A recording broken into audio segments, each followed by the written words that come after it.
678. In that 01 Briar Patch. Narrative of his later years, the party's work continued in interesting and consequential ways on a great many fronts in many countries. It is entirely likely and devoutly to be wished that such a history will one day appear. Nonetheless, it would have been instructive to have the brothers' uniquely informed perspective here. EMT 679. Chapter XXVII. Conakry, 1968. Home to Africa. This time, Jack, I'm kicking and screaming to the world. This Africa belongs to me as much as it belongs to you. Our return to Guinea to live as a married couple was low-key, very businesslike. Nothing at all like the bustle and fanfare of the first visit, what with the huge international conference and all the cultural events and receptions.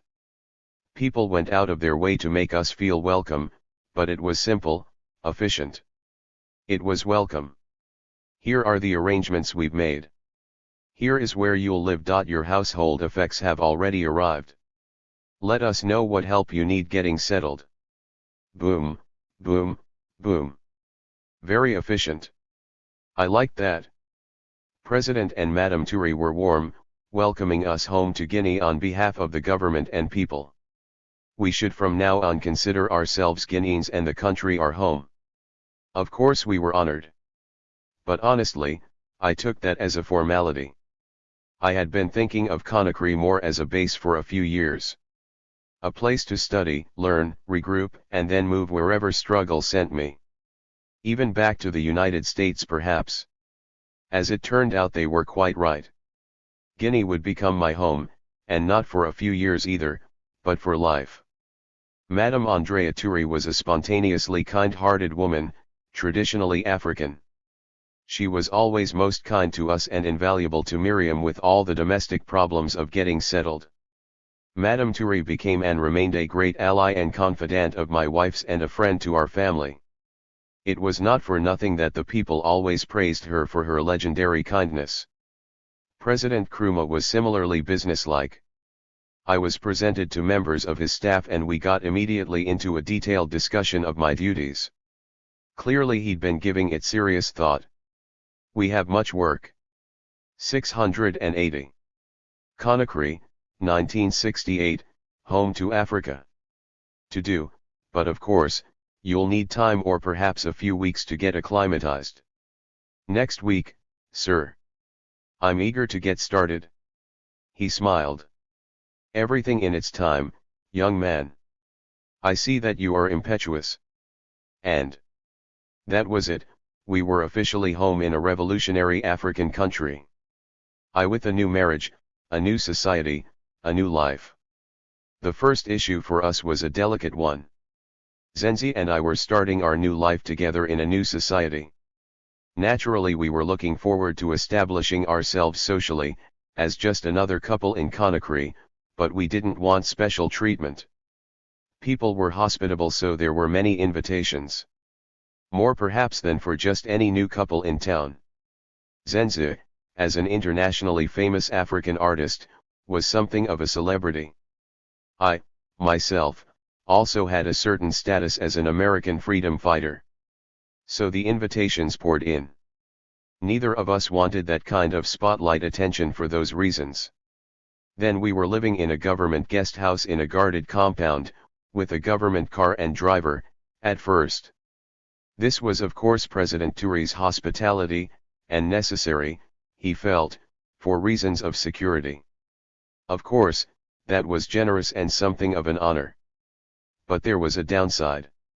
It was also constricting, as wherever we went there was this official government driver come security. Naturally we had to reciprocate the invitations we were receiving, and some people, especially when we'd meet ordinary people and invite them home, you could see some of them felt a bit uncomfortable in an official residence. And, of course, this was government funds, the people's money. And we'd come to support the revolution, not to profit from it. So we wanted out of this situation as soon as possible, Jack. We wanted our own place where people could really relax and play the music as loud as they liked. The more politically attuned brothers and sisters couldn't understand why we wanted to move so soon. Nonsense. You need to get acclimatized. Accept official Guinean hospitality. We want you to have everything you need, etc., etc. Then, of course, there was President Ture, who might well feel that we were rejecting his hospitality and protection. We certainly didn't want to seem in any way ungrateful. So it was a little delicate. But the ladies finessed it. Miriam sought the advice of Mrs. Ture and it went from there. As soon as it was appropriate, we worked out an arrangement. Our first place was in a section they called kwame. Over the years we lived in 3 different sections of the city. In all my years in Conakry I met with the press only twice. The first time was upon our return. I explained that I was there to join co-president 681 Nkrumah staff and to support the African struggle in any way I was asked. I thanked President Ture and expressed my strong and enthusiastic support for the Guinean Revolution. So everyone in Conakry knew that I stood unequivocally with the revolution, which did not please the U.S. embassy and its local sycophants or those local elements with colonial mentalities. In fact, that is when the FBI and CIA began a vicious campaign to discredit me internationally. Guinea is not capitalist. Nor is it communist. Guinea is not France. Guinea is not Europe. Guinea is Africa. And Guinea is socialist. The task for the revolution is to find an African path to the fullest development of our people, our culture, and the nation. We are free to take what is best in the traditions and experience of our people. Also to take what is valuable and humane from the accomplishments of Europe even while learning from their moral failures and mistakes. Using the lessons of our culture and our history, and the best of Europe, the African Revolution strives to build a just society worthy of human beings. This is not the task of a single generation, one leader, or one government. It is the task of the entire people over many lifetimes in which everyone has his or her duty to perform. It is a great task with many difficulties to overcome. It requires unity and sacrifice. But it is not beyond the will, the courage, and the intelligence of our people. Only the people make history. Our task in this generation is to begin. To clearly set an irreversible direction. To lay the framework and build the base. We must not falter. We cannot lose faith. We must not grow weary. This is our historical and revolutionary duty.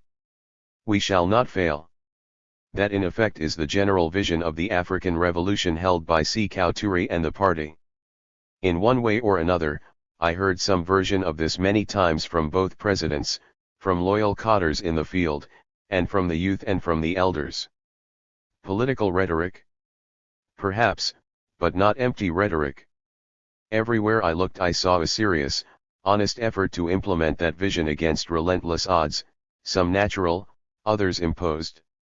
Against the machinations of formidable outside enemies and internal treachery as well as the natural inertia resulting from years of colonialism. But I believe to this day that the masses of the people generally understood and fervently supported that mission. It certainly was what I signed on for then. And it is what I still believe is necessary even in, or especially in, the changed and degraded circumstances facing Mother Africa and her children today. Impossible idealism? Hell, no.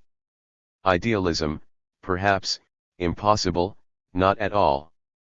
Sure, in hindsight and cynicism it is now easy to dismiss every decent and courageous attempt and creative initiative, given the state of the world today. Especially if one lives in America at the mercy of relentless media propaganda. That's what they want you to believe, that all is hopeless. But 682. Conakry, 1968, Home to Africa. Free your mind. Think about it clearly, and you will see that this revolutionary path, difficult and challenging though it proved, is still the only honorable direction available to us. The only course offering any real possibility or hope for Mother Africa and her suffering children. True then, even more so today. There is so much propaganda and rewriting of history. but we need to understand clearly what did happen and, as important or more, what did not happen. The story I was witness to for almost 40 years. First, what did not happen? Look, had the continent come to so-called political independence in an unimaginably moral, peaceful, and benign world, the internal challenges facing Africa would still have been formidable. No question. But imagine, if you can, a rational and humane international order governed by principles of goodwill, tolerance, brotherhood, decency, and justice, expressed in acts of international generosity and cooperation. Hard to imagine, huh? Even in this benign fantasy, the purely internal challenges of African development, issues of geography, climate, culture, education, health, economics, the legacies of colonialism would still have been vast. Of course. Certainly. And that's in the best of possible worlds where Africans were free to choose rationally and to plan wisely and systematically. But, of course, the world as it was in the second half of the 20th century did not allow us the luxury of such choice. Well, what did it offer? Let us see. The so-called Cold War for one. The hegemonic designs of two morally bankrupt superpowers seeding the African landscape with their proxy wars. Guns, landmines, and surrogate armies are not aids to development. Tanks, planes, and bombs are not foreign aid. The stubborn, destructive wars of resistance waged by settler colonies do not make for stability. Nor does predatory, multinational, corporate neocolonialism spreading corruption, ripping off resources, and distorting economic development. Or political intervention and destabilization creating and supporting brutal dictatorships so as to enable the continued foreign exploitation of Africa's wealth, nor the destabilizing effect of the pop culture imperialism of the West. These are not abstractions. Nor are they excuses. Africa has no need of excuses. These are facts. Once they overthrew the revolution, I saw them all. Let us get the context clear here. Guinea is a medium-small African country of some 95,000 square miles with a population between 6 and 7 million. With a short Atlantic coastline, it is a rugged land, with densely forested mountains, high plateaus, and a proud, very independent people. When Zenzi and I returned in 1968, the People's Revolutionary Republic of Guinea was exactly 10 years old, and all the effects of the 683 Cold War politics I've mentioned and colonialism were plain to see on the society. Historically, Guinea had been part of much larger African political states, the Mandingo Empire of Mali, then later the Fulani Empire of Songhai. Now it was bordered by 6 different nation-states. Every one the creation of European imperialist whim, totally arbitrary, without geographic, cultural, or economic logic or reason. Right there, the best argument for Pan-Africanism if any were needed. Along the coast, its neighbors are Sierra Leone and Guinea-Bissau. Inland, it has Senegal and Mali to the north, Liberia and the Ivory Coast to the south. Physically, I found the landscape magnificent. From the coast, the land rises sharply into the Fouta-Djallon Mountains. 3 great rivers, the Niger, the Senegal, and the Gambia, rise in these mountains. The climate is tropical, the land fertile, and the rainfall abundant, so the dramatic mountain slopes are covered by dense tropical hardwood forests. The center of the country is a high plateau with savanna-type grasslands. The country had, of course, been colonized, but not really penetrated, by the French, for a number of reasons: the ruggedness of the interior, the stubborn resistance of the people led by Samori Toure, the durability of their cultures, and most important, the absence of obvious, easily extracted and exported mineral wealth. I remember only one line in a book by a 19th century English explorer. Can't now recall the writer or the book's title, but one line engraved itself indelibly in my memory. The Englishman was somewhere in Cameroon. About one section he writes, "This is the most miserable, wretched, and God-forsaken country I've yet seen. In 2 weeks I've seen nothing from which a man might hope to take a profit." Reading that, I thought, good. Excellent. That's a blessed part of Africa. You check it out. It seems that only in Africa is potential wealth really occurs. In every region of the continent blessed by vast deposits of extractable mineral wealth, gold, diamonds, oil, whatever, the people have suffered. First by foreign exploiters, then by their local surrogates.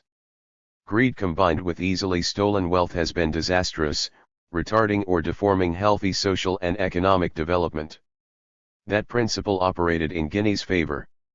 Most people were farmers growing rice and other grains on the grasslands, and bananas, yams, and a wide variety of other tropical foods. Large herds of cattle were raised on the plateaus. So we had a population largely self-sufficient in traditional ways, but not developed in modern Western terms, which explains the truly African qualities Enzi and I found so attractive in the society and culture. But modern development also requires foreign exchange, which in turn requires exports through which to enter the world market. Coffee. 684. Conakry, 1968, home to Africa. Rice, and palm oil were produced for export. Fishing could be developed, and the valuable hardwood forests made timber a possibility. Also, some minerals were present, modest deposits of diamonds and uranium in commercially exploitable quantities, and most important, vast reserves of bauxite, which properly utilized could fuel development. But absent obvious mineral wealth, the early colonists mostly stayed away. The traditional society was not deformed. So, that was the picture at independence. A country poor and small but fundamentally self-sufficient, with possibilities within its resource base. Of which the single greatest, most impressive resource both to be developed and in turn to drive development was, hands down, the people. Not commodities, not minerals, but its proud, independent, highly disciplined, energetic, and capable people. In that decision, Sékou Touré and his party were absolutely right. As in their emphasis of the importance of women in every aspect of this national mobilization for development. The extent to which Guinea's women were both the strong backbone of the revolution as well as its beneficiaries is another aspect that is conveniently forgotten today. There was another visible and impressive effect of the economic isolation France and its allies imposed at independence, hoping to bring down the regime. Left to its own devices to collapse, the society did not. The people rose to the challenge out of their own resources. Nobody talks about that. The regime put a great deal of energy, scarce resources, effort, and planning in educating and developing the people. They emphasized a range of grassroots community-based programs in health, agriculture, for women, the youth, the arts, etc. Food prices for the poor were subsidized. The nation was organized from the grassroots up. Promising village youth were identified and given opportunities unheard of under colonialism. Encouraged by government programs fostering self-sufficiency, farmers grew more food, fed the nation, and prospered. Local craftsmen using indigenous materials, traditional techniques, and ingenuity produced clothes, shoes, domestic implements, furniture, and tools of all kinds. There was also a very aesthetic cultural dimension. Artists and musicians resorted to the rich heritage of their traditional cultural forms. Making a virtue of necessity, the people were producing out of their native resources much of what they consumed. A thriving and evolving domestic market was very much in evidence. The deluge of cheap, imported junk that is generally dumped into Africa, deforming the local economy, displacing local craftspeople, was conspicuously missing. And I saw nothing that suggested that the ordinary people did not fully understand and support these efforts. Nothing. In fact, the reverse.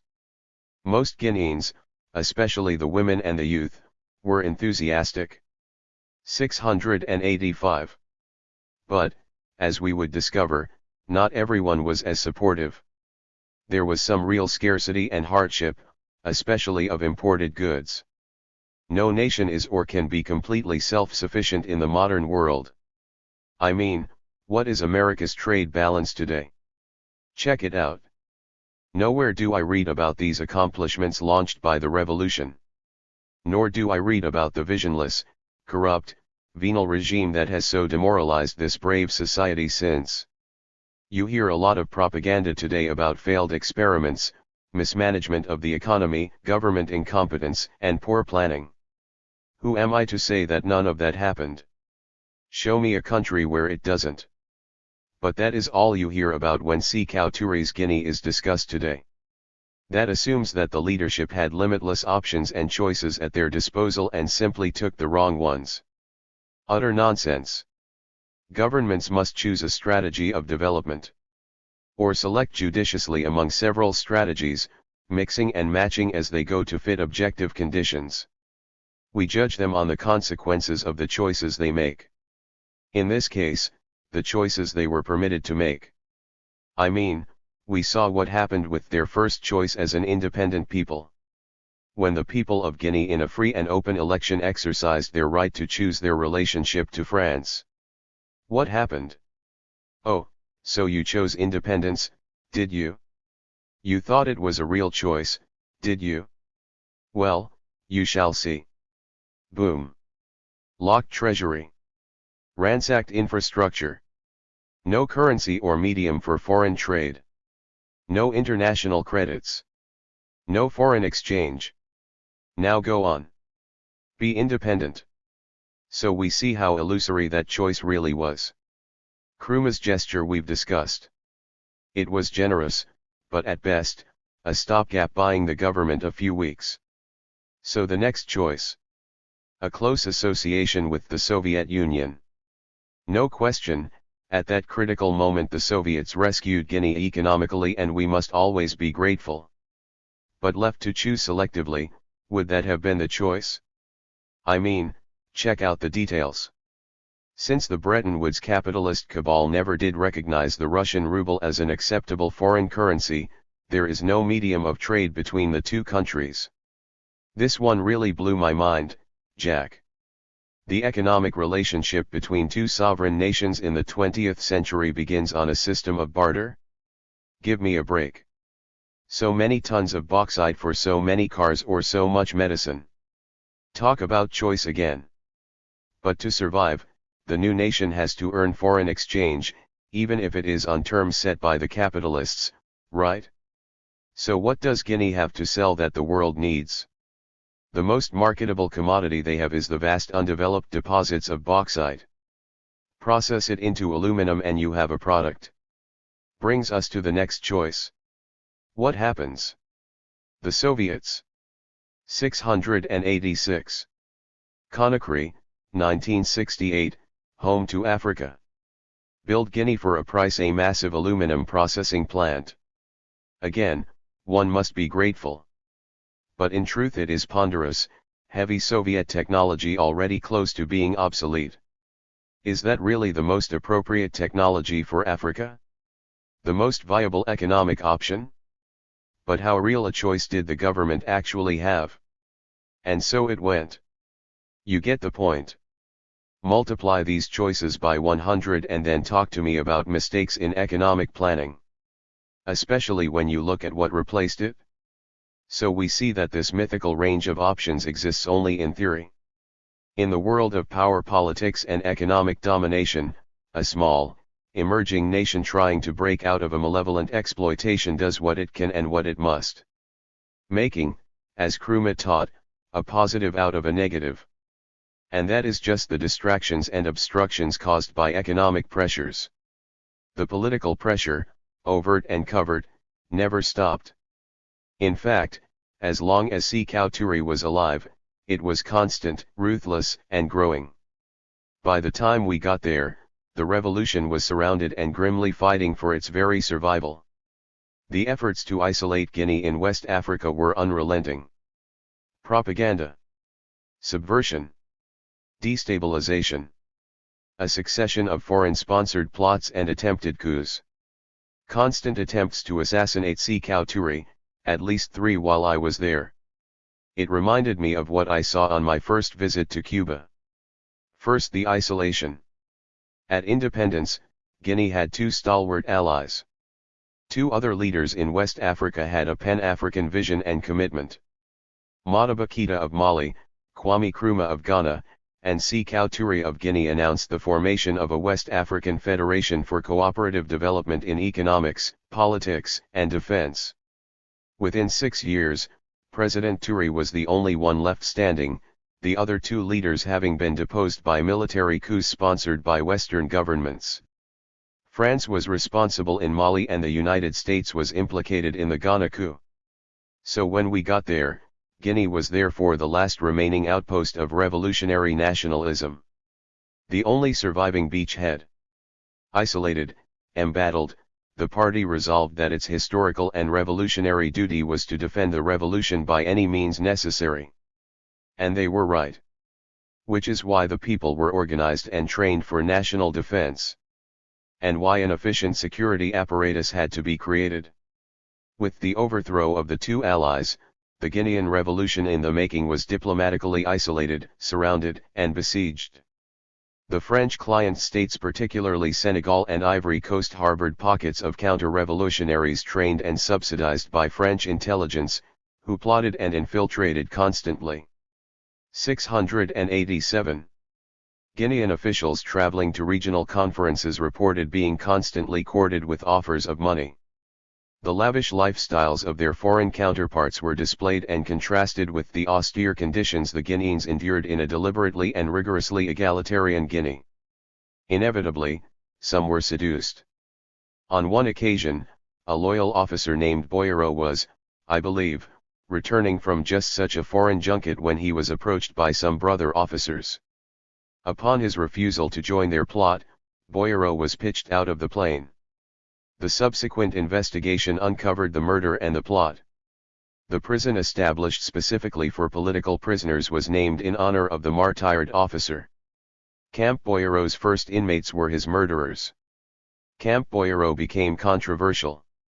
Of course, it became a propaganda focus for Doyer's enemies, and it was projected as evidence of the brutal repressiveness of the regime. I have no doubt that conditions in Boyero were harsh. And no doubt that most of the horrific stories were either deliberate fabrications or grossly exaggerated. What I do know is that it was necessary to defend the revolution by all means necessary. Subsequent events have only confirmed me in that opinion. Free choice or forced necessity?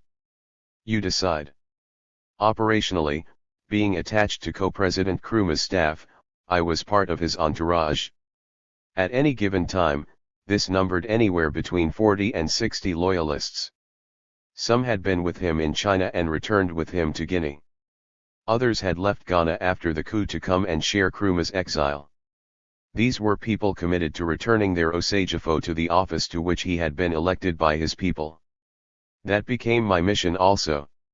During those times, a constant influx of supporters from Ghana came for consultation and planning. A small staff lived in the villa with the old man to see to his needs and security.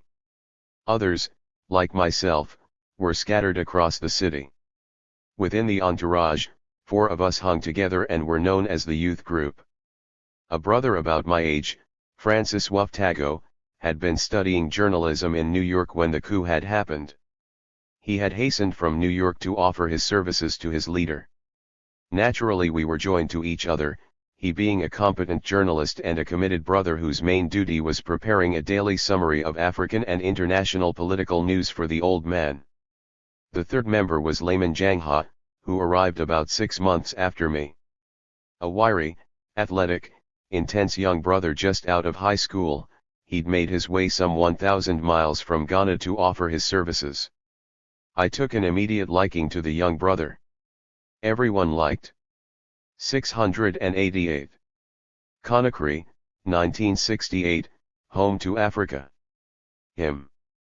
He was spirited, smart, passionately committed, daring, and very determined, as his arrival in Conakry testified. Over the years Layman and I would become close, traveling together on missions all over Africa and the Caribbean. Our fourth member was Thomas Papa Amano, and his was quite a story. Before the coup, many Ghanaians studied in the Soviet Union. In Moscow, Papa organized a small group that persuaded the Russians to fly them to Conakry to join their deposed leader. Of that group, Papa stayed the course. He was fearless and effective in the operations in Ghana and became a tireless organizer in the All-African People's Revolutionary Party. Like me, he continues to live in Guinea and is part of my extended family. In any case, the four of us, Francis, Papa, Layman, and I, and of course, Zenzi, became like a real family within the group. Layman's story is not only interesting but instructive on the spirit of the times in Africa. He is Wolof, born in Gambia. At 13, he was among 100 Gambian youth selected by the Gambian independence movement to study in Ghana, which was newly independent. Always the Pan-Africanist visionary, President Nkrumah understood clearly that the transformation of Africa would require a generation of well-educated and politically trained workers, organizers, and leaders. He set out to help create this force. One of the first programs he instituted was intended to properly educate and train such a force among that generation of African youth, not just Ghanaians. He made scarce Ghanaian resources available for that purpose. 15-year-old Layman was so inspired by the energy and revolutionary patriotism in Ghana that he did not want to leave. When after a year his group was preparing to return home, he and his best friend went for a farewell stroll through Accra. The boys were determined to complete their education in revolutionary Ghana and were trying to figure out how to make that happen. Wandering aimlessly through Accra, the youth's attention was attracted to a colorful map of Africa on a wall. They talked their way inside and were received by the owner, who was the editor of the party newspaper. Impressed by the boys' intelligence and militancy, the editor agreed to intercede on their behalf and to act as their sponsor. The editor immediately went to Flagstaff House to apprise the president of the youth's situation. Nkrumah instructed that those Gambians who wished to remain in Ghana for education be given scholarships through high school to university level. Thus Layman was completing his last year in high school in Ghana when the coup happened. First he was heartbroken, then 689. Outraged. He decided to graduate, then to make his way to Guinea to work for the Osagefo. How the youth was able to organize that is a whole nother story, but a year after his graduation, here he was in Conakry. There was a Guinean brother who in the early days would be important to my education. One morning I was at the villa when a young officer came striding up, snapped off a salute, and greeted President Nkrumah. "Ah, Lieutenant Kuyate.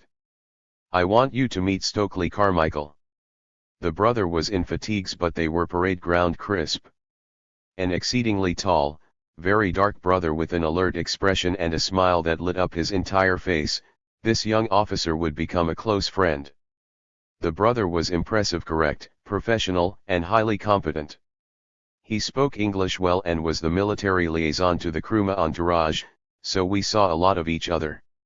In fact, he supervised my military training. From the duties assigned to him, he was obviously highly regarded by his superiors. Not only was he the official military liaison with the liberation groups operating from Guinea, but this youthful officer was also the Guinean representative to the Subcommittee on Liberation of the Organization of African Unity, at that time of independence struggles, the single most important committee of the OAU. And we were roughly about the same age. This really impressed me. That was not just Lieutenant Kuyate's assignment, it was his vocation. He was passionately committed to the liberation of the continent and in constant touch with all the groups. So I could learn a lot from him. And did. He spoke many languages, his English was good, but he was never satisfied with it. It was classroom English, somewhat correct and stilted. The brother really wanted to speak English like a black American, so he listened to soul music all the time. Then he would come up with long lists of words, phrases, idioms, for me to explain. So I taught him Ebonics and he instructed me in the nuances of local behavior, what was expected and what was taboo. So apart from my military training, we had a lot in common. This brother also had a sincere admiration for Sekou Touré and was fiercely loyal to the mission of the revolution. We became very close. I thought him an admirable young revolutionary warrior. Hey, look. I went to Guinea because there was a lot I needed to learn from President Nkrumah. So of course I wanted and intended to study. That's clear. But also I was there to fight for Africa, Jack. And especially to do anything necessary to restore Nkrumah to the leadership of Ghana. I made that clear often. So often, in fact, that the old man often found it necessary to caution me against what he called my youthful impetuosity. What every true revolutionary needs is a sense of irony and a lot of 690. Conakry, 1968, Home to Africa. Patience. You must learn to curb your impatience and youthful impetuosity. Yes, sir. I mean, tell me, do you believe in the inevitability of the African Revolution? You know I do, sir. Very well, so you know it will come. Yes, sir, without a doubt. So it can only be then that you must think that you should be the one to make it. That would be egotistic and presumptuous, sir. A true revolutionary is never. Very good. But you do remind me of a man standing on the shore watching a boat approach. Now he knows the boat is coming. He can clearly see it coming. But he is impatient. He must wait out to meet it. Which in no way speeds up the boat's arrival. At best, the man is soaked, at worst, he drowns. The boat's progress is not affected in the slightest. All impatience is selfishness and egotism. Remember that. I see, sir, thank you. Then he hands me these books. About 5 books, tells me to read them and bring him a report. On something or other, I forget what. So I takes the books. But I was mad, Jack. Here I come to fight, this man gives me books. By the time I gets home, Jack, I hot. Actually pulled back my arm to throw the books against the wall hard as I could until I remembered they were the Osagefo's books. I wrote the report. Truthfully, I just threw something together. A little 5-page report. Next day, when I take it to him, he raises his eyebrows and takes it. He's sitting at his desk. He invites me to take a seat by him, but before even glancing at the report, he takes out his pen. You know that old British schoolmaster's red pen? Then he starts into reading. I'm sitting there watching that red pen flashing. I mean just flashing everywhere, Jack. Crisscrossing the page, back and forth, up and down, marking up errors, ridiculous errors, careless errors, stupid errors. Marking them in red. When he hands me back the report, you could see nothing but red ink everywhere, Jack. He looks at me steadily. Oh, I thought you said you came here for revolution. I humbly gets up. I thanks him and drags myself out the room. But after that, I swore he would never put another red mark on any report he gave me to do. Of course he still did. But very, very few. And never like that again. In Conakry, being part of the entourage, I attended meetings with the various delegations coming in. I participated in the study group of the 691 party and took military training with the Ghanaian unit of the Civil Defense. One regular responsibility of mine was preparing analytic reports, ostensibly to update President Nkrumah on various aspects of the ongoing struggle in Africa. In retrospect, I think that this may have been as much for my benefit as his. I certainly learned a lot about the politics and ongoing day-to-day realities of the African struggle. But of course, I was gung-ho. I really wanted to fight.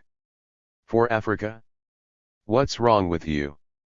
So did the younger group, about 5 or 6 of us inside the entourage, which kept pushing for action.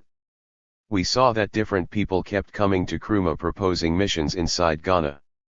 Some clearly were just hustlers, taking money for missions that never happened. So the group nominated me. Decided I should be the one to approach the old man to get a mission for us. So I said, the youth group sent me. You know, sir, some of these people claiming to be fighters. We just don't know. They don't seem to be having much results. After all, sir, you do have us. Give us a mission and we'll show you what we can do. He looked surprised. But he didn't say no. But we kept gently bugging him. Finally, I think he figures, all right, let me get rid of them. So he gives us not a mission but a problem, a test. An objective with certain firm conditions, above all, no loss of life, an attack only on property, a particular government building to be taken down. Exactly how would you set about such a mission? Bring me a plan of operations. So we set to work. Entry and exit routes. What would be required, materiel, personnel, contingency plans, the entire process. We went over it from every possible angle. Changing, revising. Our slogan for when we would present the plan to the old man was not one error. Finally, we were satisfied. He takes the plan and keeps it. Says nothing to us. But he kept studying it, trying to put holes in it. But he couldn't. No way. It was thorough, Jack, thorough. While Osagefo was reviewing, I got a meeting with his co-president. See, I knew the contradiction between them. Sekou Ture was indignant. He wanted to march the army in there and put him back. It was Nkrumah who vetoed that, for reasons that, incidentally, I now think were correct. But then I was definitely with Sekou Ture. I told him, I said, sir, good news. Oh, yes, I need some good news. What is it? Yes, sir, I believe it's possible the old man is about to give us permission to do a mission. He laughed. Oh, yeah, you think so, eh? Yes, sir. You gonna do it? Of course, absolutely, sir. 692. Conakry, 1968, home to Africa. Is he really going to let you? Looks like it, sir, but we're gonna really need your help. He looked over the plan and smiled broadly. So how can I help? So I told Sekou Ture exactly what we would need, passports, access to the diplomatic pouch, certain materials, etc., etc. I'd brought a list, which I went over along with the process. The reconnaissance, how we'd get in and out, where we'd drop the material. How we'd get it to the target. Every last step. He just leaned back, threw his head back, and listened with a smile growing wider all through. So you seem to have taken everything into account. Okay. Those items, you've got it? He told me when and how we could start getting everything we needed just as soon as the old man gave his permission. I said nothing about this to Nkrumah. Not one word. We went ahead and put everything together. People who were to go, were ready to travel. Who would take in the arms? Where we would drop them? Who would pick them up? Everything. By then the old man had had the plan for nearly 3 weeks. So I went back to see him. He's sitting at his desk holding the plan in his hand. He motions me to sit and just sat holding the plan. Finally I say, you know, sir, you've had that plan for quite a while now. Well, what about it? Well, sir, we're ready to go. Ready to go? How can you be ready to go? We're ready to send people, sir. We've got the people to go. Really? You will need reconnaissance. What plans? Figured we'd do what the CIA does. Send in a journalist. He wanted to know who. I explained she would be Afro-American. A sister from the party. Smart and politically experienced. You seem to have taken care of the details. Let's see, what about passports, explosives, equipment? Where will you get those? Your co-president, sir. What? Your co-president has offered everything we'll need, sir. Everything on this list. Everything. So now he knew we had him because Sékou Touré was on board. He said, "Okay, you can go." When our sister arrived from the States, I informed him. He said to bring her right away, "I want to meet her." We go over. He greets her and tells me to return in an hour. I knew he would really grill her, but I knew the sister was clear and politically mature. Our sister blew his mind. I gets back and he couldn't believe it. How does she come to know so much about Krumaism? He was surprised that someone from the 693 states understood his thoughts so well.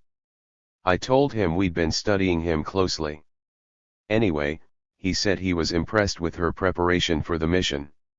In fact, sufficiently impressed that he even had a few missions of his own he wanted her to undertake for him inside Ghana.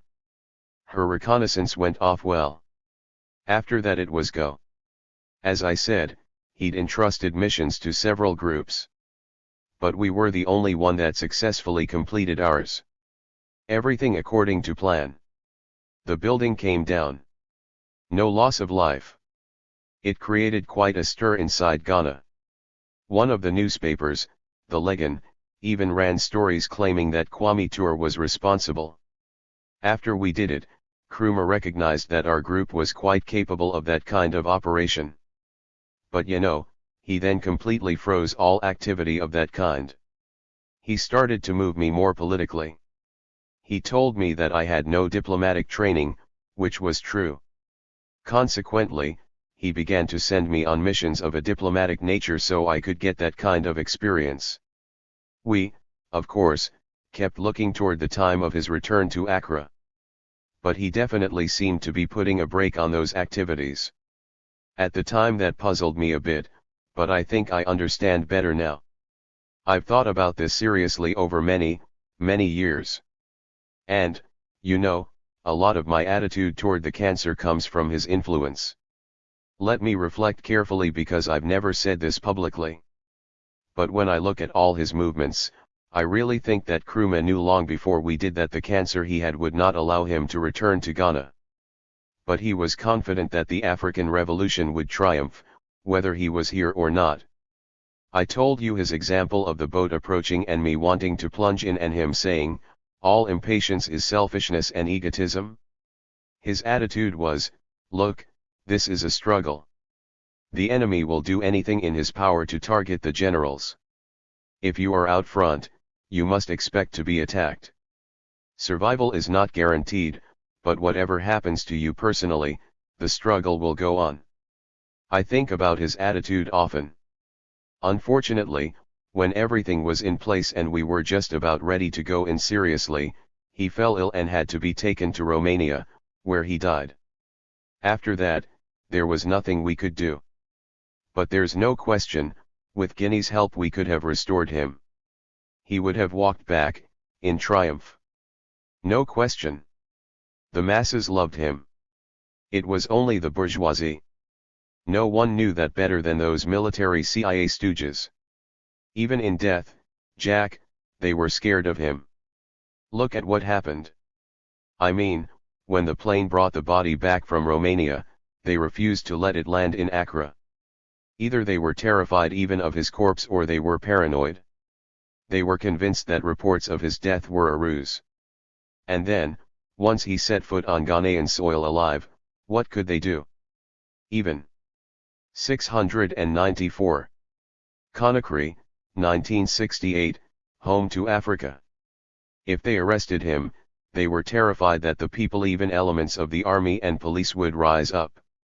So they denied the plane clearance to land. Then, afterward, when it was clear that the Osagefo was truly dead, the military regime asked Sékou Touré to repatriate the body for an appropriate funeral. President Touré said fine. But not until the plotters apologized officially to the nation for the coup against President Nkrumah. Which, of course, they couldn't do.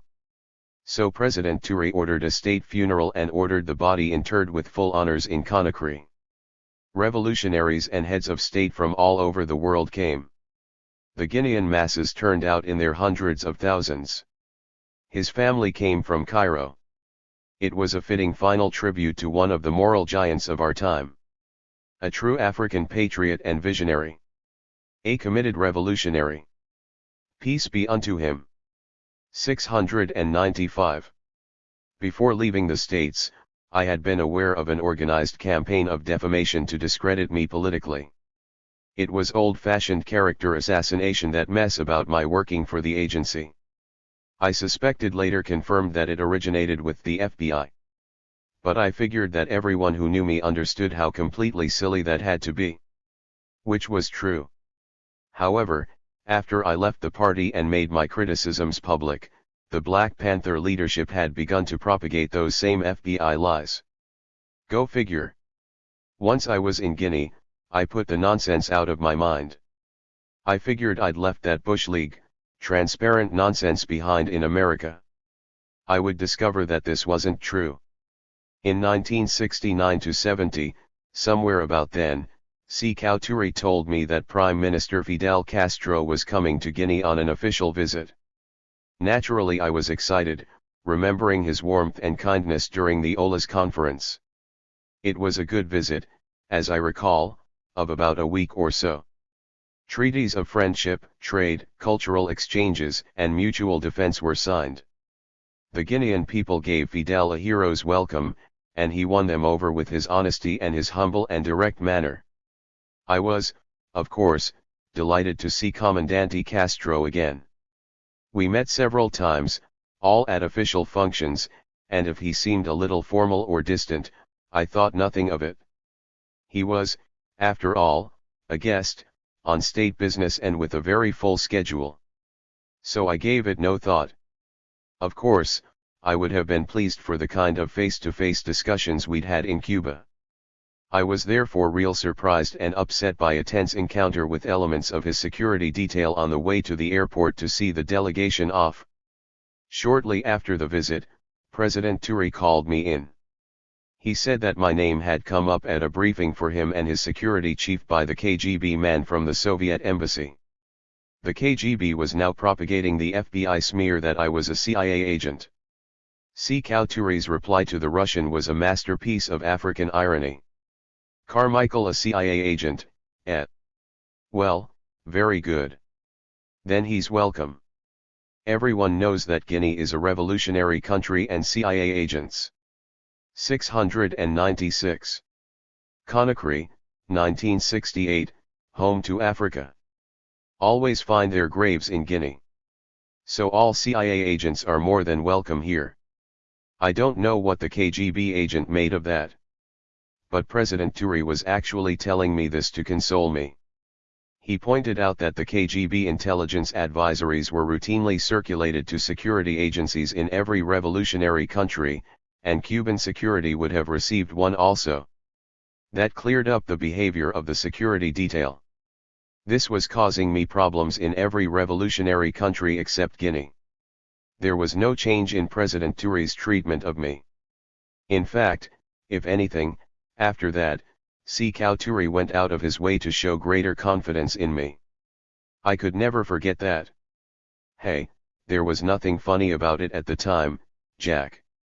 But in retrospect, after the facts emerged, one sees the ironies and absurdity of the so-called Cold War. I mean, here you have the CIA putting out lies against a Pan-Africanist, then the Soviet KGB, allegedly the CIA's Cold War professional enemy, picks up the capitalist lies and circulates them. Both sides a bunch of clowns. Were the KGB spooks merely duped to do their enemy's dirty trick? Or were they consciously doing a favor for their fellow spooks? Who knows? Remember now, the Soviet Union has never had an easy relationship with Pan-Africanists. They denounced George Padmar, and when Kwame Nkrumah was president of Ghana, Padmar was his advisor on African affairs. You know they could not have liked that. They also were quite nervous about Ture because of his independent streak. So who really knows why the KGB were propagating the FBI lies? Whatever the reason, the KGB carried these charges to many revolutionary circles. The Cubans began to withdraw more and more from us. I want to make it clear that the Cuban leadership themselves never attacked us or called us a CIA agent. However, they did allow Eldridge Cleaver the use of the Tricontinental, their revolutionary journal, to make sweeping attacks implying that I was a CIA agent. At the time, the Cuban journal was like a Bible in revolutionary circles, so you can imagine the problems it created for us around the world. But this would pass. While we never pursued them, I and the party never changed our position of respect and support for the Cuban Revolution. And gradually the lies were exposed and the relationship warmed. Later, after the coup, when I served on the Central Committee of the Democratic Party of Guinea, my job was liaison to the Cuban embassy. We did some good things. So we've had solid contacts with the Cubans to this day. 697. Also, you know that Huey P. Newton called me and Miriam CIA agents in the Panther newspaper? Talk about irony, the Panthers and the KGB propagating the same lies originating with the FBI. I mean, which side are you on, Jack? So I knew I had to do something. Couldn't do anything with the Soviets, and Eldridge was impossible. But I figured I could get to Huey. We'd always had good vibes from the time I used to visit his mother when he was in jail. A practice I'd continued, visiting his family. I figure he had to know that CIA agent crap wasn't true. Next time I was in the United States I went to California. Huey refused to speak to me. So I went to his brother Melvin, who was teaching at Merritt College. Melvin took me for a nice ride round the block. Every day Huey and I supposed to meet. Every day something happens. Then I had to leave. Why don't you just come out and say it, Melvin? You been chumping me off, bro.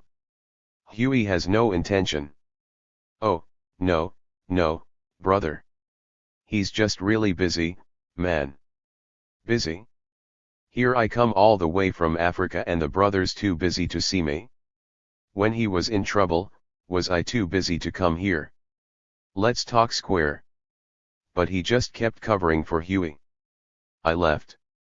Next trip I went back to California. But I didn't seek a meeting. I asked the California party to set up a little seminar on revolution at Merritt College. Two SNCC sisters working with the party, Benny Ivy and Desi Woods, set up that seminar. I gets there and call Melvin. He's again non-committal. But I purposely didn't mention the seminar at his college. So, of course, the room is filled with Panthers. I recognized a lot of Huey's people. They were there in numbers, Jack. With their jaws all tight and obviously heavy, some of them. We have an intense discussion for about 2 hours. Just before breaking up the seminar, I said, one thing more. This is important. I see folks exchange glances and sit up. One of the crude strategies used to disrupt revolutionary movements is disinformation. We call it lies. What the CIA does is to get its agents to label honest revolutionaries as CIA agents, when they know full well that these people are not agents. Long pause. The room is silent. For example, Huey P. Newton, who I used to think was an honest brother, has called me and my wife agents. That's a serious charge. Now Huey knows that Miriam Makeba and I are not agents. He knows that. Silence. Now I used to think Huey was clean. But now I'm beginning to think. 698. Conakry, 1968, home to Africa. That clearly he must be a CIA agent. Why else would he be doing their dirty work? Hey, you know, I didn't even finish dismissing the crowd before Melvin was in the room. Now, looka here. Looka here. How can you come up in here and say that? How could I say what, brother? You can't be calling Huey an agent up in here. Really? I only called him that in a little seminar room. He called me and my wife agents all over the world, Jack. We gotta talk, Melvin. I want to meet him. Of course then, that same day, the meeting is arranged. It was up in some little restaurant, I forget exactly where. I went alone with the tape recorder. But we didn't even tape the meeting. I walk in. Huey is there with his security looking all militant. He's glowering. I walk over and hug him. He's all stiff and kinda pushes off. Look, ma man. You can't be coming on my turf to call me no CIA agent. Hey, be cool, brother. You called me and my wife agents all over the world. You know what that did? Well, at the time, I had wrong information. You think I don't know you had wrong dash. But still, you can't be coming to Oakland to call me dash I can't? What I did to you? What have I done to you? You want me to tell you what you did to me? What you did to me in Cuba? In the Soviet Union? Can I tell you how close you came to getting me killed? I called you in one little room full of your own people. You called me an agent before the world. That's how Huey and I began to talk again. This is now 1972, our 4th year in Conakry. Zenzi and I had spent a quiet, pleasant evening at home. Sometimes I'd ask her to sing just for us. That was nice. We were living in Villa Andrea in a nice little round house on the beach. I think we'd just retired, but were not yet asleep. Suddenly, gunfire. Loud, close-sounding gunfire. Sounds like small arms fire. There is noise of movement across the beach outside. The lights flicker and go out. Oh, man. I think it must be a coup. The phones work. I begin to call. The palace says it's no coup. It's an invasion. They think the Portuguese. I'm still not convinced. This may yet be the long-awaited coup. Outside I can still hear shooting. I call the palace again. Where do you want me? Stay close. It won't come to that, but prepare to defend your wife and home. Await further instructions. Defend the home how? My assault rifle was over at the villa with the unit's weapons. All I had in the house was a little 9mm that DC had given me. A beautiful piece, but hardly adequate now. What I really wanted was to go join my unit, retrieve my weapon, get in the trenches, and defend the revolution. I was young and eager, bro. The radio station was still up. It was a Portuguese aggression. The armed forces were defending key points. The people's militia was engaging the invaders. People should stay inside. Members of the militia should report to their units. So maybe it really wasn't a coup after all. About 4 a.m., we decide whatever it was, coup or invasion, I should get Miriam to the diplomatic residence of the Tanzanian embassy. She held a Tanzanian passport and I figured, whatever went down, the diplomatic immunity of the residence would be respected. After that I'd join up with my unit and hopefully find some action. The ambassador says good. Come on over. Except the residence is clear across town on the other side of the bay. It was hair-raising because you couldn't tell exactly what was going down. The streets were deserted, but you could hear gunfire everywhere. Sometimes real close, sometimes in the distance. At one intersection we ran up on some uniformed troops. Oh, good, says Miriam, those must be our boys. But I was looking at the uniforms. Brand new. Fancy boots. Their weapons weren't ours. New, shiny. Also, they were all wearing colored armbands. Baby, those ain't ours. The officer signals us to stop. Peers into the car. I smile, pump my fist, and make sounds of support. The officer smiles widely, salutes, and waves us on. At one point the road went past the pig camp. Talk about a firefight, Jack. I swear I could hear bullets whizzing over the car. I shouted, get down. Get low. And floored the gas. I was glad then for the SNCC training in defensive driving. Thank you, George Green. Turns out that was the fiercest firefight. On the pig forces, who were the real target. Oh, man, those brothers and sisters of Pig really threw down, Jack. They weren't giving up nothing. Taking no pre. 700.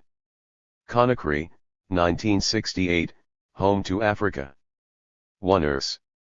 Stop the mercenaries cold. The mercenaries also made a strong move on Camp Boyero to free their fellow counter-revolutionaries. That was repulsed also. The ambassador's residence was on a slight bluff overlooking the harbor. We greet the ambassador and report to the palace. Ask again for an assignment or permission to report to my unit. A minister named Portos answered the phone.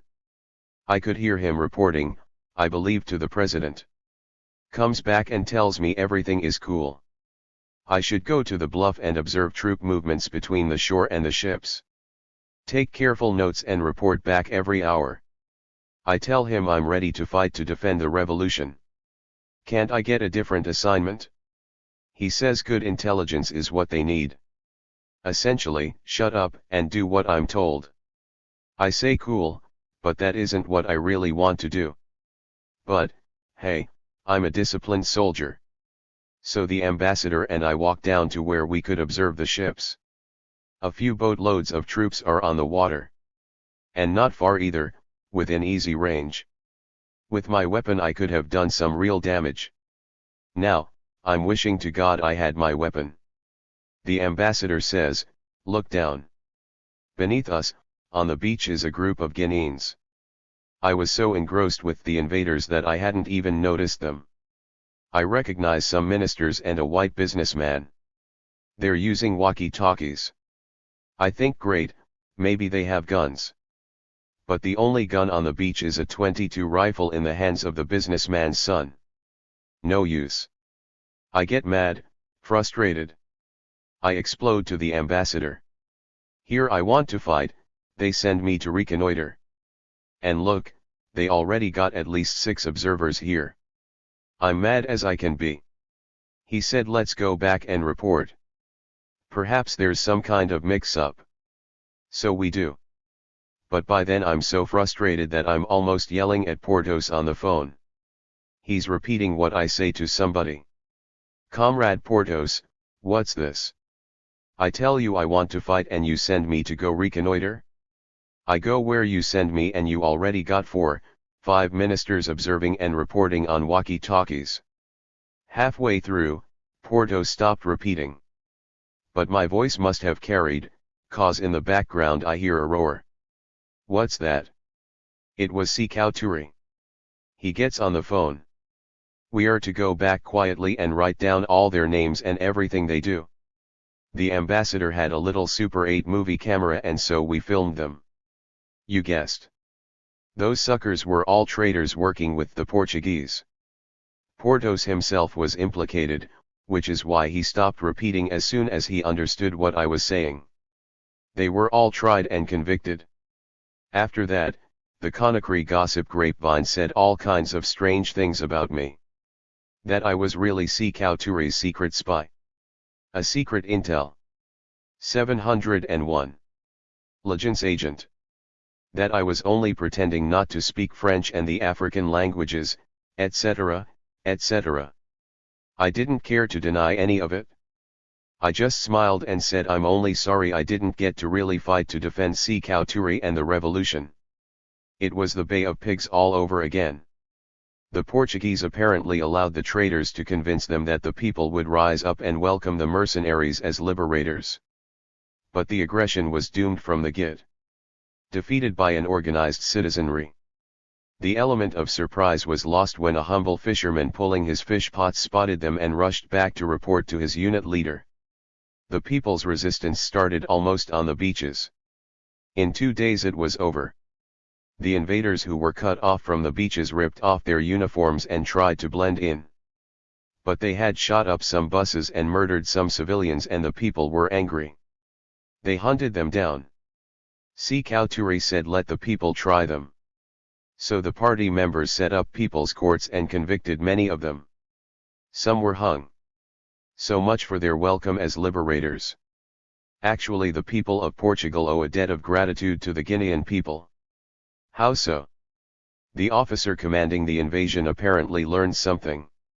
He returned to Portugal and organized the overthrow of the fascist dictatorship a few years later.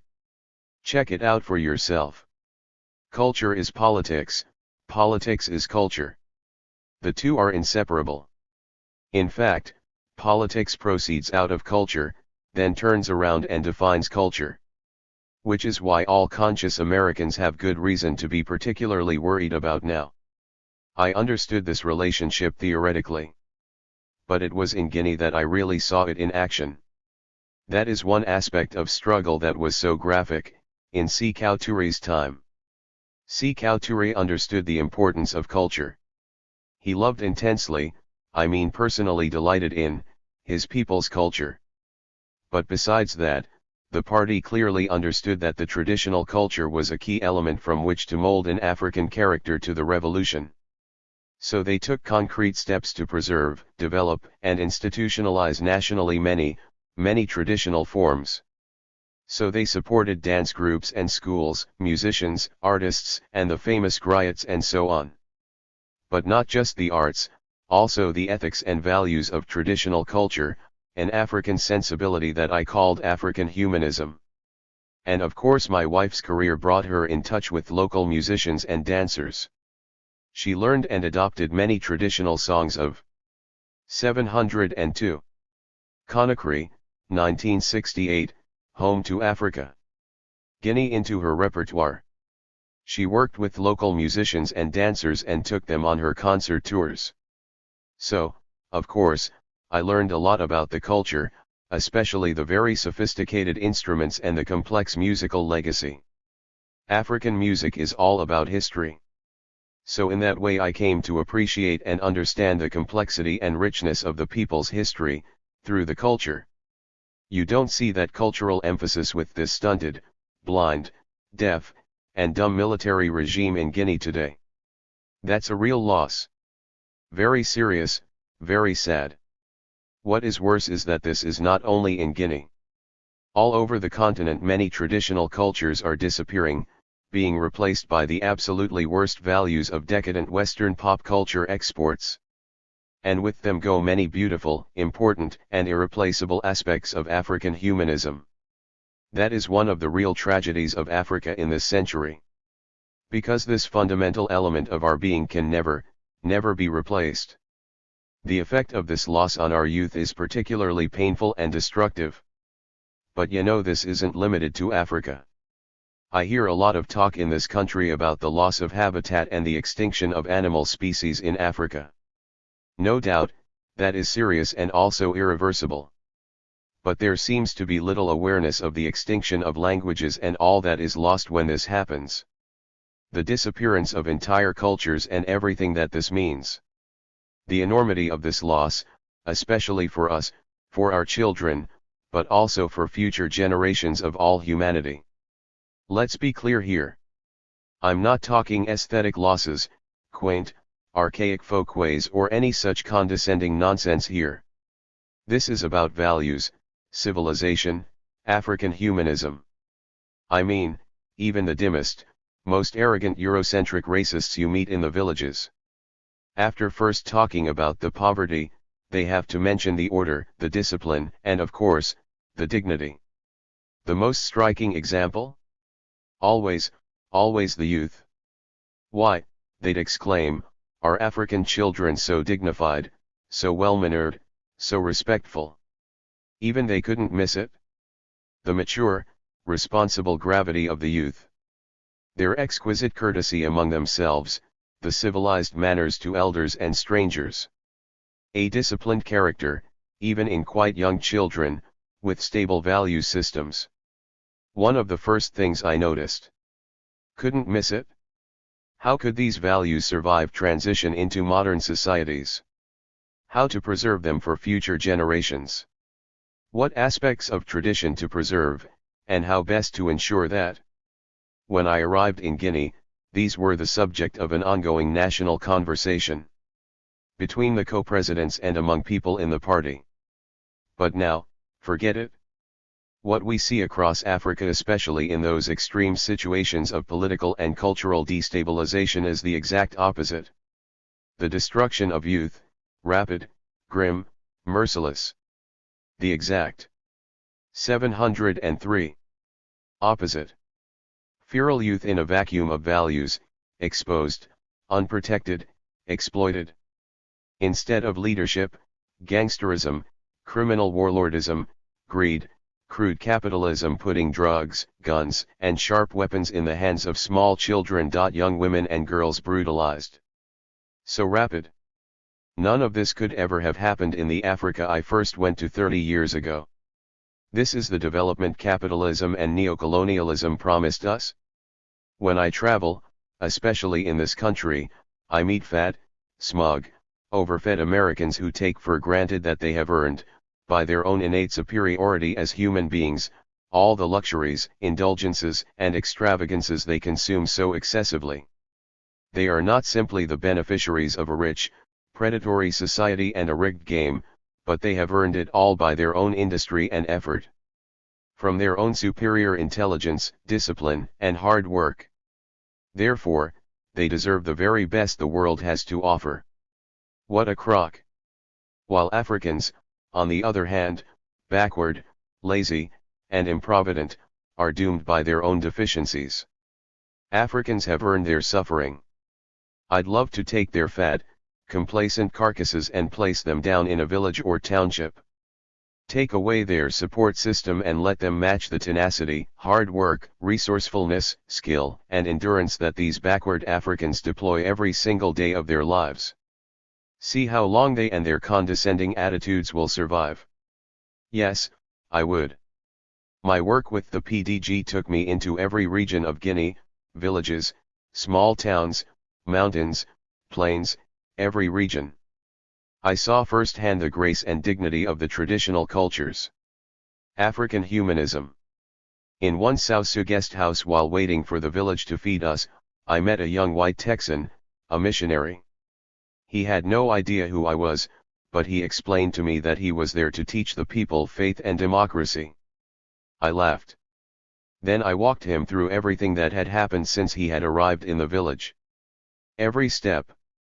His reception, the courtesies and hospitality he'd received, and what else he could expect. He agreed. So, I said, tell me what you can teach such people about either faith or democracy. There is one village, Dalaba, in a beautiful verdant mountain valley high in the Footajalan Mountains. Steep mountains covered with dense forests of tall, African hardwoods rise dramatically on all sides. There is a stillness and a powerful, lovely calm to the spirit of the place that I cannot adequately describe. Miriam agreed that it was one of the most indescribably beautiful places we'd ever seen. And the people were just so gracious and principled. Then she said, I'd like a house here. I'll build a house. And she did. It became our treasured retreat. That mountain village is Africa to me. One day we were working and the phone kept ringing incessantly. The brother saw my frustration. Don't worry, Thelwell, when we go to Guinea, I'll gather up all the documents. Then I'll take you to this village. High in the 704. Conakry, 1968, home to Africa. Mountains. He described the unspoiled beauty of the setting and people in great and loving detail. It reminded me of the Jamaican mountains of my childhood. Thelwell, we'll spend a month here, and when we come down, the work will be finished. I doubted his health would allow us any such interlude and it didn't, something I will always regret deeply. But as he described this paradise, his eyes glowed and a peace and tranquility came over his countenance. I now know that Dalaba had to have been the place he was describing. EMT. We'd been based in Conakry and doing a lot of traveling when a problematic invitation arrived. Between my wife's concert tours and my political work, I'd managed to visit most of Africa except the southern rim. Usually our schedules didn't coincide, but whenever possible, I'd accompany her to a concert. Or she might travel with me on a political mission. On such missions, her presence was always an added pleasure. We treasured those shared journeys. Miriam was of course banned from the country of her birth, which was under a boycott anyway by the anti-apartheid movement. So Azania was out. As were the Portuguese settler colonies of Mozambique and Angola, and southern Rhodesia, where African brothers and sisters were waging people's wars to liberate their homelands. But no problem, we knew we would one day visit them as liberated territories. Which happened right on schedule in most cases. Which left one looming enigma at the very heart of the continent. The Congo. That vast, legendary, mysterious, tragic region in Central Africa. Larger than Western Europe, immensely rich in natural resources, once home to powerful and complex African civilizations, all systematically ravaged by the most brutal European colonial rapacity the world had seen. The suffering Congo was a special case. Now nominally independent, the country had been systematically looted and degraded by the CIA puppet tyrant Joseph Mobutu after the murder of the democratically elected Patrice Lumumba. A former corporal in the French colonial army, Mobutu had been put in place by his retreating colonial masters. This brutal puppet dictator, propped up by the CIA and a cartel of French and Belgian capitalists, had enabled the foreign looting of the wealth, while overseeing the degradation of the social fabric of this important, potentially great, country. A country that, properly governed with vision and integrity, should have been the engine driving the economic development of the region. In the process, Mobutu had managed to stash some $4 billion of his people's wealth in his Swiss bank accounts. This was scandalous and tragic. There was absolutely no reason for us to go there, except for revolution. Then in 197 this invitation comes. The political contradictions were huge, Jack. Muhammad Ali would be fighting George Foreman for the 705 heavyweight championship in, of all places, Kinshasa. I mean, it was a dream come true, right? Two great black American champions meeting in Africa. But in Kinshasa? Come on. And the bagman who negotiated the deal was none other than the European banker who managed the thief Mobutu's secret Swiss accounts. This respectable banker didn't know that he was enabling and profiting from the misery of the Congolese people? No way. He should be shot. Period. Two problems: an African-American musician named Lloyd Price was also organizing a music festival of the African diaspora.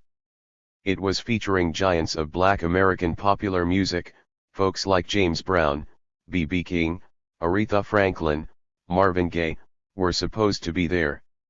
I believe Bob Marley was invited along with a host of African superstars. This was cultural Pan-Africanism at the highest level, the diaspora coming home to the continent in musical terms. A sheer and dramatic demonstration that we are all at our core Africans. But in the Congo of all places, the contradiction was bitter. Naturally, Miriam was invited. She was ambivalent, but we decided she had a responsibility to represent her people's culture. I said, "Honey, hold your nose and go." Part of me wanted to come along, but the political contradictions were greater for me. Young people today have no real idea what Muhammad Ali meant to our generation of black people in the world. He was to us our warrior saint. This was the brother's most important fight. None of the experts gave him a ghost of a chance against the invincible giant Foreman. How could I not go support this brother? I sought Sékou Touré's counsel. He recognized the contradiction. His contempt for Mobutu, that greedy, thieving traitor to Africa, knew no bounds. But so did his respect for Ali. "It's your call," he said. "A tough one. What did T.Lie old man always say? Maybe you can find a way to make a positive out of a negative. But on this one I really couldn't. Not with what that monster Mobutu was doing to that country." Brother Ali himself made the decision for me by sending me a personal invitation and a plane ticket. Hey, if the brother wanted me present at his greatest test, decision, what decision? Let me remind you of who this brother really was to us. It wasn't just that the brother was demonstrably the very best at what he did. We produced great athletes before who were just that. What was different with Muhammad Ali was his unconquerable moral courage and principle. His obvious undying love of our people. The many, many sacrifices he willingly made for principle. A young black man up from the ghetto of Louisville, capable of saying to white America and meaning every word, "Damn the money. Damn the heavyweight championship. I will die before I sell out my people for the white man's money. The wealth of America and the 706. Conakry, 1968, Home to Africa. Friendship of people who support the kick the brothers off the team. He had them expelled from the Olympic Village, banned from the games, and sent home in disgrace all within 24 hours. Talk about show of force. I mean, what had been their crime? I've always been ashamed that we Africans never defended those heroes like we should have. Their careers were ended and they were denied employment in their profession.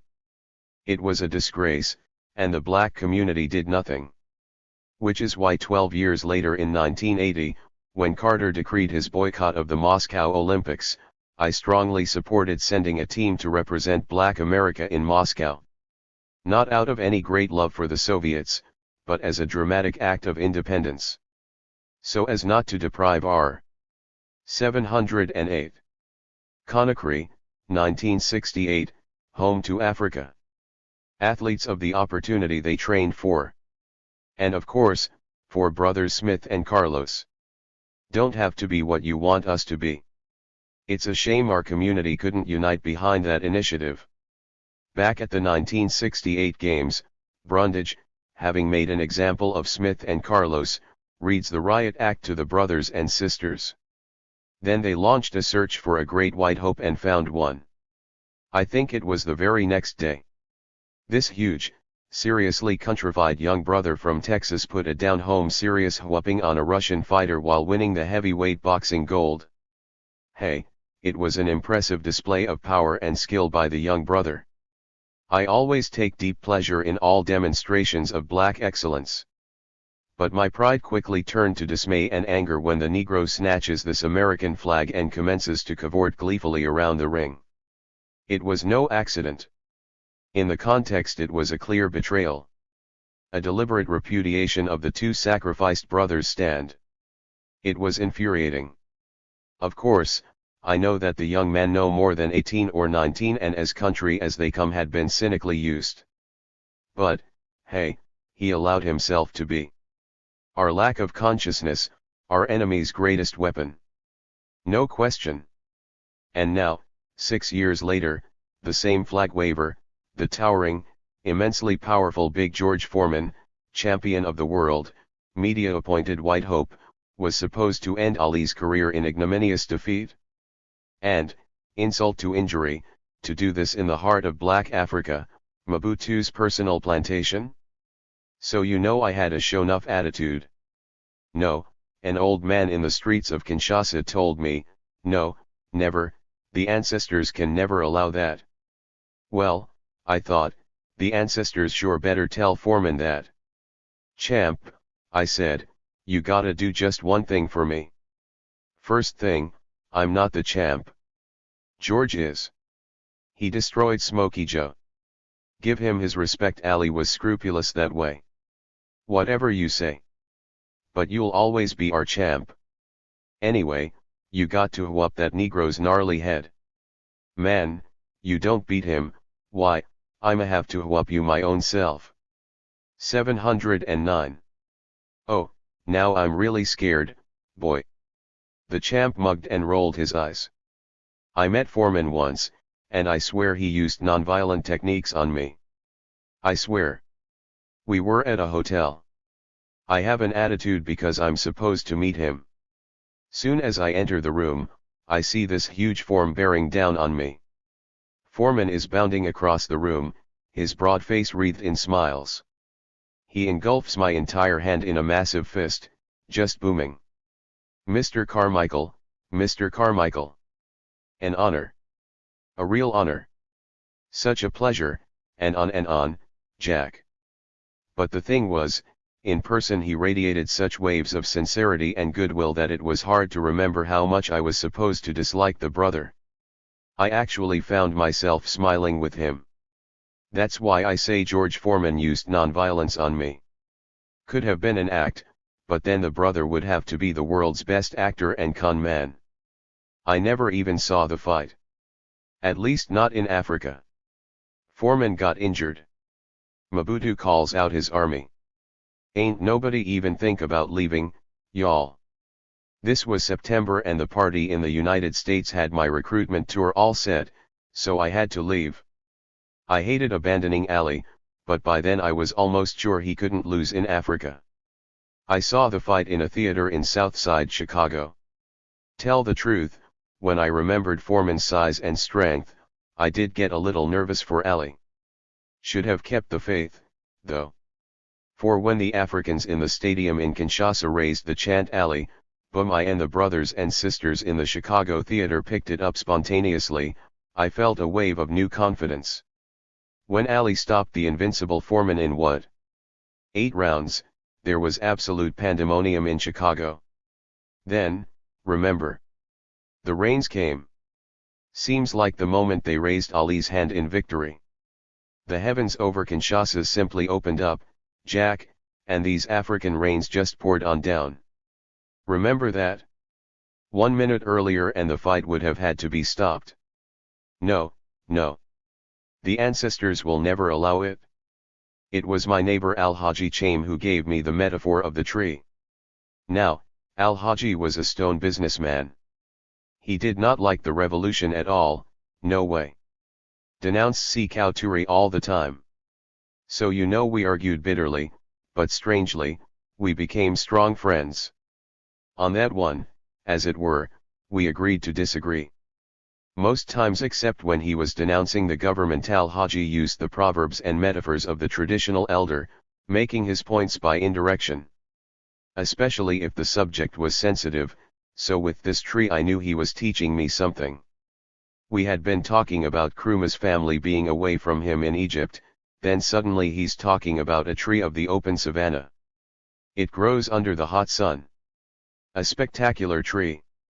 I forget the name, often the only tree to be seen. Its first branches start about 20 feet off the ground and extend a distance from the trunk before the leaves appear. So there is always a circle of thick shade away from the trunk. Travelers seeking protection from the relentless sun have to sit some distances from the root.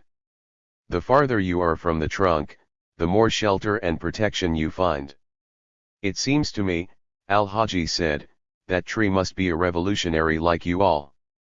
With you revolutionaries, the closer people are to you, the less shade they get. Those further away get all the shelter. In my case, he was certainly right on many levels.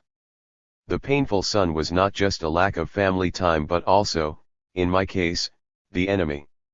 When they couldn't get to me, they would attack the home front and target my wives. Something I wish I could have prevented, but there was nothing I could do. And it never really stopped. But as anyone who has been married knows, no outside force can wreck a marriage. If the internal strength, the dynamism of the marriage, is strong enough, it will continue. But the attempts at destabilization went on in both my marriages. Unfortunately, I was incapable of giving my energies equally to both the revolution and the family. One had to be sacrificed, and in my case, that ended up being family. I wish it could have been otherwise, but struggle demands a price. For most people, rightly so, family is the most important thing. But for revolutionaries, family often has to be sacrificed to struggle. In his book, Nelson Mandela bemoans the price his family 711 paid. I made my choices.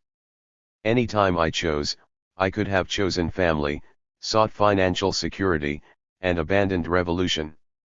I don't regret the choice. What I do regret is that my wives had to suffer for my political activities. Today, Miriam Makeba and I are the best of friends. We see each other quite frequently in Africa. We understand that along the path of our lives, our interests diverged. Unfortunately, she was made to suffer a lot because of the marriage. But she's always been the best possible, always supportive. Because of her I grew a lot during our marriage. I thank her for that. Miriam divorced me in 1979. When he heard, Ture was quite unhappy. But this was one thing even his strong fatherly interventions could not change. It was time. In 1979, while Miriam was away on tour, I attended a Fula wedding in Conakry. At the wedding there was an idealistic physician in training.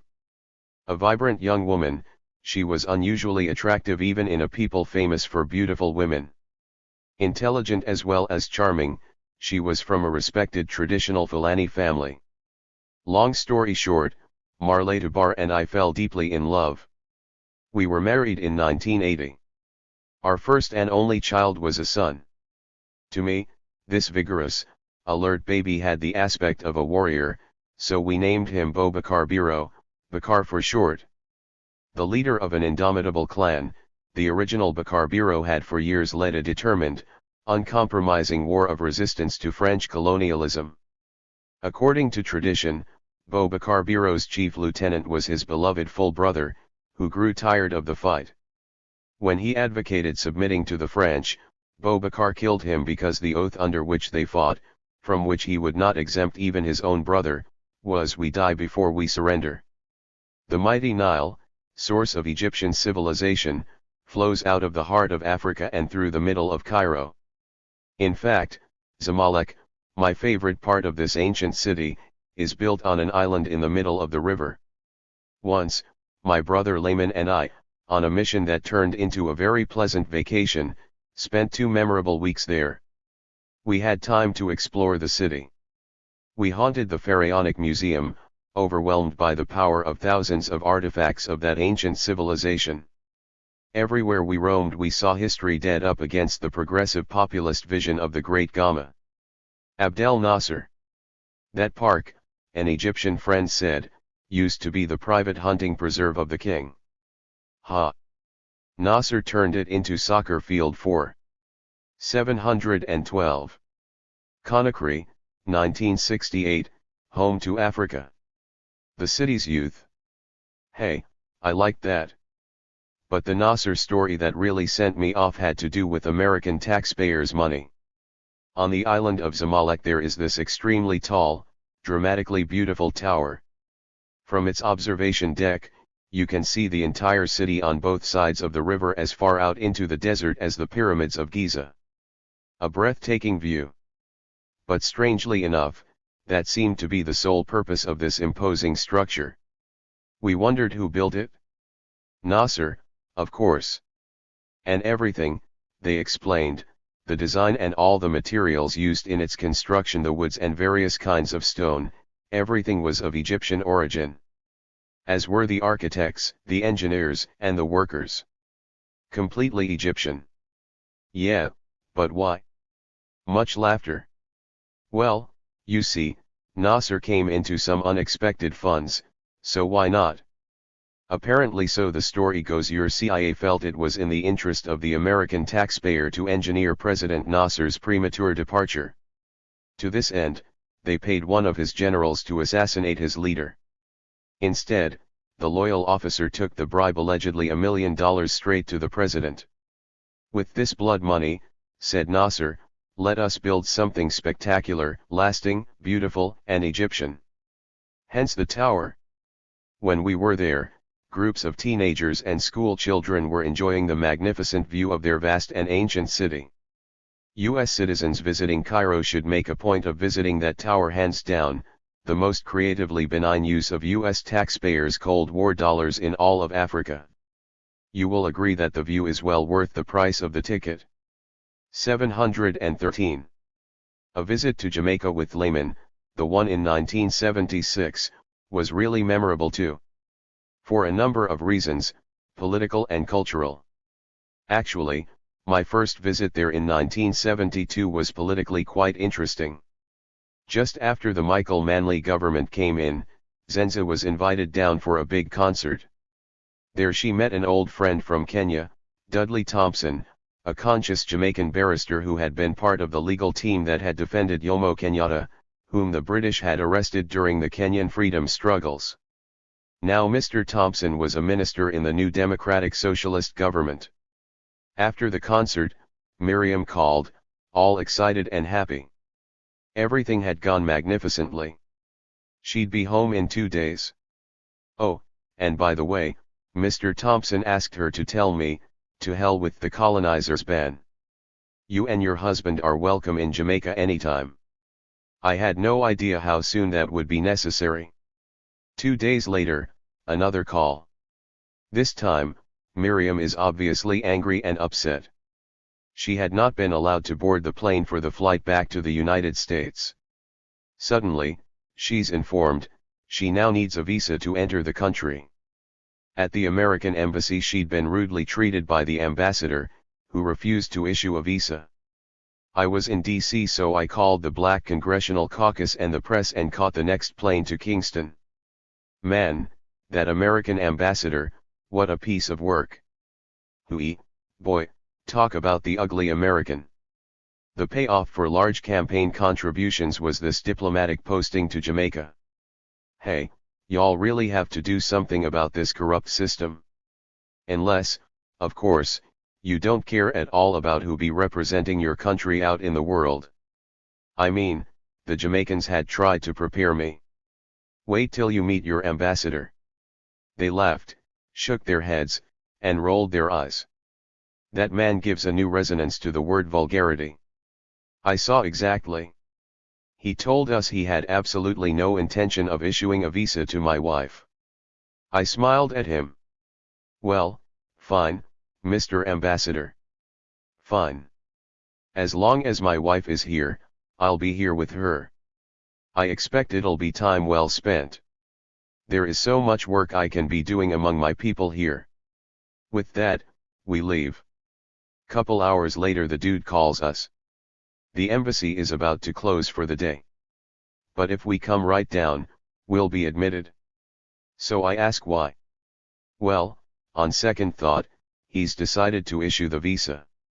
However, he blusters, we are to understand that travel to the United States is not a right. It's a privilege that he's granting. To my wife, a privilege he's granting? I say fine. When we get to the embassy, he says, now there's nothing keeping you here. You both are now free to leave. He wasn't at all subtle. I thanks him. Told him that my wife had business obligations so she would soon go. But 714. Conakry, 1968, home to Africa. Me, I anticipated a longer stay and had meetings and speeches set up all over the island. Figured I'd just stay a spell and do some work. The ambassador looked most unhappy, but we had a great working vacation. In 1976 I was in Jamaica to dedicate a little culture center in a working-class community in the hills over East Kingston. Then, the Democratic Socialist government of Michael Manley had just won election to a second term. They were, for the first time in the country's history, putting in place programs to really empower the masses. That was the government's priority, and you could see the sufferers beginning to assert themselves as human beings and citizens. And of course the reactionary forces, with CIA direction, were beginning to mobilize to destabilize the country. You could see the signs, propaganda, violence, etc., etc. It reminded me of what we were experiencing in Guinea. Manley's socialist government had lifted the ban on me imposed by the British imperialists back in 1967. Layman and I were the guests of the mystic revelation of Rastafari, a grassroots band of serious Rasta musicians. With their groundbreaking album, Gru Nation, this extraordinary group of grassroots musicians had injected a conscious, radically African emphasis into Jamaican popular music, influencing a generation of young Rasta musicians like Bob Marley. 715. Their legendary leader and master drummer, Count Ossie, had recently died. With the help of a conscious, highly placed young government scientist, the group had secured the funds to establish in the community a living memorial to their leader. This was the Count Ossie Culture Center and Primary School. We lived up in the center, which was still under construction, with the bread Aaron and their community. Each evening, the bread Aaron came bringing their instruments, fired up their chalice, and proceeded to chant down Babylon one more time in rehearsal for the center's dedication. Those Grunation sessions, the drums and chanting into the early mornings, took me back strongly to my Trinidad childhood. I could easily imagine myself back in a panyard in Belmont with the Casablanca Steel Band. It was a lovely trip into the grassroots of Jamaica. But even then there were ominous signs or sounds of things to come. Occasionally we could hear distant gunfire from down in the city. The opening salvos of the vicious ghetto war that the reactionaries would launch to destabilize the socialist program of the government. The dynamic of the Jamaican class warfare at that time reminded me very much of Guinea. In a few more years the society would be completely demoralized by violence. A crime against the society and the Jamaican masses from which the country has never really recovered. The bread Aaron kept telling me that I knew their manager, Breda Richard, who, though a government official, was a conscious young Breda and a black-hearted man. This brother had organized their foreign tours and helped them secure the culture center. They insisted we had met up so, meaning in America. As soon as I saw Breda Richard, I recognized that we had indeed briefly met at Howard 12 years earlier. As a student at Michigan, he'd come to visit his brother, a student at Howard, who was with us in NAG. When Kwame told this story for possible inclusion here, neither of us could have suspected that my brother Richard the would, a year after Kwame, also succumb to cancer before the book's appearance. EMT. In 1984, I was leaving for the States to do some recruitment drives for the All-African People's Revolutionary Party there. When I went to inform President Ture, he urged me to make it a short visit because the Organization of African Unity meeting was to take place in Guinea that year and there was work he wanted me to do for that meeting. There was to be a week-long conference on Pan-Africanism to precede the OAS meeting. President Ture asked me to organize the diaspora representation to that conference. Then, somehow, we got into a discussion of philosophical materialism. There had been an ongoing argument on the subject. 716. Conakry, 1968, Home to Africa. Between the co-presidents. Sekou Touré held that Western philosophical materialism was automatically, by definition, atheistic. Nkrumah said not necessarily, and they would set to. So we discussed that for a while, and as I was leaving, he gave me some instructions and a letter for Ambassador B.A. at the embassy in D.C. As I left, he said, "Go well, hurry back." I had been in the United States about 4 days and had just arrived in D.C. The ambassador had business at the United Nations mission in New York and we agreed to meet there the next day. So when my phone rang about midnight, I thought it might be the ambassador calling about our meeting. It was a brother from Cameroon named Mohammed Bar, calling from Texas. "Where is Sekou Touré?" he asked. "Either in Conakry or possibly in Algeria," I said. "My brother, you sure he isn't in America?" "No way." When I left him in Conakry, he said absolutely nothing about coming here. Besides, I thought, why would he have asked me to see the ambassador if he were planning a visit? "No way, brother," I said. "He's in Conakry." "Why?" "Listen to this," and he held the phone to the radio. Somehow he had Radio Gabon on and they were announcing the death of Sekou Touré in a Cleveland hospital. It was a heart attack. I thanked him and we gave each other our sympathy. My mind was racing. I was suspicious. Desperately hoping it was no more than the usual disinformation from the enemy. I called the French press agency and asked if they had any news of the death. They were not forthcoming. Wanted to know who I was and what my interest was. "What you mean?" "I'm simply calling for confirmation of a news story." Seems they did have some information that they too were still trying to confirm. So I called the embassy. By now it's well after midnight and the ambassador's wife gets on. I apologized for the late hour.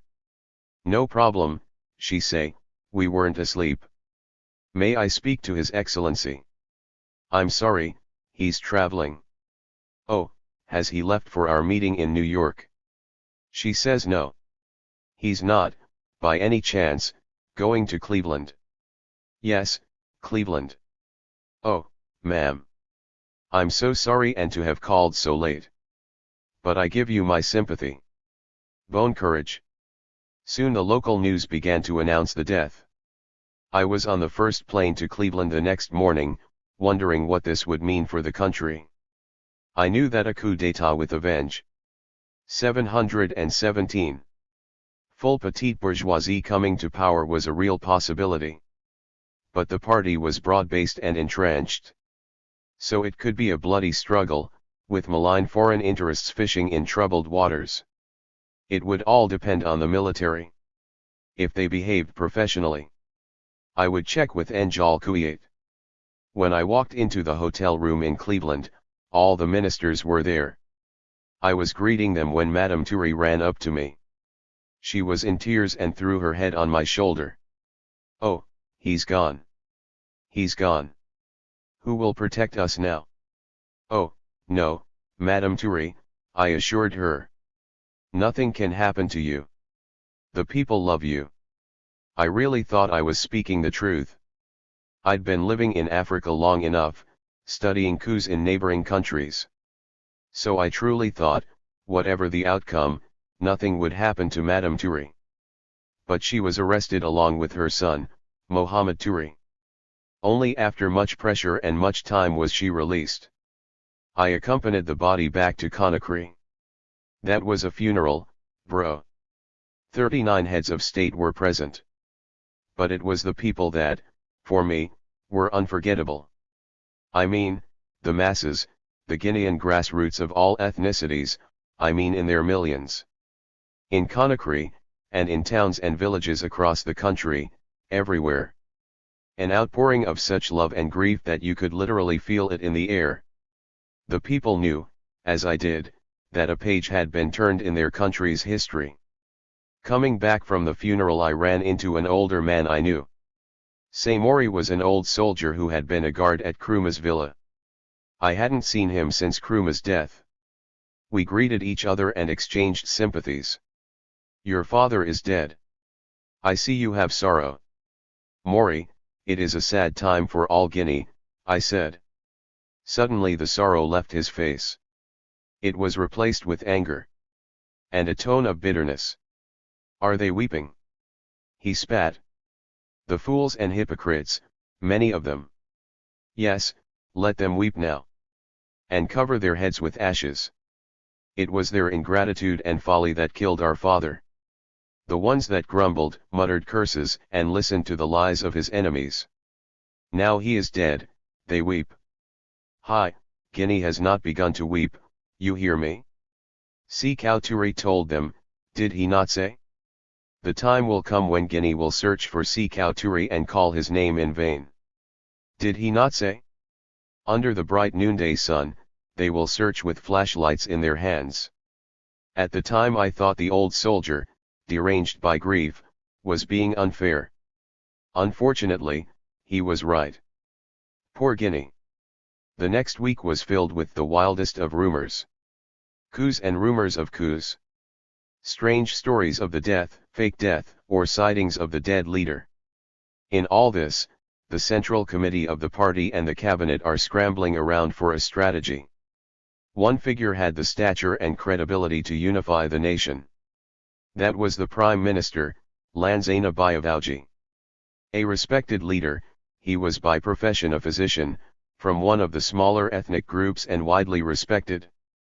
But he was arrested and died in prison. Once the Prime Minister was removed and the only unifying, stabilizing force gone, the coup was announced. The military arrested the entire Central Committee and the top leadership of the party, many of whom would be executed. They banned the party and then arrested and tortured 1,000 of the young cadres. The chief figure in the coup was an officer, I believe a colonel, named Diarra Traoré, who was himself later killed. He was later replaced by another military man, Lansana Conté, who is still president. French neocolonialist fingerprints were all over this coup. French military and economic advisors suddenly appeared all over the place. Sékou Touré, his character, policies, and programs were all denounced. History was rewritten in the media for real, Jack, and the economy opened up to foreign imports. They promised the people a new age of prosperity and freedom. The country is still waiting. Of course, all the traitors who'd colluded with Portuguese aggression returned from exile. If not in triumph, then certainly without shame. This was a time of deep sadness and anxiety for all my friends. Those not in prison. I was married to Marletu and we had a young child, and at first we were certain that they would come for me. But when it didn't happen, I suppose I gradually became a little cocky. My old buddy Njal Kouiat, the revolutionary young officer who had given me military training, came to my house. First time in years. He spent 5 hours passionately trying to justify the coup. I wasn't buying any of it. Finally he left. To this day I am not sure exactly what he was trying to do. Whether he was on a mission to recruit me or if it was just personal. I thought at the time that, perhaps as a soldier, he was between a rock and a hard place with his conscience therefore troubled. I remembered how poor, loyal Boyero had been thrown from the plane by his fellow soldiers. But I don't know, because they then gave Kouiat a ministry, postage and telecommunications. We had decisions to make. I was married, had a son and an extended 719 family. I knew and loved Guinea, had ties, but was it feasible to stay? Would I even be allowed to? So I slept listening for the midnight knock on the door. Many of my close associates in the party were already in jail. However, I held no official position in the party, which may have been what saved me. Even if forced out, there was no question. I'd live in Africa. But the revolutionary bases in Africa had been shrinking. They were all falling to neocolonialism. And even if I went to a progressive country, there was no assurance that there wouldn't be a coup there also. So if I was to stay in Africa, it was entirely likely that I'd have to learn to live under some form of neocolonialism, struggling from inside the beast all over again. A prospect I didn't particularly relish. So no matter how reactionary Guinea became, I at least knew Guinea. Working for the party, I'd visited every region, every town. I'd been in the country 14 years. I figured I'd sit tight and see what developed. Ironically enough, it would be my neighbor Alhaji Chame, the stone businessman, very reactionary, who had the greatest effect on my decision. One day my house was full of people, all supporters of the revolution, when Alhaji appeared and asked me to come on outside. He was serious, very much in his bluff, tough-talking mode. No proverbs or metaphors. Look, you know, I'm not like those others. I'm not here to cry for Sékou Touré or his revolution. Myself, I'd have put him in prison years ago if I could. So that's enough of that. But you. I know you are in trouble, trying to decide whether you should stay in Guinea or leave. Am I right? I thought so. Well, let me tell you one thing. If you leave Guinea now, you will be making a very great mistake. That will tell people that you came here only because of Sékou Touré. That you never cared for the people or the country. You were just following Sékou Touré's power. In essence, that was what he said. But he wasn't really talking about reputation, he was talking about integrity. Not what people in Guinea would think, since, after all, I'd be long gone, but what I would reveal about myself to myself. I made up my mind to stay. That decision behind me, I threw myself into the effort to maintain myself and the party. The military regime had executed 90% of the Central Committee and outlawed the party. The task was to rebuild, clandestinely, while fighting to get it unbanned, which we eventually accomplished. While Sékou Touré lived, I'd sought no formal position in the party. I'd just been a regular member. Now I accepted nomination to the Central Committee and threw myself into the work. It was tough, a complete and sudden reversal. From being the party of the government, we went back to being outlaws, hunted and repressed.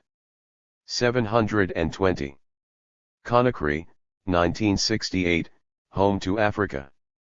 And not by white racists either, but by black reactionary puppets this time.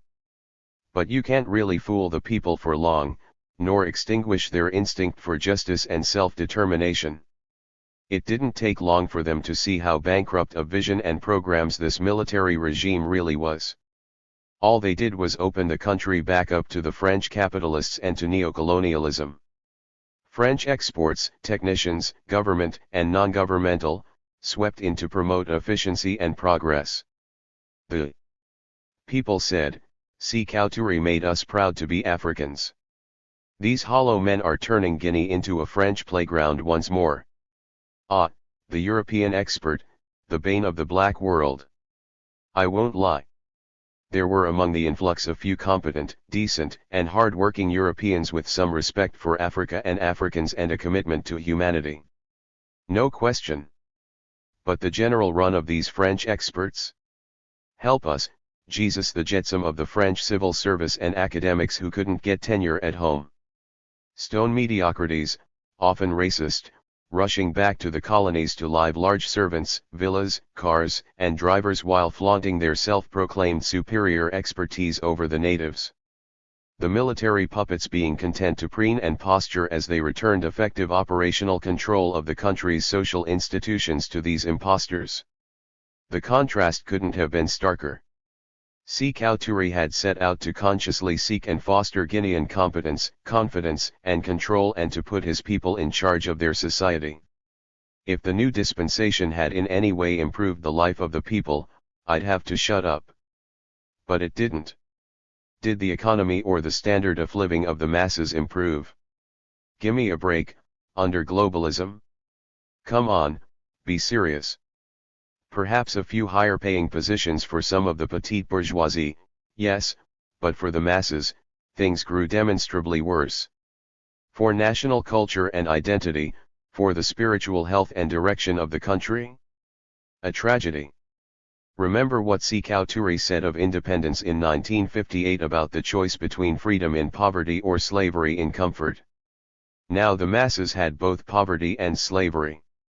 Any objective assessment would have to reach that conclusion. Of course, the family in America, especially May Charles, wanted me home instantly. But the only principled decision possible for me was to stay. I wasn't about to cut and run.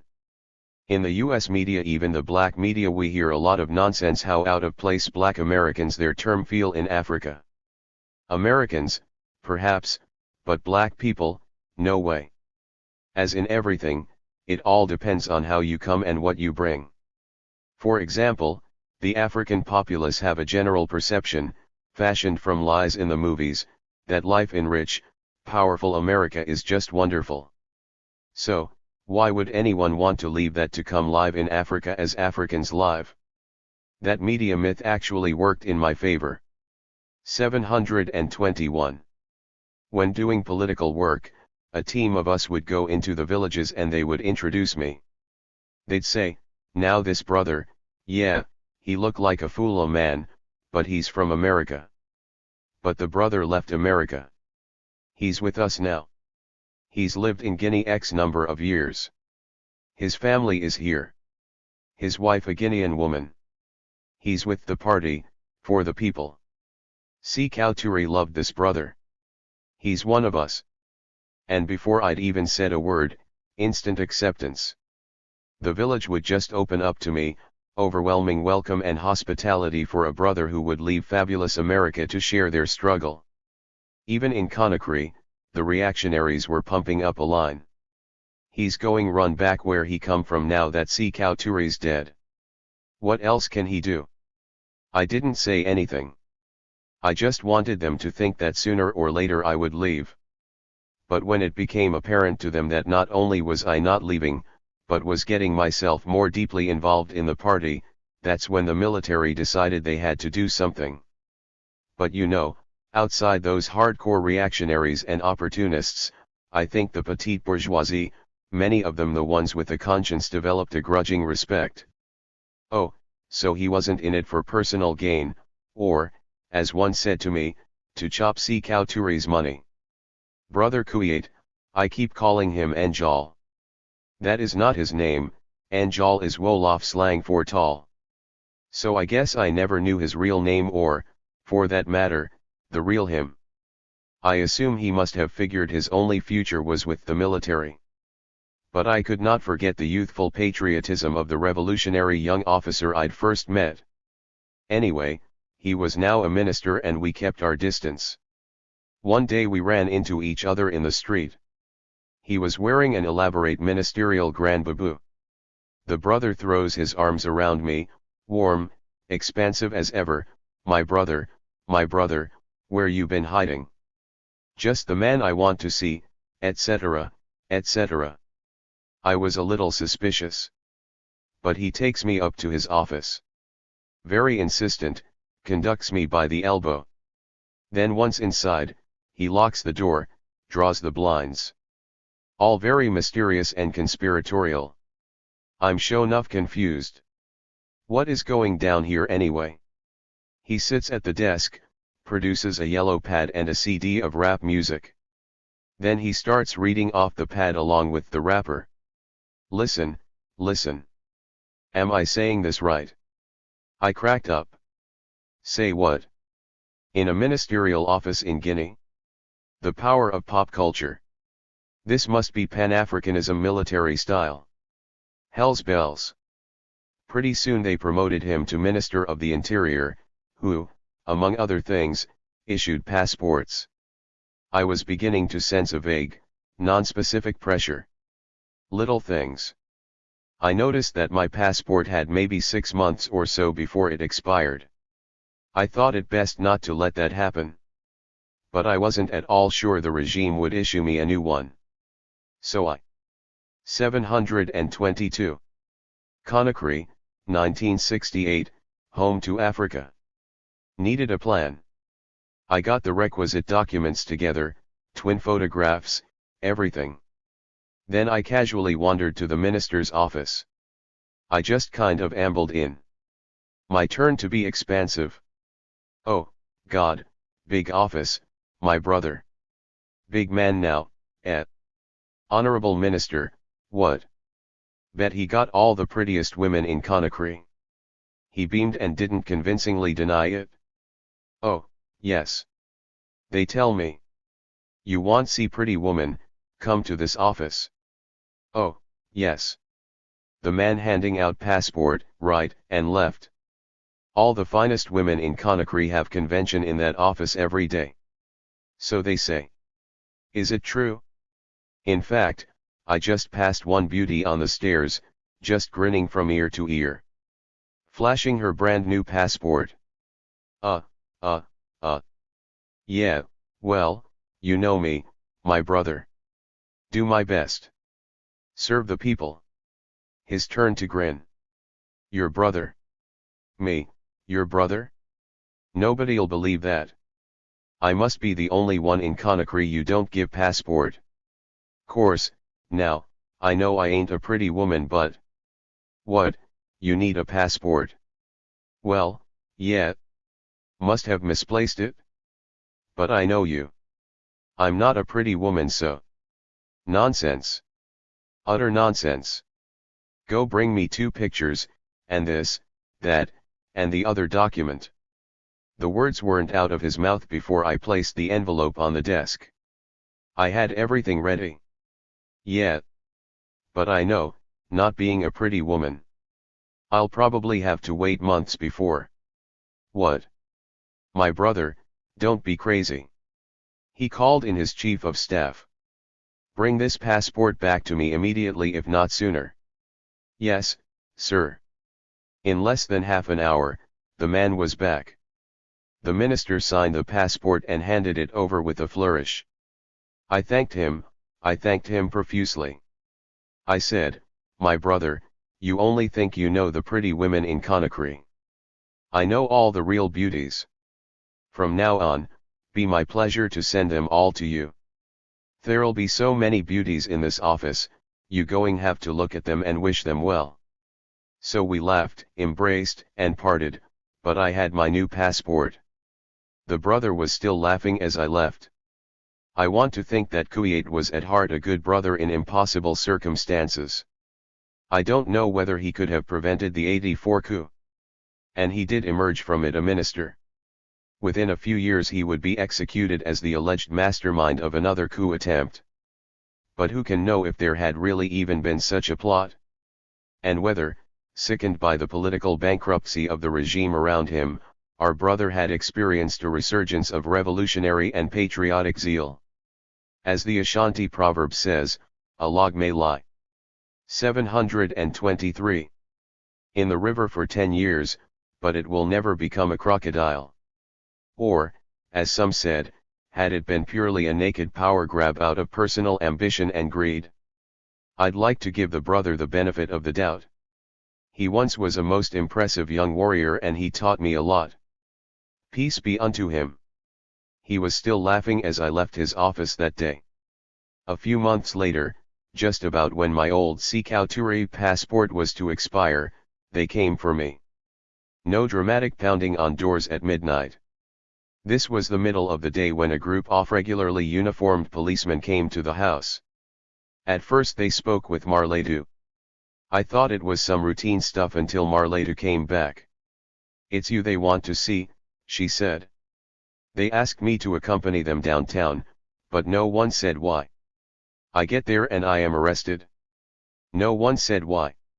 Whereupon they take me back to the house, where they conducted a search. I was never told what they were looking for, but it was a thorough search.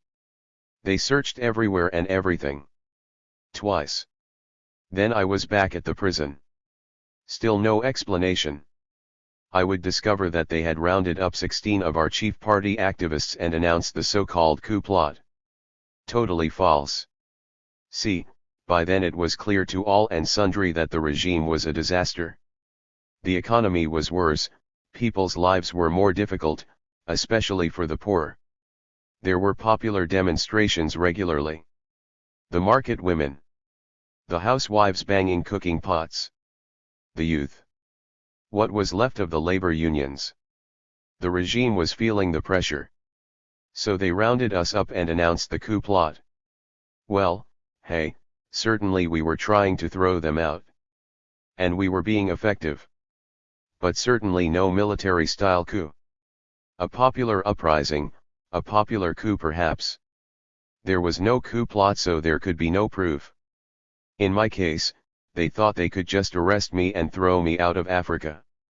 Of course, I must say, of all the prisons I've been in, this was the best. I wasn't even locked in a cell. I was placed in an empty office in the central police station in Conakry. There was an open yard, so theoretically anyway I could have run off anytime. But perhaps that is what they were hoping. I wasn't about to test it. However, there were no policemen running in screaming and threatening. In fact, it was almost as though I weren't in prison at all. And no charges were ever brought, so I guess it was a detention.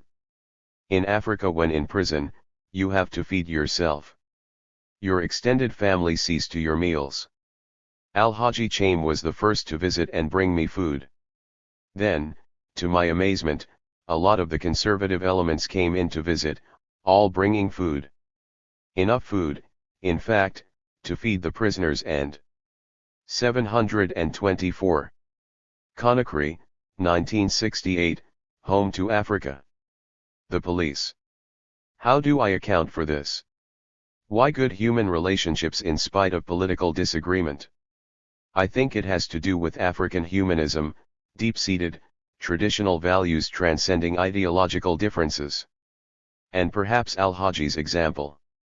Of course, their demonstration of support also helped me politically. 727. Chapter XXVIII. Cancer brings out the best in people. In 1995 we were seeing in Africa what, at long distance and with a time lag, I took to be the spin-off effects of what had happened in the Soviet Union in the late 80s. The consequences of Gorbachev's betrayal and what my old friend Bill Hansen calls the ignominious collapse of Soviet socialism. Whatever the causes, this year as it developed would be one of my roughest, politically speaking. Seriously. Rough. There was very little good news. The reports coming into Conakry from Qatars in the field as well as from allies across the continent were almost all grim. Month after month, report after report, there were setbacks. Neocolonialism brazenly resurfacing and running rampant. Arrogant military dictatorships puffing themselves up, pressing down the people.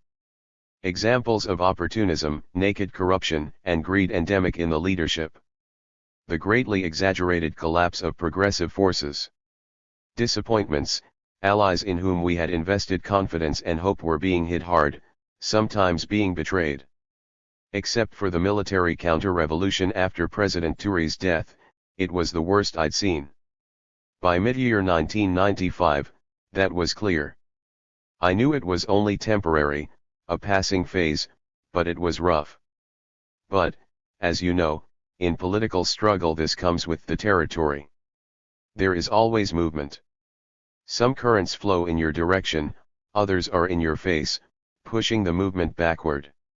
A kind of pendulum effect, rise and fall, in political fortunes. When you devote your life to organizing, whether for revolution or simply for progressive social change, the movement is never always in a positive direction or at a constant pace.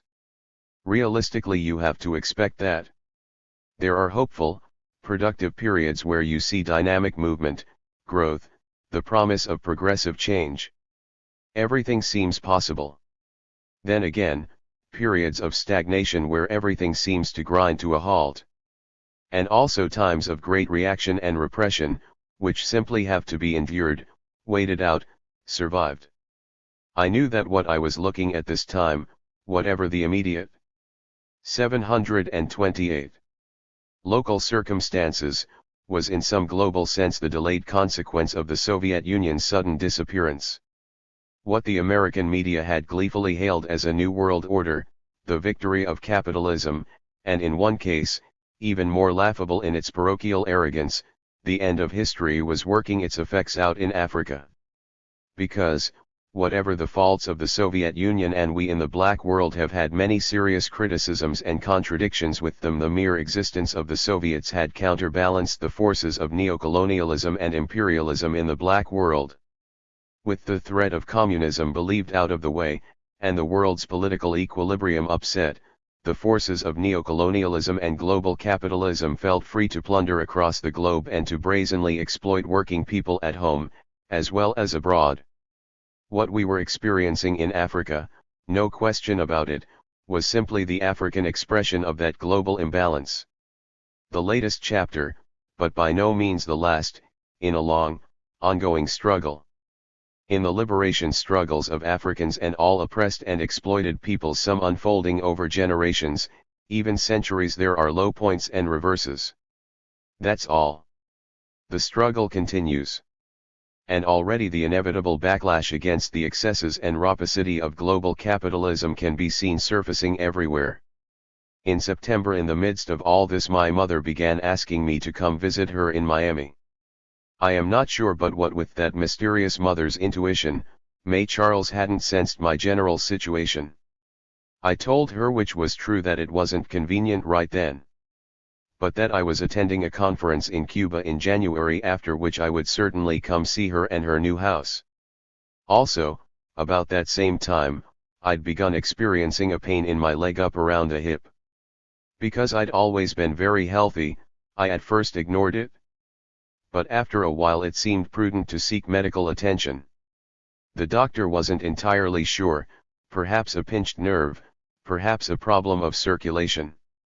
We'd need to watch it carefully, certainly do more extensive testing if it persisted. I asked him to do something for the pain. The medicine he prescribed suppressed the pain, so I put it out of my mind. Then came May Charles's reply. You know, the kind of letter only a mother pulling out all the stops can write. Perhaps, As I've said, she had sensed something of my mood and situation. Whatever the cause, she clearly wanted me to come see her now. Why, I am old and getting frail. My son, at my age, tomorrow is not a given, we can't afford to take anything for granted at my age. You know the script. The one that always works. It was my turn to get apprehensive. What if something were to happen to her? There really wasn't much choice. I'd go early. When I arrived in Miami in mid-December, I discovered that she was indeed troubled, but not for herself, for her only son. 729. Just look at you, just look at your clothes, and you need a haircut. It was almost word for word her greeting when I'd returned from the Freedom Rides in 1961. And not only that, you are now over 50 years old and you still have nothing. Why are you like that, eh? I don't know what you think this world is. Look at your sisters, even the unmarried ones have their own houses. They are fighting life, but you have nothing. Anything you have, you give away, every blessed thing. I don't know what you think this world is. I worry about what's going to happen to my son. Of course with my mother and me this is an old reel, an ancient dance. But this time it was a little more intense. A poignancy related to the fact, as she frequently pointed out, that she was indeed getting old and feeling it. And I was certainly no longer a kid. What could I say that her mother's heart would understand? From her perspective she was absolutely right. To her, my life was not just unconventional, it was a provocation. Her friends' sons were in many cases professionals, solid burghers, taxpayers, and property owners, some of them even doctors and dentists, while her son was notoriously unconcerned so far as the accumulation of material possessions was concerned. Of course, none of the people I had most admired and who'd influenced my life Bayard, Professor Brown, Dr. King, Ms. Baker, Mrs. Hamer, Malcolm, Presidents Nkrumah and Sekou Toure, and so many others had devoted the slightest concern to material acquisition either. But try that argument on a worried West Indian mother, nah. I knew better than to point out that my apparent economic insecurity was entirely relative and a matter of perspective. That compared to the great majority of the people I worked with and cared most about, my own situation was quite secure, even comfortable. She knew that I could never aspire to live more lavishly than the people whose struggle I had fought to represent all my life.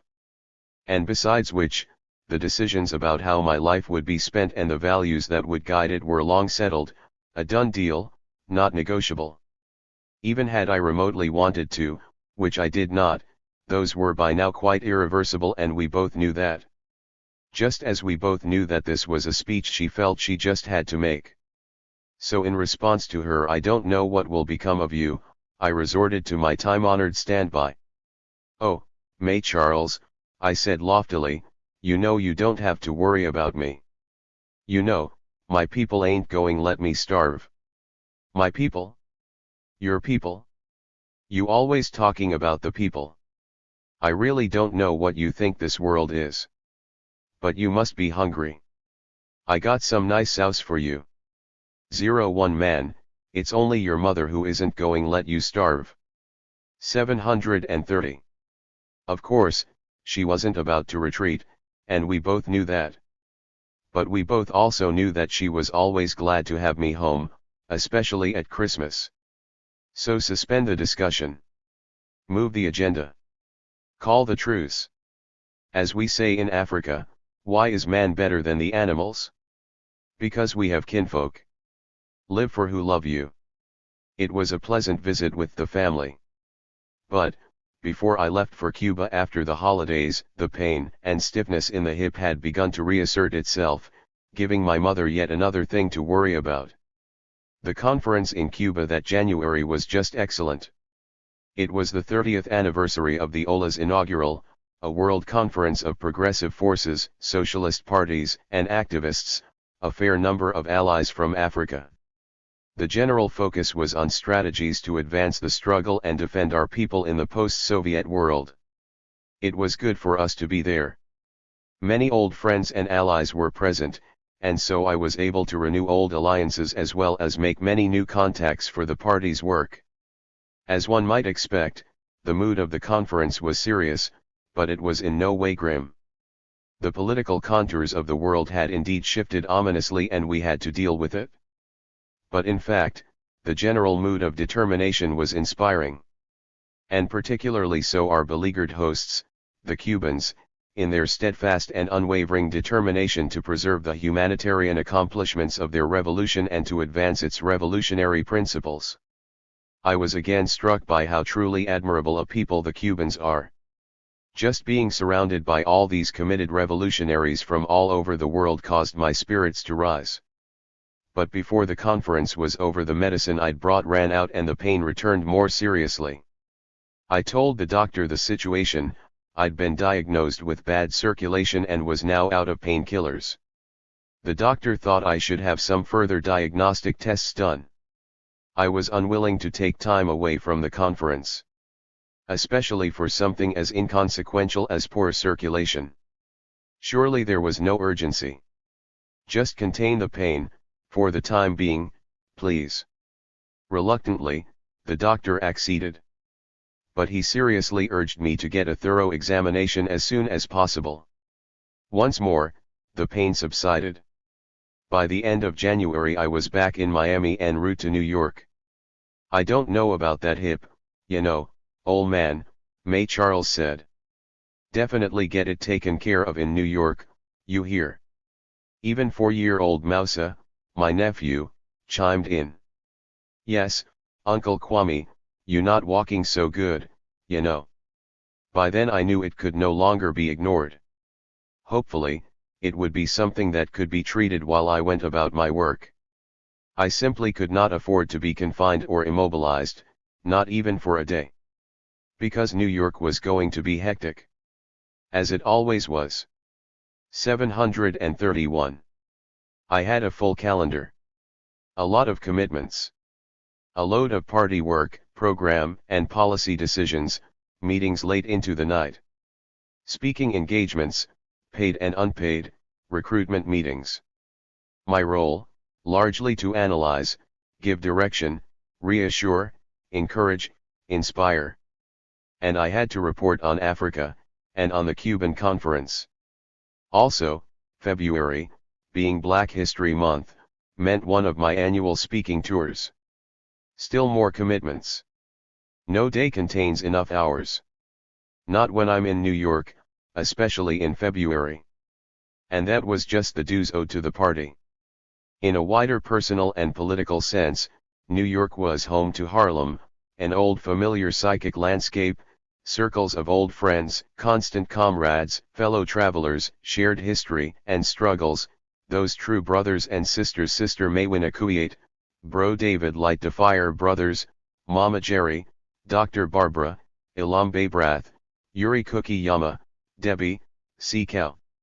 All demands, but these were good demands, yes. But demands nonetheless. I could and would see my doctor in New York but could spare no time for anything like a serious illness.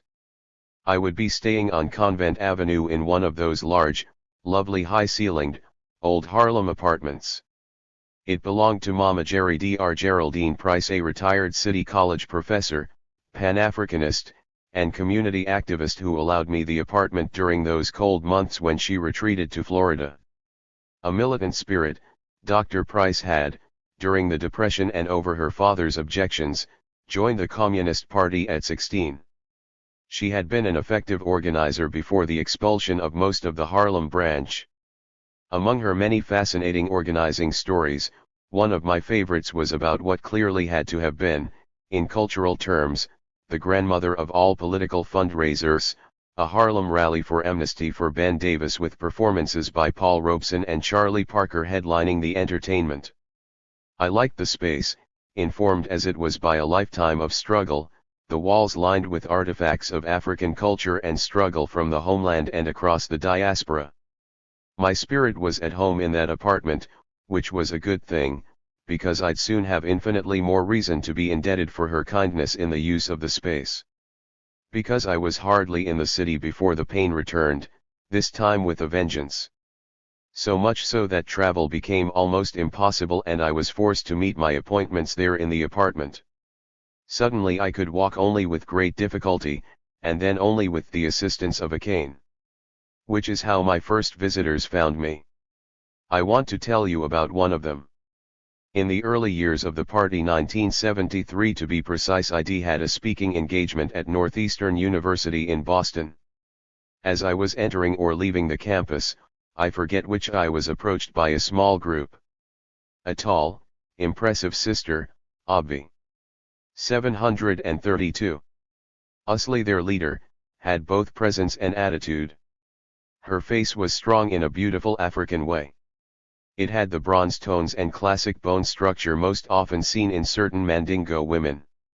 I could not help saying so. But this sister was listening to no compliments. She was there on business. She was the director of an anti-poverty community program at the Mission Hill housing project adjacent to the university.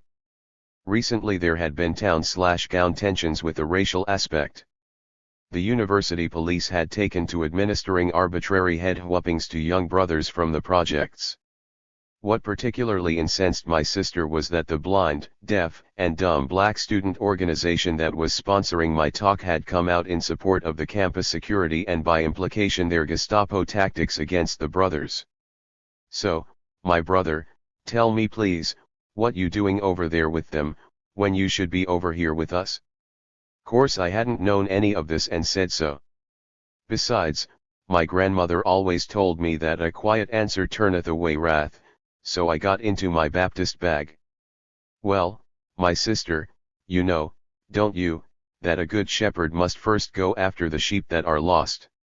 She was having none of that, but she shushed the derisive murmur starting up among the youth behind her with a small gesture. Before I left, we managed a rapprochement between the African students and the community. The strong sister joined the party.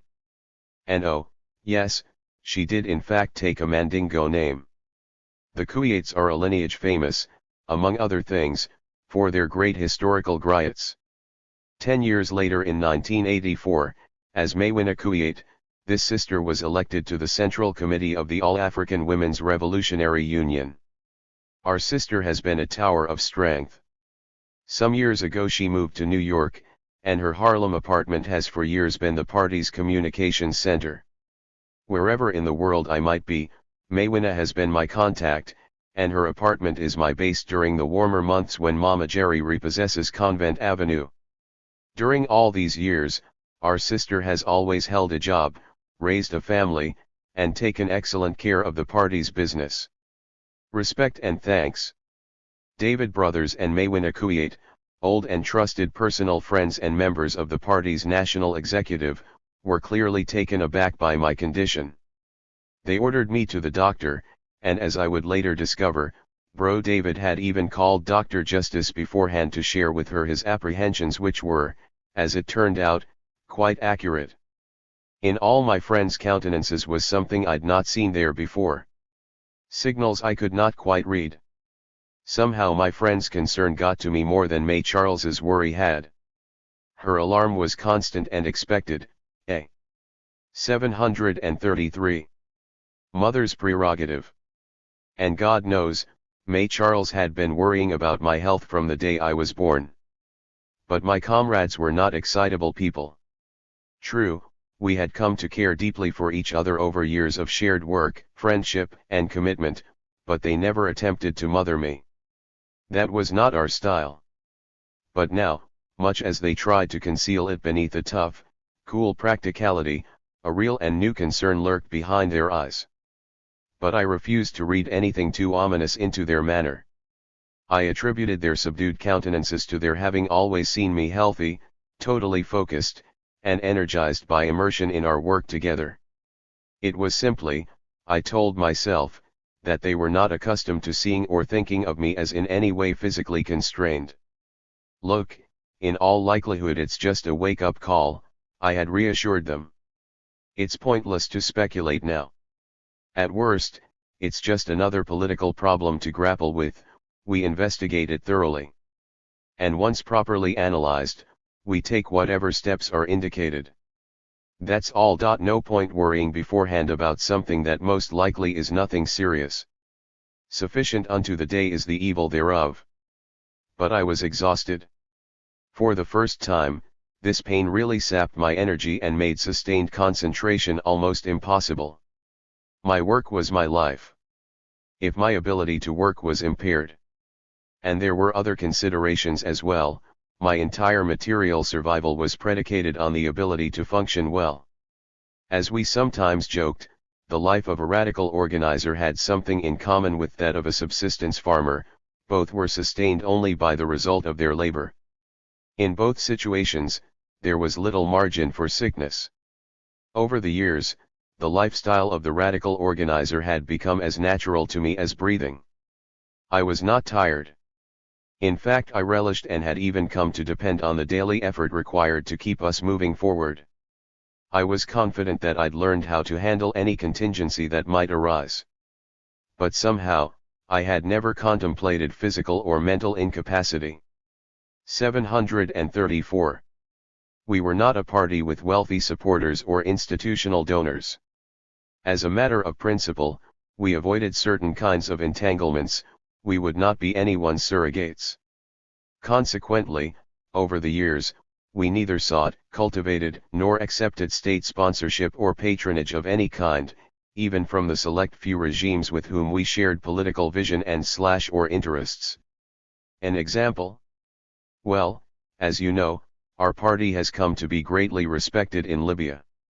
A year or so before ture passed over, the Libyans decided to explore a Pan-Africanist approach. They decided to have an exploratory conference of all the Pan-Africanist and revolutionary formations in Africa. Naturally, the All-African People's Revolutionary Party was invited. At the time, there were a few contradictions between Colonel Gaddafi and ture, so I decided not to attend that first conference. But I briefed the delegation. I said, "Look, at a certain point the Libyans will thank you for coming. They will say, 'Now, please, tell us how we can help your struggle. If there is anything we can help you with, please tell us.' That's when the shopping lists will come out. You are to ask for nothing. Take nothing." Sure enough, all the other groups had their requests: guns, bases, training, money, etc., etc. When our time came, our delegation thanked the Libyans. We thanked them for their solidarity and hospitality. But we asked for nothing.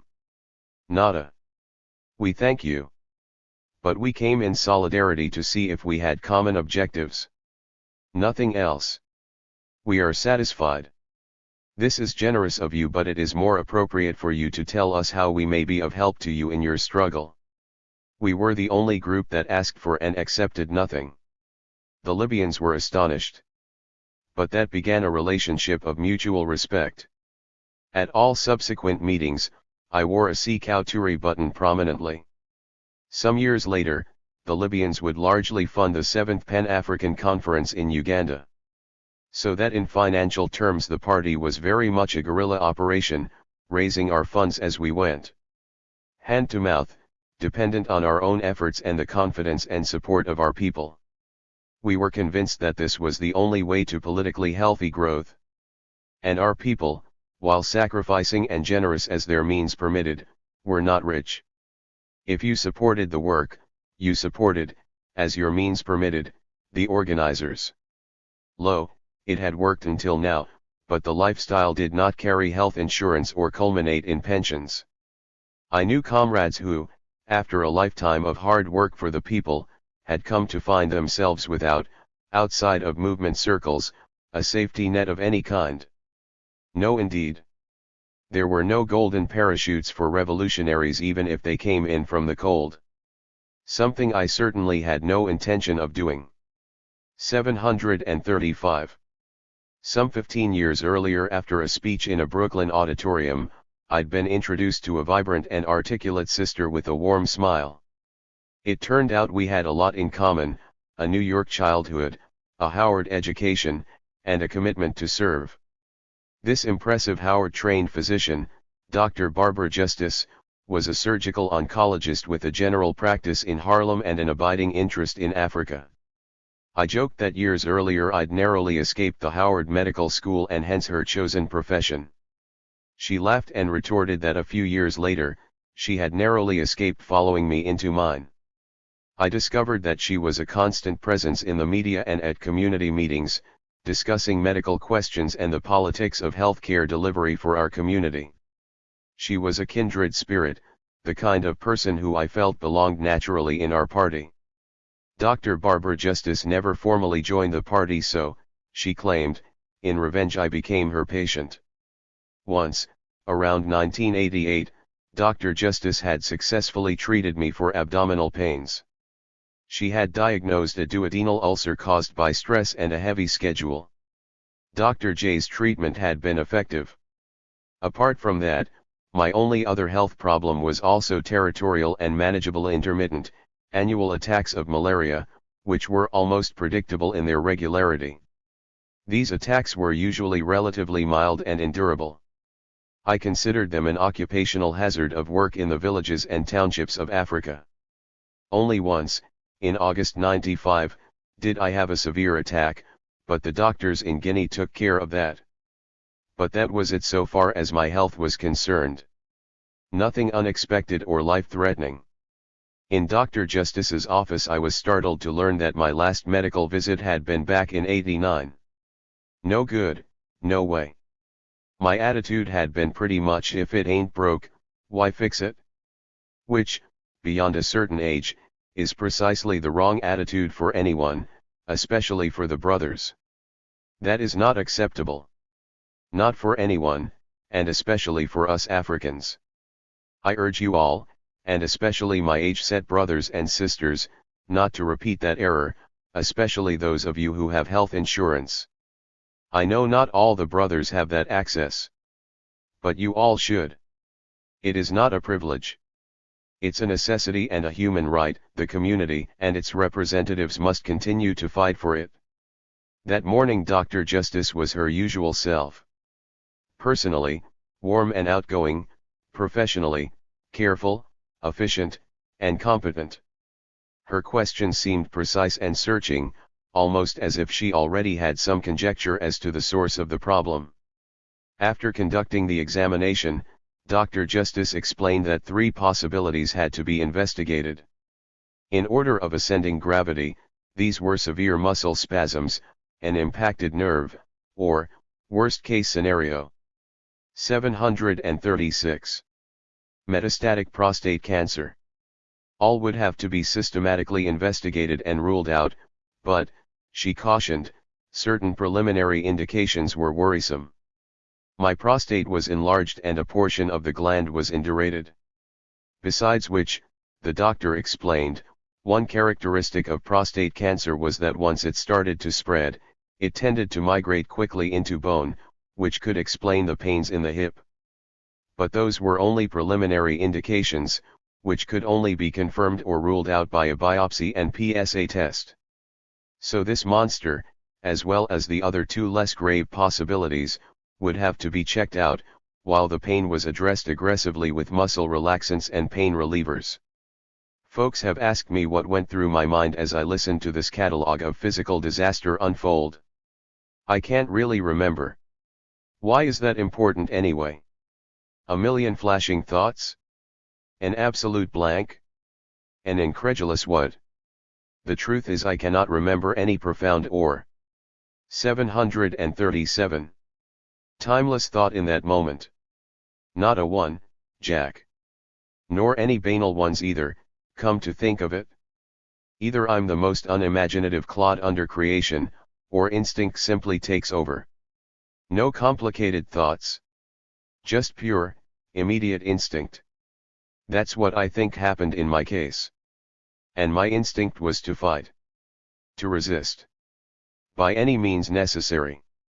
Something deep inside, something way beyond conscious reason, simply knew that there could be no capitulation. Nor would I allow this thing to stop me from working. Those 2 were clear. Immediately.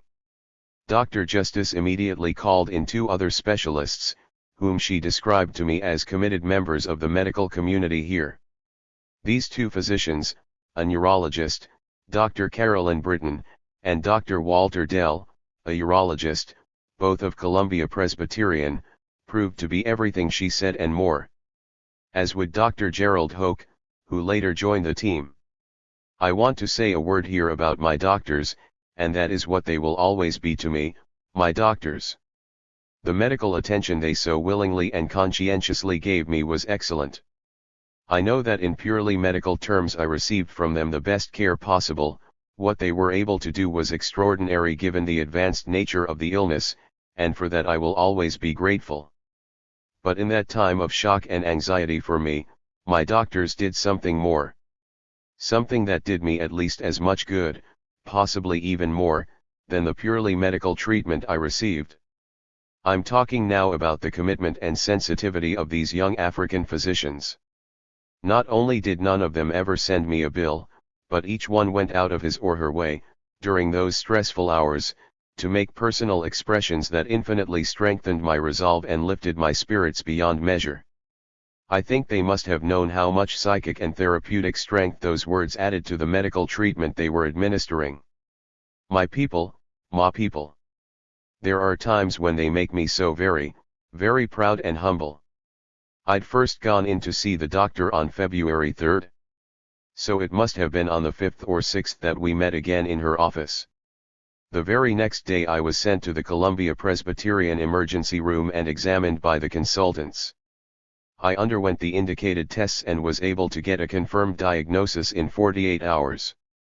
By which time it came as no great surprise, as I'd been prepared for the worst. I learned then about a rating system for prostate cancer, something called the Gleason scale, which is calibrated from 1 to 10, with 10 being the final stages. What I had was adenocarcinoma of the prostate at Gleason 7. On the first Wednesday of every February I had a long-standing commitment. The United African Movement, a promising Pan-Africanist formation in Brooklyn, had taken over an abandoned movie house in the heart of the Brooklyn ghetto. Every Wednesday at the Slave Market Theater there was a community political meeting, and for the last couple of years, the first Wednesday of February had become Kwame Ture night. I felt it important not to break that tradition. My first appointment with Dr. Britton was for later that evening. During the ride from Harlem, Sister Maywina, disciplined soldier though she is, was obviously torn. While she understood and supported the necessity for the Brooklyn appearance, she equally questioned its wisdom, given my health. That good sister apologized for every bump and pothole she couldn't avoid. Brother David Brothers and a group of young party members met me outside the theater. Because I took a long time getting out of Maywina's small car, I could sense a debate about to develop, so I cut it off. The people here. Yeah, brother, the place is packed. Wall-to-wall Africans. All right. Let's go get this done. And without further discussion, we went in. It was a full house and a good mix. A cross-section of veteran Pan-Africanists, nationalists, former Panthers, Malcolm's people, community activist stalwart souls who'd kept the faith along with a good representation of youth. It was a good, spirited meeting, excellent. But a long one. I was glad I had come, but the trip had taken its toll. By the evening's end I had neither energy nor will to resist when the brothers from the party physically carried me off the stage. That's it, brother, Maywina declared. Now you go to Columbia Presbyterian. That night I met the formidable Dr. Sister Carolyn Britton. Oh, Lord, brother, emergency rooms, Maywina complained. You know I don't like them. I just know they going have yuck sitting there. 739. For 5 hours at least. You know how they do us. I just know it. But she didn't reckon on the sister called Dr. Carolyn Britton. That lady took control. She met us, walked me in, ran tests, ordered x-rays, consulted Dr. Dell, ordered more x-rays, then informed me to abandon any idea I'd had of going home that evening. The next thing I knew I was tucked away in a room upstairs. I tell you, women have always been saving my life. Hence the immediate hospitalization ordered by Dr. Britton. Here politics reared its gnarly head. New York City politics. The recent wave of Republican budget cutting had resulted in an accelerating attrition of resources to the Harlem hospital. The latest service to be shut down was the radiotherapy department, which meant that when the time came, I would have to be admitted to Columbia Presbyterian. The last thing I want to do is to appear unappreciative, for in truth, thanks to my doctors and a gracious staff, my treatment there has been excellent. No question. But surely the people of Harlem are entitled to their own community hospital? One designed, staffed, and equipped to address the range and pattern of health issues peculiar to that population? You know we do. Tell the truth and shame the devil. There was one obvious question that I found myself resisting. For some curious combination of reasons, which I've never quite deciphered, I was trying hard not to ask for a prognosis. So I tried to keep myself from asking. You know, doctor, how much time? But I needed to know from Dr. Justice exactly what that all meant. Exactly what was I facing? What could I expect? What, in realistic terms, the struggle would entail. We could fight this bad boy, couldn't we? Was the condition terminal? Was it even possible or usual to make that kind of judgment at this time? How much time? Dr. Justice was reluctant to go there. Too much was involved. Because, as she explained, each case and each person was so different. There. 741. Were so many variables beyond the merely physical or pathological. Personality factors, spiritual factors. And these can play a significant role. So, if one looked only at the pathological, what was usually said in circumstances like mine was 6 to 8 months. But none of that was graven in concrete, and in fact, it could be quite misleading. Terminal. Sooner or later, yes. Generally speaking, a Gleason 7 is a killer. But modern treatment was sophisticated. A range of treatments were available to retard the growth and spread of the cancer and to manage the pain. Hormone deprivation, radiation therapy, chemo. We would try them all. And we'd also explore the full range of non-Western medical traditions for whatever weapons, no matter how unconventional, presented themselves. But immediately we'd resort to the full range of Western medical technology to try to stabilize the situation, arrest the pain, and get me actively functional again. This was in January of 1996, and since I'm proofreading this in September of 1998, obviously she was right. But what had also become clear was that the kind of treatment she was projecting sounded prohibitively expensive. I really did not want to saddle May Charles with massive medical bills for expensive but hopeless treatment. About the cost. I began. Hey, my brother, you are seriously ill. Let's deal with the immediate crisis. First we treat you, then we worry about paying for it. To folks who would ask how I was feeling, I'd taken to saying, like a soldier wounded behind enemy lines. Which is exactly how I did feel. To this thing planted inside me I was saying, you may kill me, but, Charlie, you sure ain't stopping my work. Bravado. Perhaps some would call it that. In the movement we say, you gotta do what the spirits say do, in order to keep on keeping on. This was the first of what would prove to be a number of visits to Columbia Presbyterian over the next 2.5 years. It was instructive in ways I had not anticipated and could certainly never ever have expected. But going in was easy, the most difficult thing remained. The news of the diagnosis had to be broken to my mom. Now, in addition to her uneasiness about the unconventional lifestyle and financial precariousness of her son would be the added burden of his failing health. But I should have known.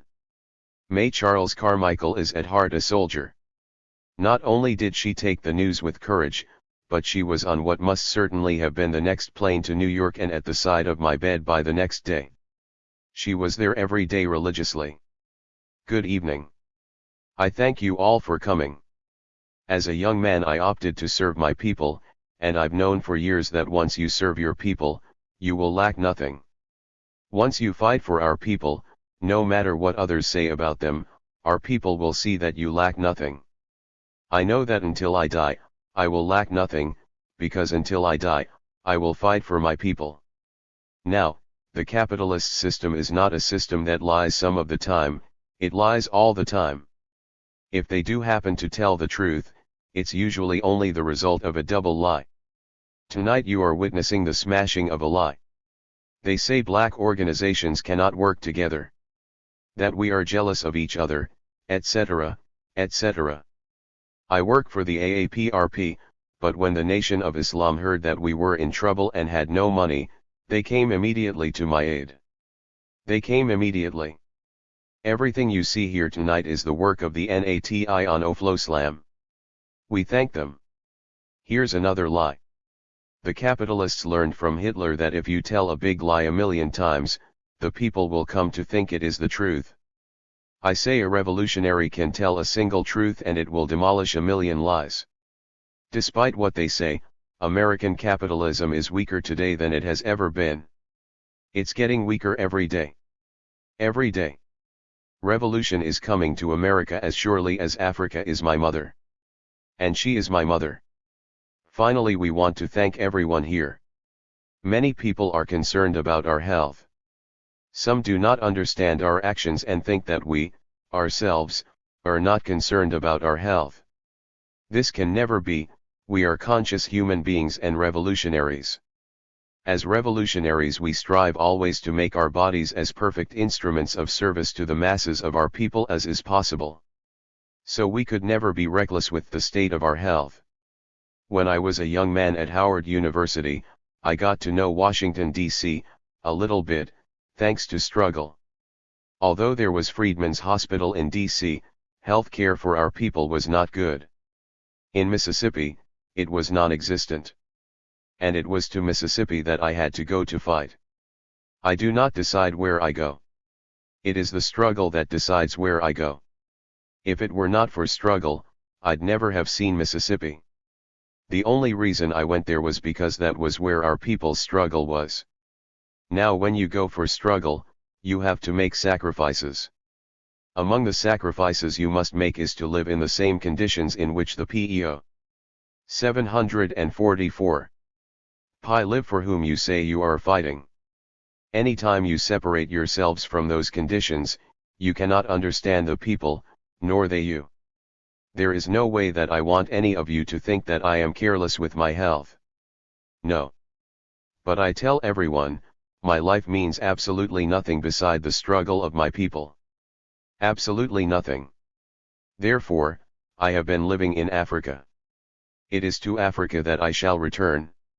It is in Africa that I shall die.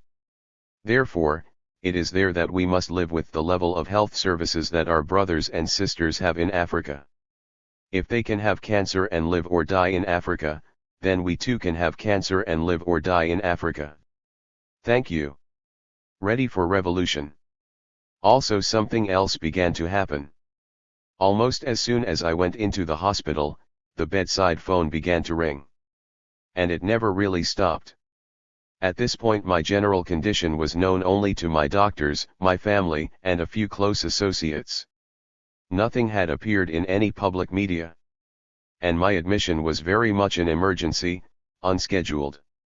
How did people find out and locate me so quickly? And this chorus of goodwill simply grew and expanded. The first day it was from mostly local New York folk. Then there were calls from California, Chicago, Mississippi, Alabama. And it wasn't just the AAPRP network either. These were folk from different stages of my life. Folks from Howard. From the Freedom Rides. Folks from NAG and the Mississippi Years. Black Panthers called. Folks from the DC. Black United Front, and ordinary unconnected brothers and sisters. Then by the second day it went international. Calls came in from Trinidad, Cuba, Guinea, Azania, and even Europe and Australia. Australia. Show enough, Australia. How people found out and managed to locate me, and so quickly, remains a mystery. In folklore, a drowning person sees his entire life flash before his eyes. Well, in this case it was the magic of technology, not folklore, but my entire life seemed to be calling in. I can't possibly name everyone because there were hundreds of calls reflecting all aspects and periods of my life, political and personal. A distinction without a difference if ever there were one. But from Azania, the beloved homeland to which she was finally able to return after years of struggle and exile, Miriam called. Her strong, supportive self as usual. Marleta called and volunteered to come to New York to help care for me, which she soon after did. The SNCC clan, it was good to hear from Bob Moses, Charlie Cobb, Ivanhoe, Cortland, Judy, Marion, Willie Ricks, June Johnson, so many. As Judy put it, it's a gathering of the clan. SNCC is an extended family. One instance of the sisters' practical considerateness particularly touched me. When I left the hospital, old good-hearted Judy from SNCC came to see me. Before she left, she whispered into my ear that a few of 745 the SNCC sisters had concluded, knowing me, that what I probably needed most right now was a little walking round money. Whereupon Judy slipped an envelope into my hand. The sisters were, of course, absolutely right. It was a generous gesture, and I know that my sisters are not wealthy women. My sisters, Asanti Sani. And, talk about the visiting hours, that was a whole nother scene. Folks just began to appear at the door. Actually, it wasn't even just during visiting hours. See, most of the old campaigners who began to materialize kinda took pride in talking, bluffing, conning, or in some other way maneuvering their way past casual obstacles like hospital bureaucracy, whenever the mood struck them.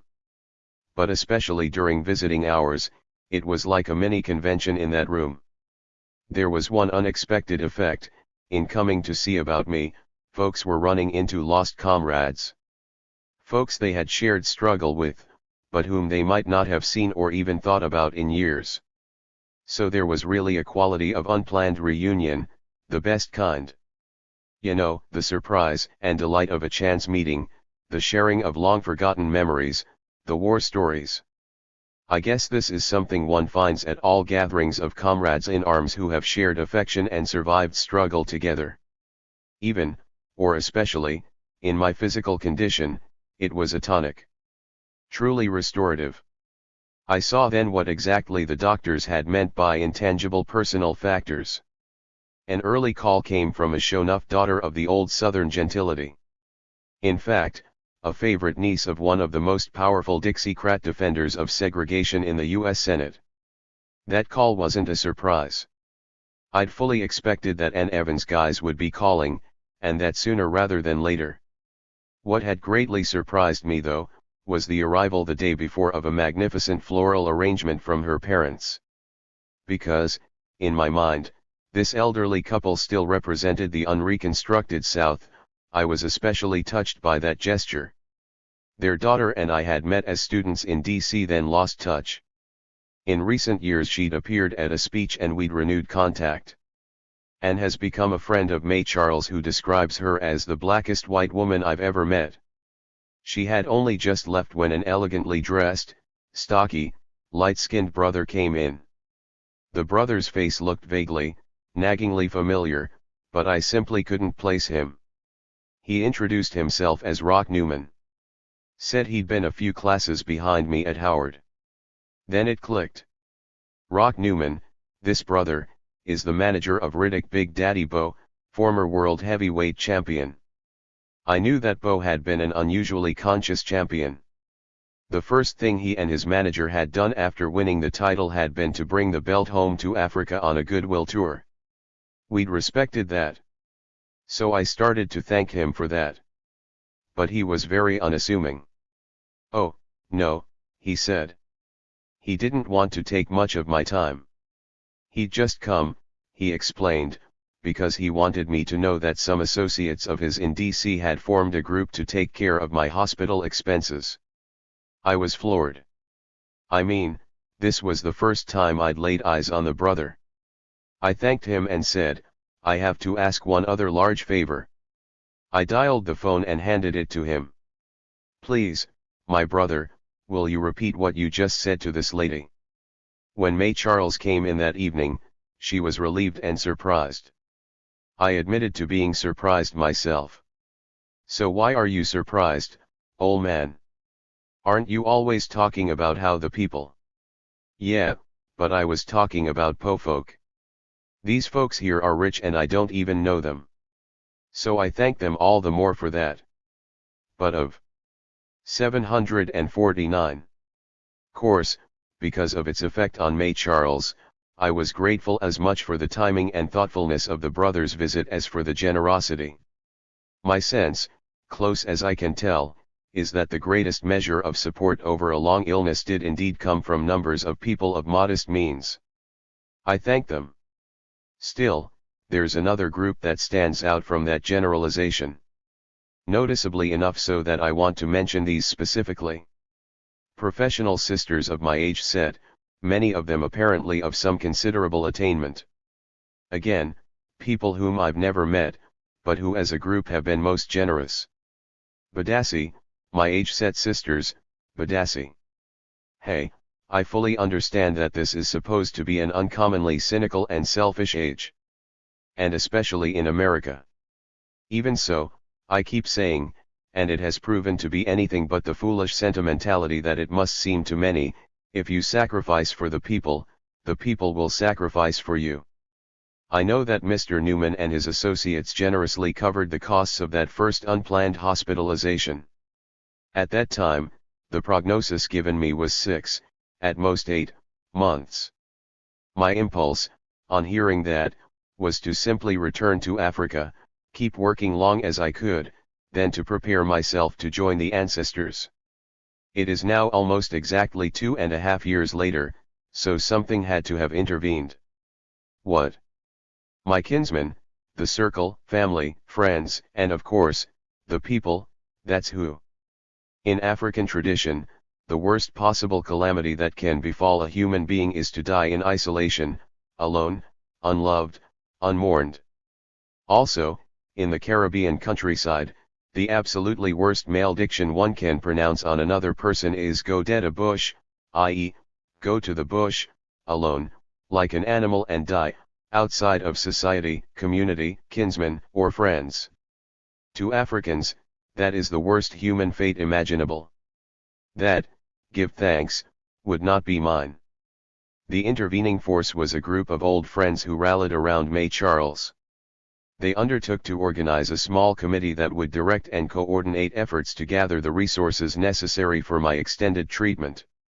They would set up a legal fund that would receive all 750 funds and take responsibility for all medical expenses, the Kwame Ture Medical Fund EMT. I was deeply moved and gave the idea my blessing, which at that time was just about all I had to give. It cannot have been easy, and indeed, I know it has not been. But from that moment up to this writing, now going on 3 years, those financial concerns have been out of my hands and a weight off my head. I have had to do nothing with the fund. Nothing. And my essential expenses are still being taken care of. It is the effort of this committee of old friends that has enabled me to receive the medical care necessary to fight the cancer, to continue my life's work, and struggle on 2 fronts. There are not words enough. The driving force in this effort has been Winky Hall. With him on the committee are my mother, David Brothers from the Central Committee of our party, and 2 loyal sisters whose friendship dates from the Howard University, Nonviolent Action Group period of my life, Muriel Tillinghast and the indomitable Gloria Richardson, the militant leader of the Cambridge, Maryland, campaign. These are busy people. Winky, for example, operates his own consultancy. My survival until now means that medical expenses have multiplied with each new crisis, unpredictable except in their unfailing regularity. I doubt that my brothers and sisters could have anticipated so extended a need for their services. Yet with Winky at the helm, the committee has never faltered. They have met every challenge and stayed the course. The group's constancy, resourcefulness, and tireless commitment have been a revelation and an inspiration. What is humbling about all this is that these brothers and sisters and so many, many more have done all that they have done, endured all that they have endured, during an illness that must have come to seem interminable, with such amazing grace and unfailing generosity of spirit. I am very fortunate in my people. I believe my doctors might be a little surprised that I'm still around. Well, they can thank themselves for that. And certainly the overwhelming, spontaneous outpouring of love and concern on all sides. That has just lifted, my spirits. As our people sing in the gospel, love lifted me. Let the church say Amen. I know that, more than anything else, it is this love that has kept me alive. Not only has it kept me alive, but it is this love that tells me, convinces me, that we are going to win. I can die tomorrow, no problem. My people are going to win. I know that. 751. Chapter XXIX. If life were a thing that money could buy, the rich would live and the poor would die. Caribbean folk song. When I first heard the diagnosis, it had occurred to me that a cancer so apparently swift and virulent might be neither natural nor accidental in origin. The few official government documents we've quoted, outlining strategies calculated to neutralize me or set me up for assassination, are just a sampling of the documentation we have, and what we have is merely the tip of the iceberg. So could this cancer not be the result of more covert dirty tricks by the government? A passing thought. I had other things to occupy me. It was not until March 3, 1996, after the Medical Fund's initial press conference, that this idea became more intriguing and I began to speculate publicly on the possibility that the government had given me the cancer. The New York Times report of that press conference mentioned 5 men of SNCC. 4 of these were from our Washington Black United Front group in the late 60s. I was the 5th of that group mentioned in the story. Of these 5 men mentioned in the report, all of us except Charlie Cobb have endured bouts with cancer. Cortland Cox, Marion Barry, and now myself, prostate cancer. Ivanhoe Donaldson, lymphatic cancer. I quickly calculated that 5 other SNCC men had been centrally active with us in the DC area around this time: Frank Smith, Lawrence Guillot, Reggie Robinson, Jim Foreman, and Lester McKimmey. Of this group, to my knowledge, only Guillot and McKimmey have not been stricken with some form of cancer. Jim Foreman and Reggie Robinson have both had cancerous prostates, while Frank Smith, a veteran member of the DC City Council, successfully fought off a fierce attack of leukemia. Now I know that the Beltway environment is frequently described as toxic, but I had always understood that to be a political reference, rather 752 than an environmental one. So how to explain this high incidence of cancer among us? Coincidence? None of the people, even the most mainstream of the journalists who have questioned this assertion of mine, have done so from a basis of confident moral conviction. Their objection was always operational, never moral. It was never an "oh, no, our government would not do something that evil."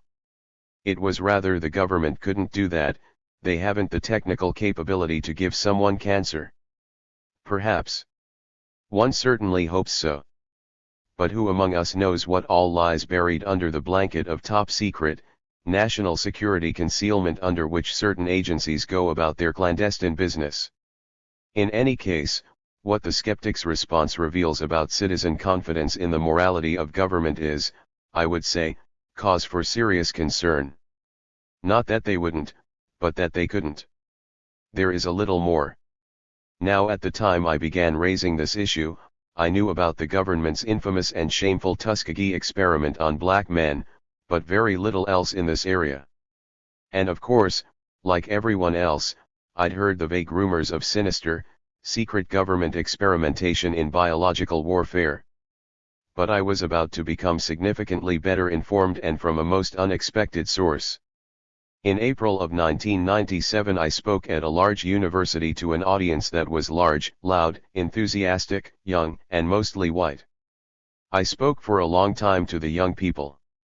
I spoke about education, social justice, capitalism, revolution, individual responsibility, and human possibility. Early on I asserted my conviction about the source of the cancer. It was, all in all, a challenging and inspiring evening, so the students said. I tended to believe them because it was a long evening, and at the end the room was still tightly packed. Afterward though, the chief faculty sponsor was highly distressed. Finally it came out. I just got to say, man, I really wish you hadn't said that. Said what? That about the CIA and the cancer.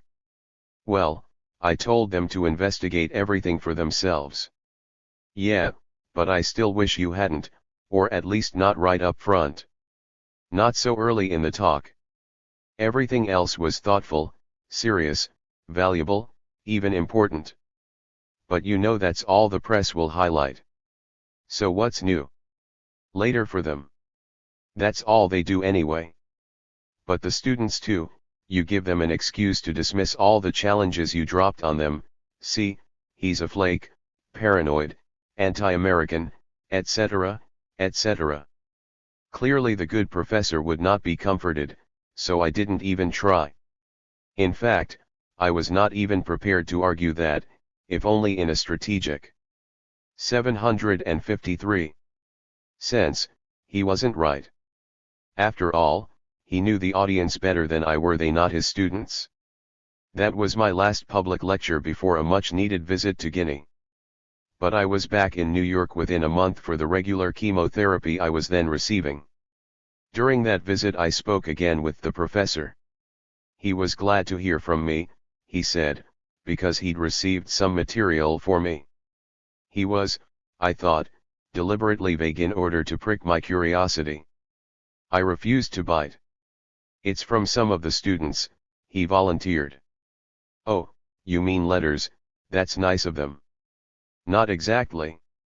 I'd best just send them to you. Let's just say the students followed your injunction. What I did finally receive was a thickish envelope filled with magazine articles, internet printouts, and so forth, all documenting secret and illegal government experiments on unsuspecting American citizens. Well, look at this, I thought. So at least some of the students in that audience did check it out for themselves.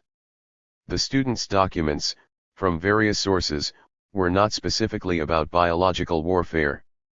At least not in the classic, cinematic, horror story version of the term.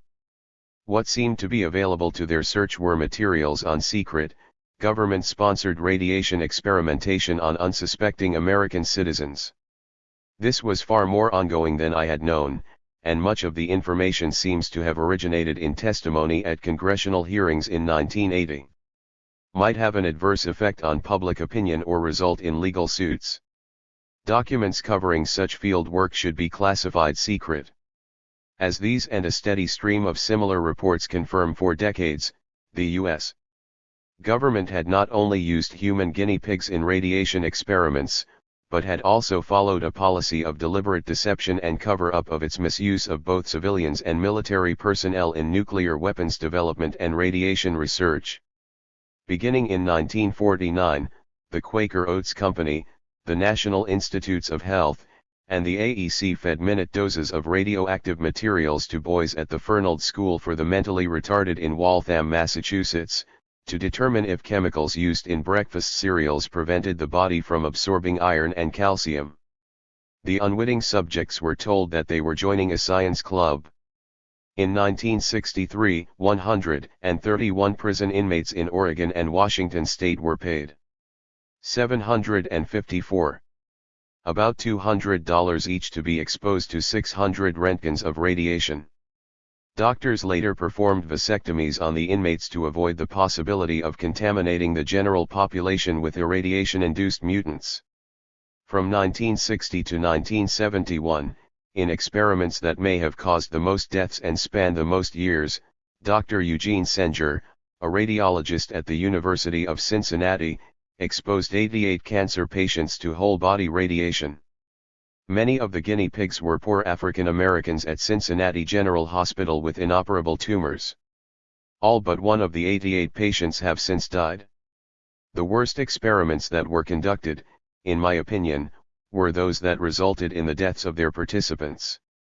Those were conducted at the University of Cincinnati between 1960 and 1971. The purpose of the experiments was defined in the first report to the funding agency, the Defense Department.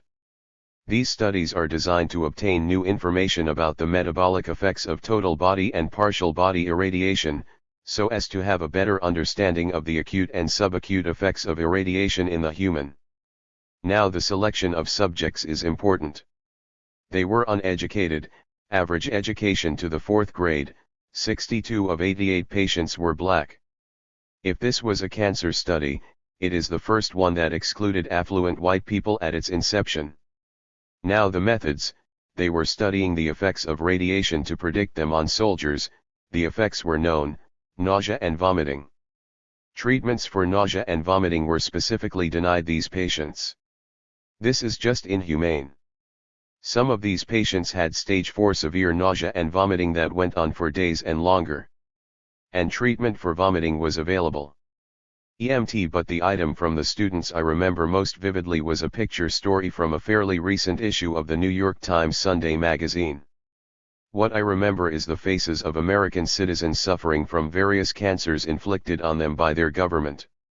The creased, suffering faces, the dull, pain-filled eyes, the pervading sense of violation and betrayal in those faces. That's what I remember most. All of these unsuspecting human guinea pigs were working people. In the Times pictures, most were white. For the most part, they were poor and defenseless. All were in some way vulnerable. Some were prisoners, others were retarded boys, innocent wards of the state.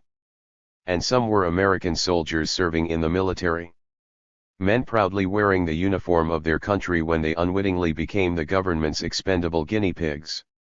Those pictures really hit me. Taken overall, the information was not pleasant reading. One could not help wondering what more was lurking, still undisclosed in the files of the bureaucracy. It's not that they would not. It's that they cannot. And, pardon the paranoia, who knows what more of those files? 755. Might disclose about that bureaucracy's plans and attitudes toward those of us they regarded as black revolutionaries, hence enemies of the state. Perhaps nothing. But, in the fullness of time. That was a year ago now. But the students' information, at least a trickle of it, continues to come. Just recently, I received an email from an Arab graduate student who had been present at that lecture. The story, from the Jerusalem Post for September 4, concerned covert biological dirty tricks and was the usual combination of charges and official denials.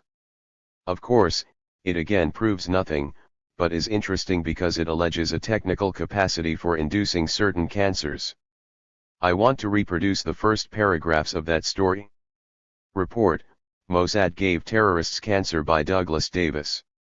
London. The Mossad may have been responsible for the fatal bouts of leukemia that have struck down Palestinian terrorists Wadi Haddad and Sabri Bana, according to the London-based newsletter Foreign Report, to be published today. Recalling that Mossad agents used medical weapons in attempting to assassinate Khalid Mashal in Amman last year, the newsletter noted that Haddad was prominent among the masterminds of the airline hijackings in the late 1960s and early 1970s. The Israelis tried to kill him on several occasions without success, it said. In the mid-1970s, however, they infected him with leukemia, according to our unconfirmed report. Haddad was treated in an East German hospital, where he died. Prime Minister Benjamin Netanyahu's spokesman Aviv Bushinsky issued a statement calling the story irresponsible. No such incident ever took place and the magazine is again displaying irresponsibility when it misleads the public, the statement said. Earlier, I'd known of something along the same lines from Azania. I'd read disclosures from the Truth and Reconciliation Commission about the apartheid government's attempts at covert biological warfare. A government physician the press had christened Dr. Death had now revealed the program of crude biological warfare experiments he had undertaken under the auspices of the government, and his attempts to deploy them against the freedom fighters. According to his testimony, these attempts were not very successful. But the Pro. 756 gram existed, the techniques were devised, and attempts were indeed made. Generally, about half of my public speaking was on campuses, and on these trips I heard a lot of complaints from progressive young faculty and graduate students in the sciences that the Reagan Revolution's effort to heat up the Cold War had affected the direction of scientific research in the universities. Under Reagan, they claimed, most federal funds for scientific research were channeled through the Pentagon. Can this be true? These young scientists claimed that it had become well nigh impossible to obtain government support unless the research could be shown to have a military application. No matter what your field or subject, these folks claimed, to be considered at all you had to write into the proposal some military application for the result. I imagine some of these must have been quite creative, but the overall effect was chilling and perverting. It could be that these accounts were exaggerated. Actually, for the good of society and humanity in general, I hope they were. And now that they have won the Cold War, I hope the government no longer feels the need to cripple the pursuit of knowledge with such destructive and inhumane conditions. Once I was out of the hospital with my condition more widely known, the pattern of public response that has made it possible to continue my public mission began to emerge. As did the daily rhythm and structure of my new life. My only regret is that it is not possible in these pages to recognize and thank even a fraction of the many, many people who came forward to contribute in their various ways to this effort.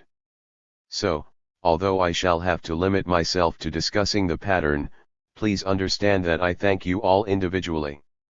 The first change was that over the next 3 years I would be spending more time in the United States than I had over the previous 20. My first circle of immediate support was family, close old friends, and the party. Once the news was out that I intended to continue working, the party chapters set to work. As did a wider network of folks from different periods of my life in the movement who began to emerge and renew contact. Internationally also, individuals, allied movements, parties, and even some friendly governments began to come forward. In retrospect I can see how this pattern of response recapitulated the phases of my life. It makes sense, of course. Who else is likely to come forward at such times but the people whom your life has in some way touched? I wasn't thinking along those lines then. But now it is clear that. 757. The pattern of events of the 3 years since the diagnosis not only marked a new and intensified phase of the struggle with cancer, but can be read as a kind of referendum on my political life. And, to an extent, on my personal life too. But as I always say, there is not much of a distinction to be made there. Being in the United States again for extended periods, I found myself back in touch with people with whom I had lost contact, in effect revisiting my political past and the struggles of my youth. It helped a lot that most of my old friends have activist spirits and good organizing skills. And as invitations from groups in different countries also came in, I found myself doing the same revisiting internationally. News of my situation was carried in the national and international media. In the United States, 2 new organs of the black media had not existed during my old SNCC days, and they were crucial now in getting the information to our community. Charles Cobb, who, after SNCC, had worked for many years as a staff writer for the National Geographic magazine, now volunteered to do a cover story for a national African magazine called Emerge. And later, Isabel Wilkerson, a young sister with the New York Times, did a similar piece for Essence. At the interview I discovered that Ms. Wilkerson had followed us by about 10 years at Howard, where she had also been an editor of The Hilltop. I believe both pieces were important in reintroducing this generation of Africans in America to our version of civil rights history and the political vision for which I continue to work. Another incident concerning the media reflected this history, albeit in a somewhat peripheral way. In the summer of 1998, Mr. Brian Lamb, the founder and driving force behind the cable satellite public affairs network, came to New York and we conducted a lengthy interview with a focus on history. Mr. Lamb assured me that our conversation would be aired intact, without editorial intervention as is their wont at C-SPAN. Mr. Lamb proved an interesting fellow, well-informed and tough-minded. His questions were sharp but fair. Not biased or hostile as is so often the case with the U.S. media. As he was leaving, Mr. Lamb handed me the Times Sunday magazine story about the creation of C-SPAN, which, he suggested, I would find interesting. He was right, for reasons that surprised me. Since it concerns C-SPAN, I'll let it stand without editorial intervention on my part. A matter of respect. No sound bites here. Tell you a story, Brian Lamb says. It is Employee Orientation Week at the Cable Satellite Public Affairs Network, and the company's silver. 758. Hair Chief is holding court before a group of fresh-faced newcomers, with tales of his early days in Washington. Just out of the Navy in the late 1960s, Lamb found his way to a Black Baptist church to see Stokely Carmichael, the fiery civil rights activist. Well, of a 30-minute speech, probably, and maybe 2 minutes was incendiary, Lamb recalls. The rest of it was thoughtful and intelligent and very well stated. Things looked different when he caught the event that night on David Brinkley. What made it on, he remembers, was the fire and brimstone. The longer he stayed in the Capitol, he tells them, the more such experience became the norm. He pauses a moment, then adds, it just seemed to me we were being unfairly treated as a society by the television news. Even then, Lamb carried around a vision of a different way to broadcast information, one, he explains, where everybody gets to see everything from start to finish. 25 years later, Lamb, who is 50 years old, presides over C-SPAN's 2 channels, providing 55 million cable households with a daily, unedited chronicle of the nation's public life, what one media analyst calls the television newspaper of record. Lamb's creation is a network without a cutting room floor, an outlet where the only way for viewers to get the full story is to stay tuned forever. I admire Mr. Lamb's public spiritedness and resourcefulness, and I think his initiative to be especially necessary given the general debasement of political discourse in the American media, as I later wrote him. It was also thoughtful of him to bring along the story, since I'd had no idea that I had played any role, however slight and unwitting, in the formulation of his useful approach to the media. One early public appearance was particularly pleasant and heartening. Some old movement, mostly SNCC, folk around New York secured the Schomburg and held a little reception. It wasn't a fundraiser, but, in the parlance of the 60s, something more like a love-in. Again, it was mostly old SNCC veterans, black and white together, who had come out simply to wish me well.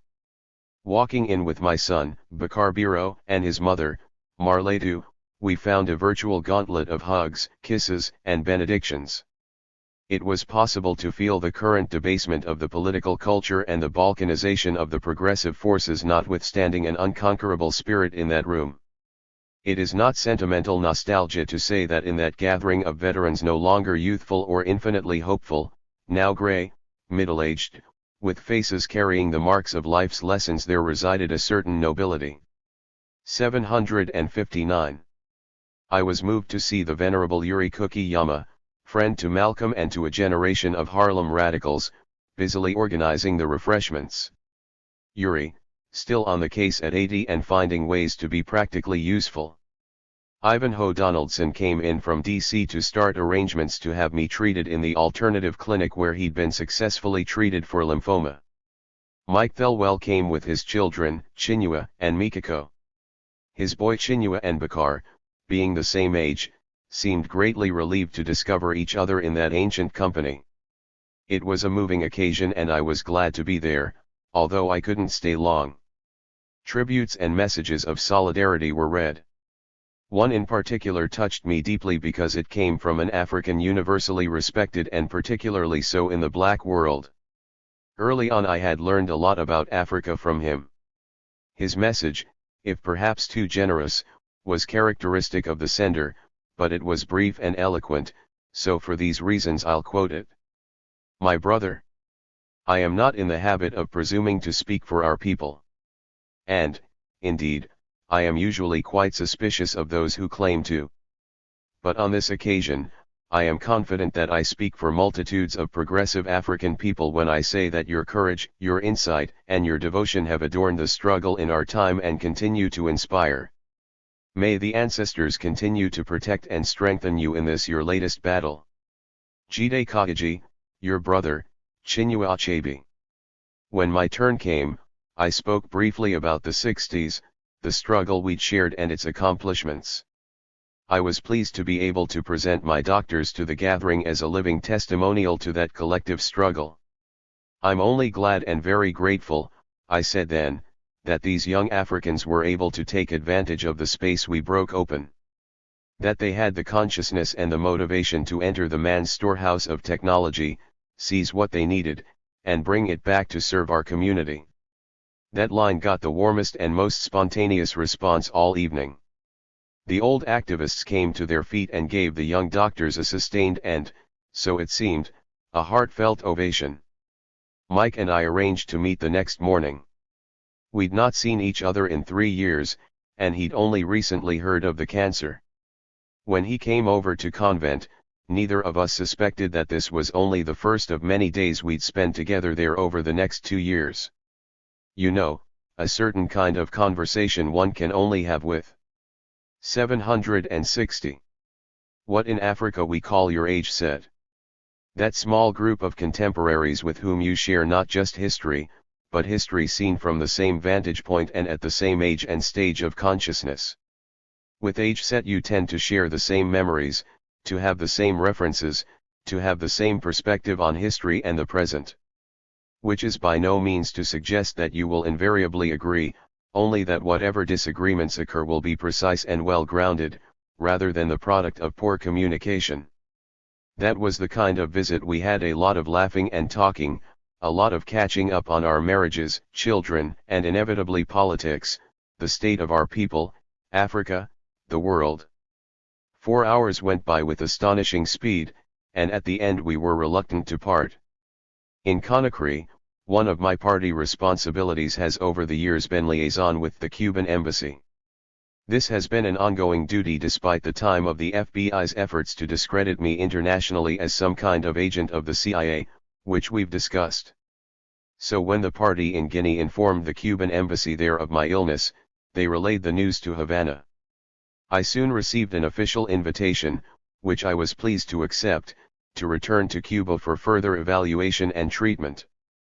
I thought the gesture to be typical of the generosity and thoughtfulness of the government, but I also welcomed it as the political expression of our complete rapprochement, the final failure of the FBI's campaign of slander and character assassination some years earlier. Also, in medical terms it was most welcome. The revolution was justly proud of its progress in medical research and healthcare delivery. During the 70s and 80s the Cubans had more doctors and medical personnel deployed usefully into the Third World than did the World Health Organization. Then too I greatly respected their embrace of non-Western traditions of healing, both spiritual and herbal, that derived from African culture in Cuba. We were a party of 5, including my mother, my sister Najib the nurse, her grandson Moussa, and Dr. Barbara Justice as physician in attendance. The Camperos received us with warmth and courtesy and a kindness that continues to this day. 761. I was immediately admitted to the Clínica Centro Sierra Garcia and placed under the care of an impressive brother, a prominent oncologist called Dr. Antonio Permui Vasquez. He noted, "I am a child of the revolution. Before the revolution someone like me could not have been a doctor. We Dr. Justice stayed in the suite, were in hospital for 14 days while they checked everything. Everything. Dr. Justice said it was an extensive and thorough workup. at the end of which they confirmed the findings at Columbia Presbyterian and concluded that I was responding as well as could be expected to the regimen I was already on. No need to intervene there so far as Western medicine was concerned. But there was still the African tradition to explore. During those 14 days at the Clinica, Sister Asada Shakur came to visit every single day. Not a day did the sister miss. I'd always known her to be revolutionary and resolute. I was reminded then of how very generous and nurturing a spirit she also is. I understood exactly how it was that she could have inspired such loyalty and courage in her brothers in the Black Liberation Army. Why, after she was framed for murder, gut-shot, jailed, and brutalized, the brothers would go under arms into the penitentiary and resolutely liberate their comrade and sister. This sister has such a luminous spirit that I'm always angered when I see her so demonized in the police-generated propaganda continually broadcast against her in the American media. Perhaps the most renowned traditional healer in Cuba is an herbal doctor. This brother is said to have his best results in cancer treatment with the prostate. So impressive are his results that during our visit the Cuban medical establishment was evaluating his work and deciding which of his preparations they would make available through government pharmacies. We found the herbalist on a little farm in the countryside outside Havana. There on the small herb farm was a modest farmhouse with a laboratory attached. During our consultation, there were two moments when the brother made a sharp impression. The conversation was really between him and Dr. Justice, with Asada translating between them. Listening to Asada's translation, I could hear the conversation getting steadily more technical. At one point, the herbalist launched into a lengthy explanation. "Whoa," Asada cried, "that's all unfamiliar medical terminology. I'm not sure I can translate it." 762. "Tell him to continue," Dr. Justice said. "I know exactly what he's talking about." And the conversation proceeded without benefit of translation. I was impressed. I mean, it was amazing, the communication in medical terms between these two African healers who did not really share a language except the idiom of healing. Asada was as deeply impressed as I. Stokely Carmichael returns home. Kwame ture at the National Heritage Library by Nirvan Maharaj. On Wednesday, June 12, 1996, at approximately 10:20 a.m. a tall man of African descent walked into the National Heritage Library. Welcomed amidst the pulsating sounds of African drumming, he strode, tall and confident as a man assured of his destiny and the knowledge of its fulfillment. He was dressed in loose-fitting flowing apparel, with matching headpiece. Everything a light cloudy bluish-greenish color. On his feet, he wore white pointed slippers reminiscent of Moroccan royalty. Indeed, he was the image of noble bearing. Smiling, the man radiated a warm and sincere aura, while his physical body, lean and frail, reflected years of stress and tension, suppressed under a cover of calm and peace. One could feel the excitement as many of African descent eagerly awaited, acting as though a messiah were coming. To them he was the embodiment of black struggle against a world dominated by white power structures. Kwame ture, known to most as Stokely Carmichael, had arrived. Stokely has been unrelenting in his struggle to unite all peoples of African descent for the purpose of a common goal. That is black power. The power of the black man to determine his own destiny. His single mission, the total liberation and unification of Africa under the banner of 766. Socialism. Jailed on several occasions, threatened with violence, banned from entering many different countries of the world, Stokely had returned home. In the general reference area of the National Heritage Library, over 200 sixth form students had gathered from various schools, many unsure of what to expect, some perhaps never having heard his name before, others not knowing what the fuss was about. Yet all waiting to hear this man speak. The program began with a traditional African invocation to the spiritual forces by members of the Orisha faith. As Kwame stood at the podium, he seemed a man totally at ease. With the flair of a true orator, he engulfed his audience within the web of his words. Passionately he voiced his views, the revolutionary within him bursting forth at every opportunity. He spoke of revolution and change. He stated that change comes about only through conflict, both violent and nonviolent. He stressed the need for education and the ability to think. He urged students to expand their minds, showing that to make the changes they wanted, they needed to understand how changes occur. He said that a man who cannot reason or think is no better than an animal, only fit to eat, sleep, and reproduce. He called on students to continue the struggle for truth, equality, and justice within the society. He stated that life is a continuous struggle, when everything is pulling you to do the negative, while you have to fight to give the positive dominance. In summary, Kwame urged students to study, think, reason, and to be honest. He called upon them to strive to understand each other's culture so as to have mutual respect for each other.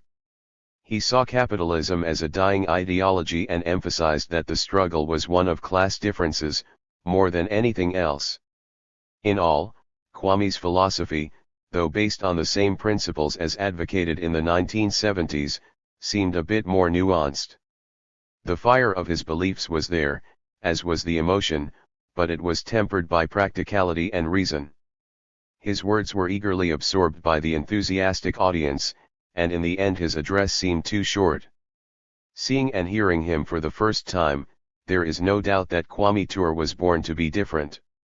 I was struck most of all by the warmth and sincerity of the man. Whatever the views expressed about Kwame, racist, revolutionary, dreamer, idealistic, insane, prophet, or pirate, there is indeed something special about him. A determination, a will, a strength of belief. Even though one may hate him or be opposed to him, one cannot help respecting him. Throughout, the media persisted in referring to the visit as a homecoming, and I saw no real need to object that Africa was now my home. It would, I thought, have seemed contrary to the spirit of the occasion. But then a serious grassroots sentiment began to emerge. I first became aware of it in a long column by Ravi John Ali, obviously a funny and calm. 767. Badiv, popular journalist, who called on the government to build me a house so I could come home. Apparently the issue was percolating upward because there were other such calls in the press, though none quite so colorful as Mr. Ali's. It reached the point where it was necessary to publicly thank the people but to respectfully point out that Africa was my home, and that work there needed my attention. There would be no need for a house for Mr. Ture in Trinidad this time round. I should gratefully record, however, that in response to the people's call, the Trinidad and Tobago government did vote a contribution to my medical expenses. So maybe a fire was indeed lit underneath, prime ministerial posteriors. It was an altogether enjoyable trip. Back in New York, we, the family and medical advisors, agreed that we would carry the fight to all fronts. That is, we would endeavor to explore any option that seemed at all promising, no matter how unconventional. But, of course, within reason. 768. This aspect proved at once fascinating and repellent. Instructive on three major questions: human nature, capitalism, and death. It certainly underlined in graphic terms the need for a just, humane, and rational healthcare system free of the profit motive across lines of class, nationality, or race. It brought back a long-forgotten jingle from my childhood. What I remembered as an ironic comment on the unthinkable now seemed to take on a chilling aspect of possibility: if life were a thing that money could buy, the rich would live and the poor would die. In many cases these were just ordinary good-hearted people coming forward in good faith to volunteer some local cure or family remedy. They meant only the best. Bless them. Then in the middle there were what seemed to be a class of compulsive nuts, messianic eccentrics, who genuinely believed in the efficacy of whatever esoteric process they had formulated. Then, at the far pole, were what were clearly businesses. Profit-making enterprises run by medical entrepreneurs of varying degrees of expertise, peddling breakthrough therapies described in glowing scientific or pseudoscientific terms, often claiming results ranging from the merely startling to the truly miraculous. Some of the presentations seemed legitimately promising, while others seemed patently inflated in their claims. Many of these treatments, mostly unsanctioned by federal health authorities, were only available offshore. This necessitated travel and often exorbitant fees from people not all of whom are rich, but all of whom are desperate to cling to hope. Or at least as Bro Jesse has it, trying to keep hope alive. I was surprised both at the extent and the variety of these enterprises. It was collectively an underground mini-industry, at least some of which seemed transparently fraudulent, the contemporary equivalents of snake oil salesmen preying on frightened people at their most vulnerable. An exploitation of the drowning man and the straw syndrome, the profit motive at its absolutely most despicable. This is made all the worse because this profusion of hustlers only serves to muddy the waters. Perhaps some patients could indeed benefit from some of these treatments. But the few that, although unorthodox, appeared to be serious scientific initiatives with some potential to benefit somebody came surrounded by a flotilla of the obviously fraudulent. And how to distinguish between them? The task of sorting out and sifting through fell to Dr. Justice, assisted by Eric, Winky, and my sister Najib. As our proverb says, hungry belly make monkey eat red pepper. Well, necessity has made me an expert on experimental cancer treatment. In addition to the clinic in DC that had served Ivanhoe so well, we decided to investigate 2 offshore sites of alternative treatment.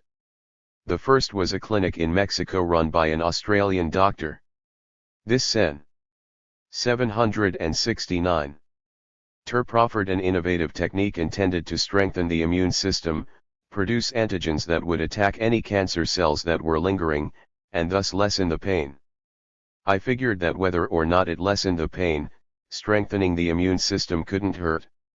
So we did that, but the pain did not decrease. The second was a holistic center in the forested mountains of Honduras. I spent 2 weeks there, and while I can't gauge the effects of the treatment, the location was most beneficial. And the nearest telephone was miles away. Totally incommunicado for the first time in years, I rested and read a lot. The rest certainly helped, but I won't swear for all of the reading. One book I read there sure did nothing for my spirits, or my intellect for that matter. Called something like The Rage of a Privileged Class, it was about the anger, frustration, alienation, and despair prevalent among Africans born in America, who although supremely qualified found themselves underappreciated, rarely promoted, and insufficiently rewarded in the American corporate world. I lost patience with it rather quickly. It seemed, I'm sorry to say, one extended, self-pitying whine from people who should have known better. Having made certain life choices, they now bemoan consequences that ought to have been quite predictable. None of these brothers and sisters were poor, as the world goes. They were rich in most cases and privileged beyond their parents' dreams or the hopes of the great majority of mankind. Now, I don't for a moment doubt their claims of discrimination. Nor do I discount the frustration and disillusionment of which they complain. It is the underlying values I question. In the first place, what on earth had they imagined the corporate world to be? Fair, just, and rational? A meritocracy? We accepted all their terms, they wail, and did everything they required of us, the right schools, the right degrees, the right resumes, so why now do we feel so alienated, underutilized, and isolated?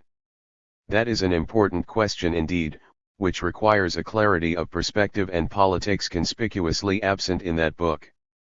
But as I sat reading in the Honduran hills, it occurred to me that the soul sickness being reported was not really race-specific at all. In all likelihood, I thought, a great many of their white colleagues in offices next door who could not claim an ethnic or culturally determined glass ceiling were probably equally victim to the very same ennui and disaffection, and for much the same reasons, the craven abandonment of their community and culture in thoughtless pursuit of the sterility of the corporate American dream, come nightmare, and for acceptance and status in that predatory culture. Whatever happened to lifting as ye climb? Their complaints seemed inspired by only narcissism and self-advance. 770. Meant. They seemed the linear descendants of those Howard students of years ago, intent on imitating only the most superficial and consumerist of white American values. For both groups the greatest, indeed the only sin of this wasteful culture was its failure to include them. Nowhere in the book was there the slightest recognition of the wasteful and destructive consequences of multinational corporate rapacity on the poor of the world. Nowhere the slightest recognition that the opportunities they were misusing were won out of the blood their people shed in struggle. And certainly no sense of a personal obligation to that struggle. But, of course, the world of that book is quite distorted, thank God. It is far from the whole story. I know any number of young Africans who have survived the brainwashing of elite and privileged educations and kept faith with their community and their historical duty.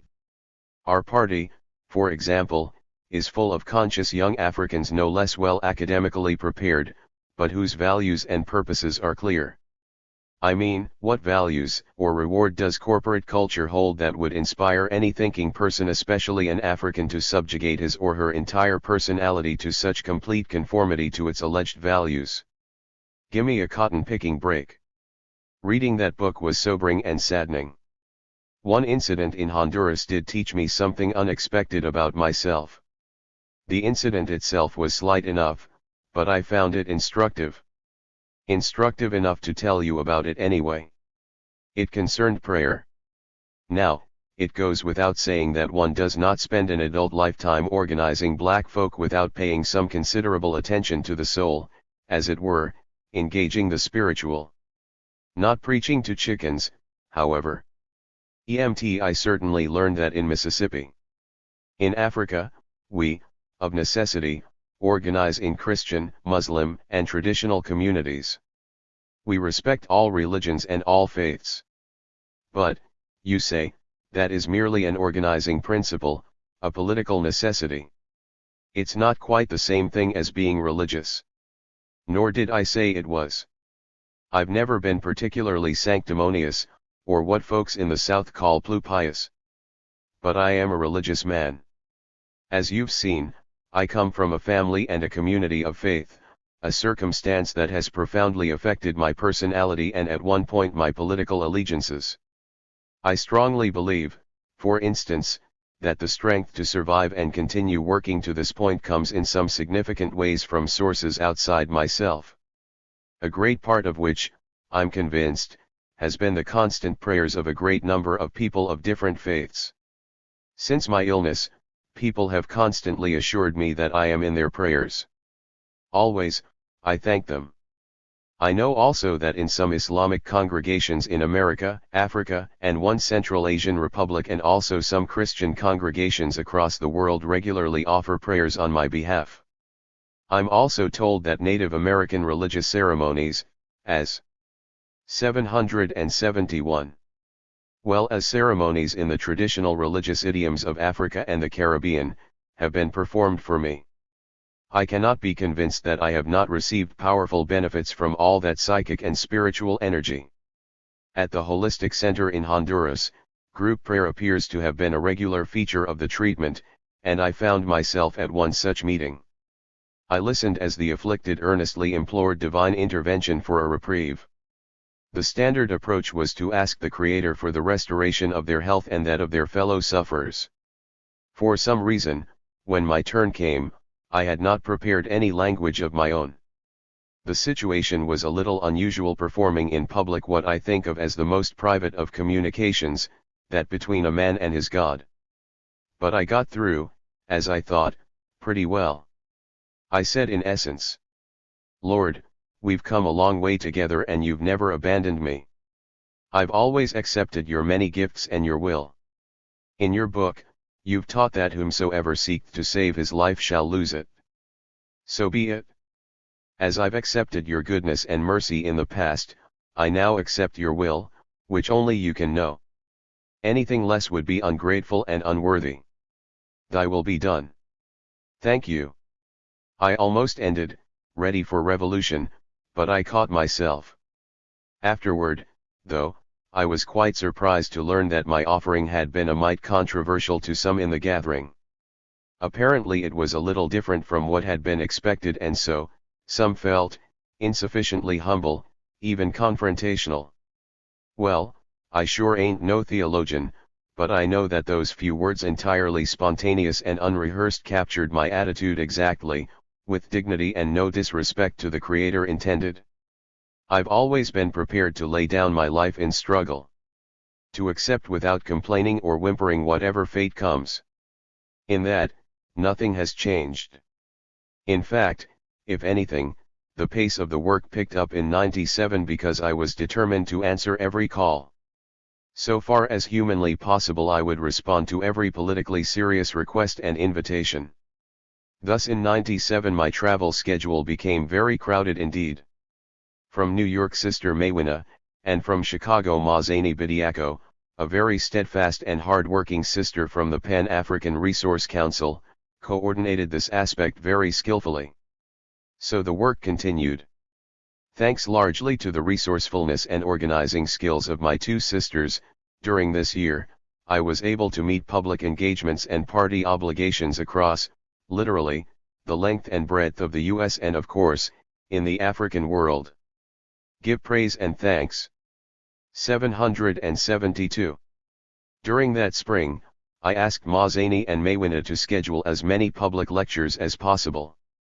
If, as I was being told, this cancer was supposed to kill me, then it would have to take me working.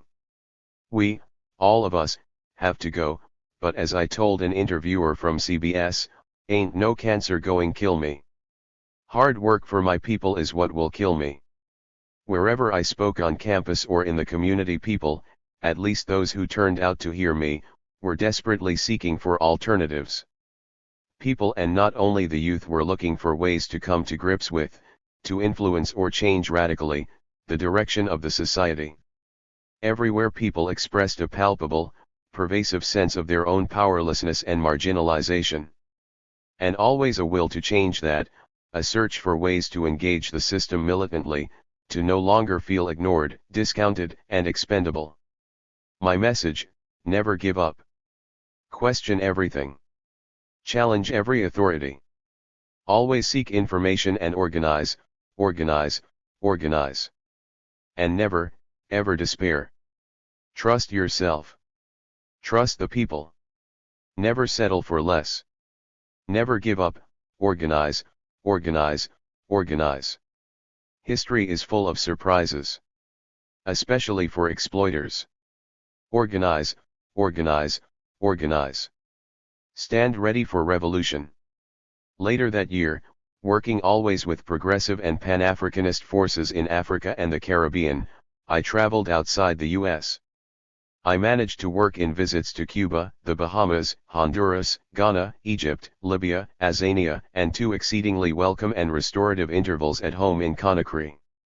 The intensive regimen of chemotherapy I was receiving required that I return to New York regularly. But even that inconvenience was somewhat ameliorated because I was able to get equally effective treatment in Senegal and South Africa. One invitation for September 1997 was of particular importance to me. The Biko Day celebration is held annually in South Africa. It commemorates the life and work of Bantu Steve Biko, the great visionary and frontline leader in the struggle against apartheid, who had been murdered while in police custody. Steve Biko and I had been allies intellectually, spiritually, ideologically. He was a leader of great clarity and principle. Of the many admirable leaders of the South African struggle, I regarded Steve as one of my closest brothers in spirit. He was totally committed and fought for the best cultural traditions of his people. So I would do whatever lay in my power to help carry forward his work in this important new stage of the struggle there. Also, the invitation came from our old allies in POC and from AZAPO, the organization founded by Biko. 773. There were other reasons also. South Africa was one of the few African countries I had not visited.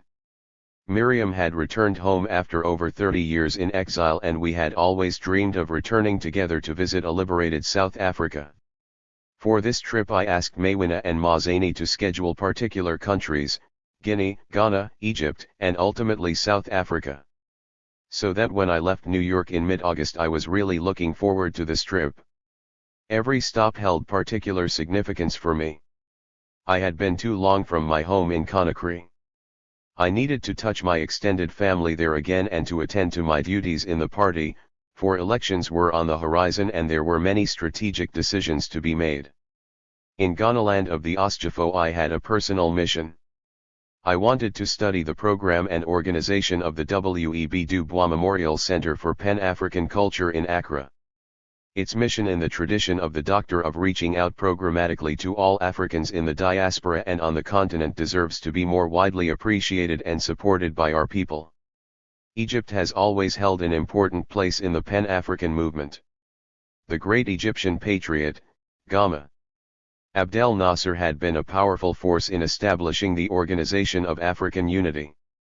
While Mrs. Du Bois lived in Cairo, I would seize every excuse to visit that venerable city on the Nile. So it was very good to stop again in Cairo en route to South Africa. There I was well taken care of at the home of Bro Akbar Muhammad, the nation's representative in Africa. It was a short visit but a number of brothers and sisters reached out, among them 2 old friends. I'd first met Kwame Nkrumah when, as a young teenager, he had come to Conakry for the funeral observances for his father. Kwame came in to see me with David Graham Du Bois, whose mother, Shirley, had played so influential a role in my younger life. It was, as usual, a pleasant visit in Cairo, and it was good to touch base with David and Kwame. Then it was on to liberated South Africa. South Africa, that bloodied, beautiful land, at the southernmost tip of the continent. That last stubborn outpost of overt white racism which had occupied the political attention of my entire generation, which had been the focus of so much effort across the black world, and which I had never been able to visit. I was eager to go and especially to see and visit with Zenza. We had a very pleasant and necessary reunion. She had not changed. Well, South Africa may be democratic, but it sure ain't liberated. Not yet. The struggle continues and is entering a crucially interesting phase. Who can forget how the entire world breathed a sigh of relief when in 1991 South Africa appeared to have averted the racial Armageddon? 774. That had seemed inevitable. All across Africa, Nelson Mandela's emergence from jail was met with public celebrations, dancing, singing in the streets, official speech-making, and rejoicing. But we all understood properly that it was not de Klerk and the racist government that had freed Mandela. It was his people's struggle and sacrifice. That is clear. Many gave their lives, but it was the courage of the brothers and sisters, students, workers, a united front of many, many organizations that brought down apartheid. That's very clear. And we also understand properly that without economic justice and the restitution of all African rights, that violent confrontation is not really averted, it is only postponed. That's clear. It is obvious that as long as those African masses, whose courage and sacrifice the world has seen, continue to be marginalized and excluded from meaningful participation in the economic life from the fruits of their victory, the struggle will continue. This would be the classic neo-colonial situation where the government changes hands but the revolution is not implemented. The incoming nationalist government dare not content itself yet again with merely occupying the unchanged institutions of colonial privilege and exploitation. Every African government that has done this has inevitably degenerated into corruption and dictatorship. That must not happen in Azania. It would be a mockery of the people's struggle. Whomever I reasoned with, the message was the same: the struggle is not over, it's just moved to a different, in some ways more difficult, stage. People loved and respected Madiba, as they call President Mandela. They respected his courage, his constancy, his devotion over his many years in apartheid's jails. They recognized that his intervention from his cell saved the country incalculable destruction and loss of life. Even so, many feel that in so doing he may have conceded too much to the white minority, who seem to feel entitled to the privileges and luxuries accumulated under apartheid. While the new government is left with a near impossible task, redressing and correcting the massive poverty, deprivation, and neglect of 40 years of apartheid without radically dismantling the social apparatus. More power to them if they can do that, but I have my doubts. Also, while I was there, the Truth and Reconciliation Commission was constantly in the news. Which means, among other things, that the details of the criminality and brutality that the Boer dictatorship had used as a matter of policy to maintain its power was being revealed in all its ugliness. That by itself was a source of bitterness, especially to those who had been tortured or had lost loved ones and comrades. But what was even more rankling was the attempt to equate the people's war of resistance with the ruthless brutality of their oppressors. Come on. What kind of equivalence is this? Since when does a grievously oppressed people not 775 have the right, indeed the duty, to resist their oppression, by, as Malcolm used to say, any means necessary? Gimme an ever-loving break. Gimme an ever-loving break. It shows that a significant number of South African whites in their racial arrogance have learned nothing. The struggle continues. There was another thing I already knew that became very clear in South Africa, the utter and complete hypocrisy of the capitalist West. Remember how, as the struggle gathered force, the most barefaced international defenders and apologists for South African racism were the conservative running dogs of global capitalism? Margaret Thatcher's Britain, Ronald Reagan's America, and Helmut Kohl's Germany. Even as they trumpeted their devotion to democracy and human rights, they ran interference for apartheid. Now South Africa is a democracy. Over 90% of its people vote in national elections. It has the world's most progressive and liberal constitution. So where is British, American, and German support for democracy now? A democratic African government is struggling to repair the damage and injustice of apartheid. To house millions of homeless, to create jobs, education, social services, and some degree of social justice. Where are these rich Western governments with the investments, foreign aid, the trade agreements, the interest-free loans, the varieties of technical and educational assistance that the South African government needs and the people deserve? South Africa now has the kind of responsible democratic government they say they wish to see in Africa. So where are they now? These three are condemned by their own hypocrisy and racism. They were the willing financial partners of apartheid in exploiting the people of South Africa. They profess to want democracy to succeed in South Africa. Had they any commitment to their own rhetoric, they would seize this opportunity. They would mobilize massive assistance to the South African government in its effort to bring about social justice there. Instead, they have abandoned South Africa to the ravages of global capitalism. This is so barefaced and vulgar. There is a name for it and we all know it: racist hypocrisy/capitalist greed. So there was much that I had wanted to do and see in South Africa. With the help and hospitality of my people, I was able to do just about everything I'd hoped. One of those things was to get an authentic Ndeb fertility doll. One that had been properly consecrated by a powerful Isangoma. Not a tourist memento, but an authentic Ndeb doll. I am not a collector of African artifacts and this was hardly the time to start. But I really wanted that doll. 776. I had met a remarkable woman at the clinic where I received chemotherapy in New York. I first noticed this lady because of the warmth and graciousness with which she treated the patients. She seemed to radiate an instinctive kindness and a genuinely cheerful spirit for everyone. Ms. Ellen Plowman was a bright presence in a very grim place. Sometimes we would talk and I discovered that this good woman who showed such sympathy to others had her own cross to bear. She and her husband wanted a family, but thus far it had not happened. I assumed there was difficulty with conception. I knew from Zenzi, whose mother was herself an Isangoma, that the Ndeb Isangomas working with ritual dolls were very effective in matters of fertility. She had said that among traditional people in South Africa, the Ndeb were the most respected in this field. In October, when I went again for treatment, I was able to give Ms. Plowman her doll. I don't know whether she was fully convinced, but she seemed touched by the gesture. On a subsequent visit, Ms. Plowman seemed even more quietly radiant than I remembered.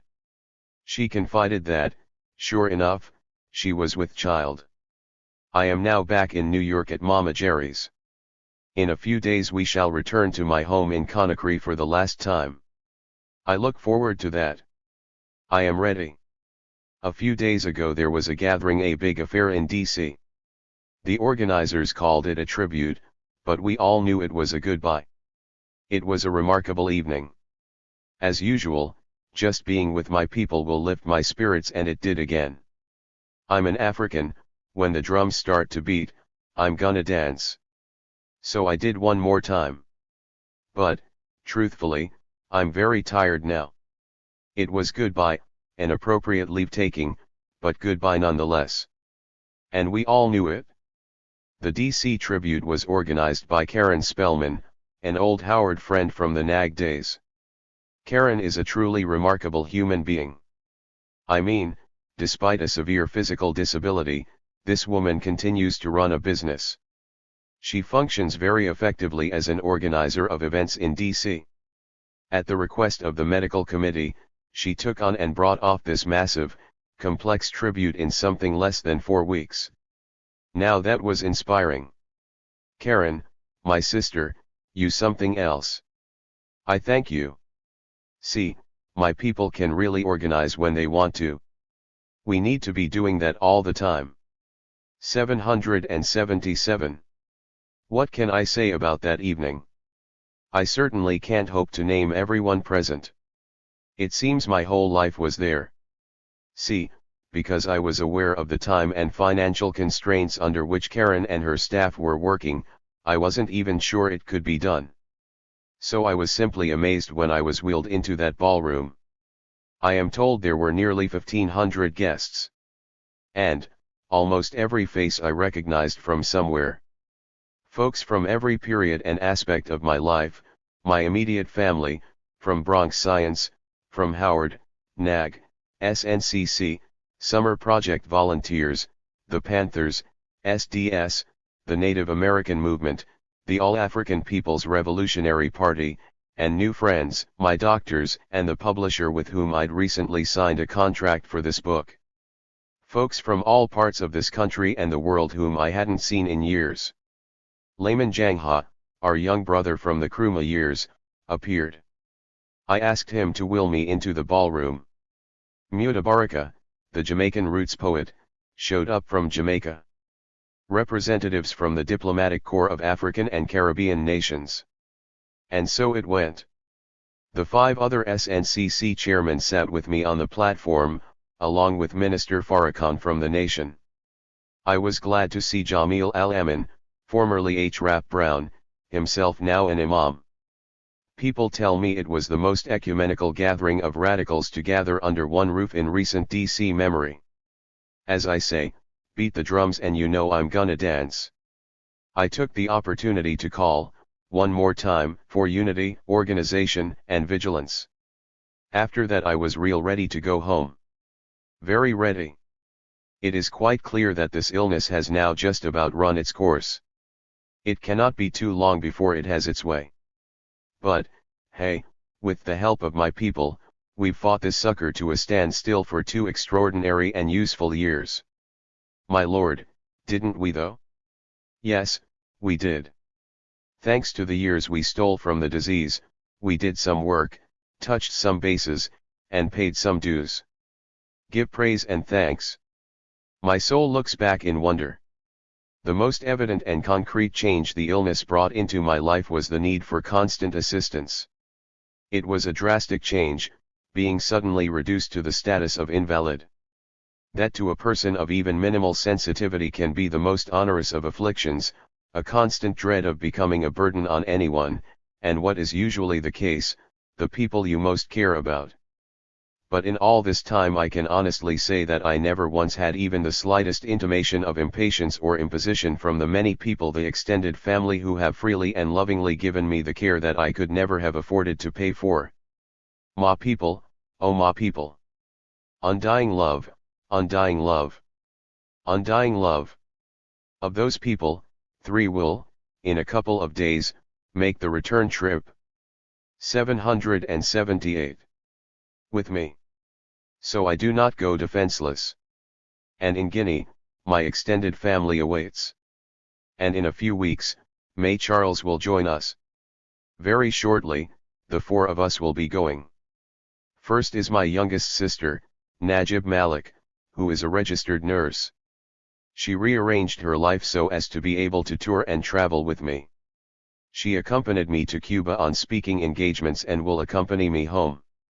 Brother Amadou Lee, who has been with the party from his student days in Conakry, left everything in Guinea, family, job, everything, and came to New York in the summer.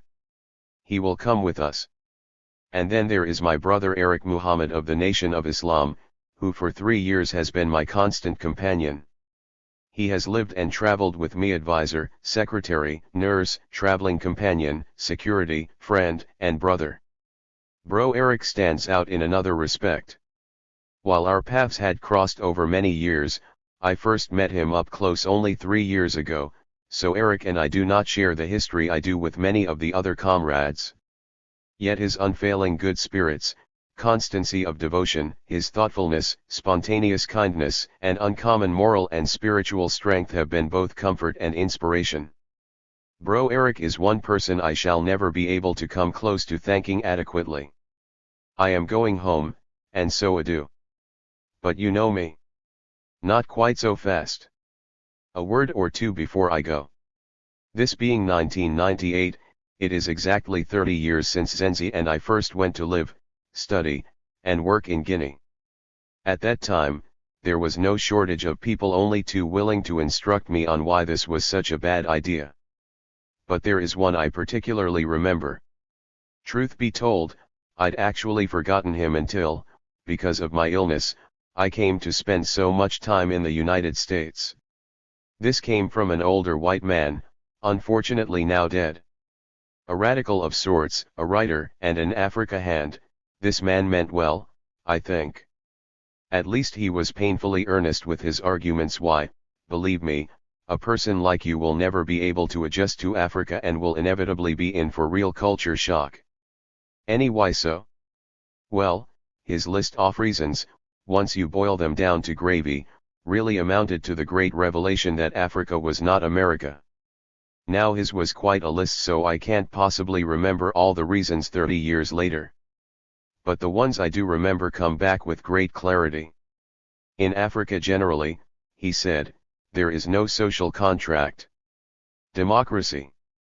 In Africa, democracy does not exist. Elections, if they happen, are so manipulated, rigged, or outright stolen that the will of the people is a hollow mockery. Leadership. There is no leadership worthy of the name. The so-called 779. Leadership is criminally irresponsible. National resources are ripped off for the benefit of foreign capitalists and the enrichment of the leaders and their cronies. With no sense of the public interest, these leaders pile up debt to the impoverishment of unborn generations and the nation's future. They purchase weapons and luxuries while schools, hospitals, and public services fall apart. While capitalists, foreign and domestic, pay no taxes. Labor. There are no real unions. So the workers are powerless against the economic depredation of the greedy and powerful. The workers exist in a state of continual economic anxiety and insecurity and must endure ever deteriorating working conditions and decreasing wages. Press. Forget about a free press. Such media as exists is rigidly controlled either by the government or by small coteries of the elite. A distinction without a difference, while the people are kept in darkness or shamelessly manipulated. There was more, but those are the ones I remember. At the time, the only thing that kept me from denouncing him as a dirty racist was his all-fired sincerity. He just knew that I, being American, was in for the shock of my young life. Hi, Stokely, these are things we Americans expect, assume, and simply take for granted. How I wish we could pick up this conversation today. Because, 30 years later there has been some not much, not nearly enough small progress in parts of Africa. Were he around, though, I'd ask him to apply his list, category by category, to his model, America. Be clear now. I don't say this with any satisfaction at all. None. In fact, it deeply saddens me to see the erosion and rollback of rights and entitlements of the American people for which we all have struggled so hard. What has happened, is happening, to America's social contract. This nation does not have the scourge or excuse of underdevelopment, scarcity of resources, or lack of technical capacity, as does Africa. So why in human terms is its society so cruel, unfeeling, and unjust to its poor? In effect, the third-worldization of American society. Why, for example, does a society, by far the wealthiest and most capable in human history, need to have so many homeless people wandering its streets? Why do so many millions of its citizens not have health care? Why, of all industrial societies, does it have the greatest percentage of its citizens in jail?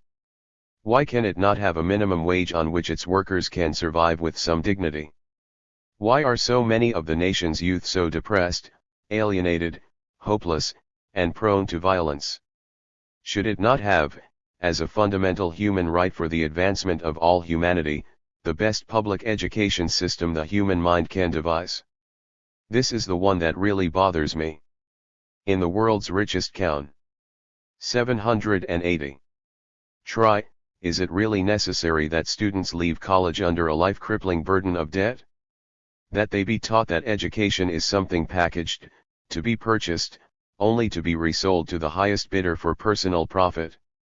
Is education not a right, knowledge not a blessing to be shared freely to the benefit and uplift of humanity? Not merely a scarce commodity to be exploited, bought, hoarded, and resold for personal profit in the capitalist marketplace? Why, in short, is the United States of America not the great and humane country it so easily could and ought to be? Perhaps it is only spending time away that makes it easier for me to see these ominous changes so clearly. But I think you all had better start paying serious attention. For what I'm afraid I'm seeing is a society in deep moral crisis. Not democracy. Not even plutocracy, but outright kleptocracy *, as vulgar as that of Mobutu's Congo. Where both so-called political parties are totally owned subsidiaries of an increasingly predatory, cynical, irresponsible, and immoral corporate sector, who then defends the public interest. The citizens, the common people? Friends, no matter what lies they tell you, the private greed of cartels of self-interested individuals can never result in a humane, rational, functional, just, decent, and civilized society. It never has and it never will. That is why I say, despite its apparent power, and precisely because of its excesses, American capitalism is weaker today than it has ever been. As sure as Africa is my mother, and she is my mother, revolution will come to America. A brother in Mississippi used to tell the youth, "Stay ready, so you don't have to get ready." Kwame Ture, August 1998, Harlem, New York. * Government of Thieves. EMT. 781. Postscript. Accompanied by his sister Najib and Amadou Ly, a Guinean friend, Kwame Ture left New York for the last time on Friday, July 5, 1998. The party arrived in Guinea on Sunday, July 7.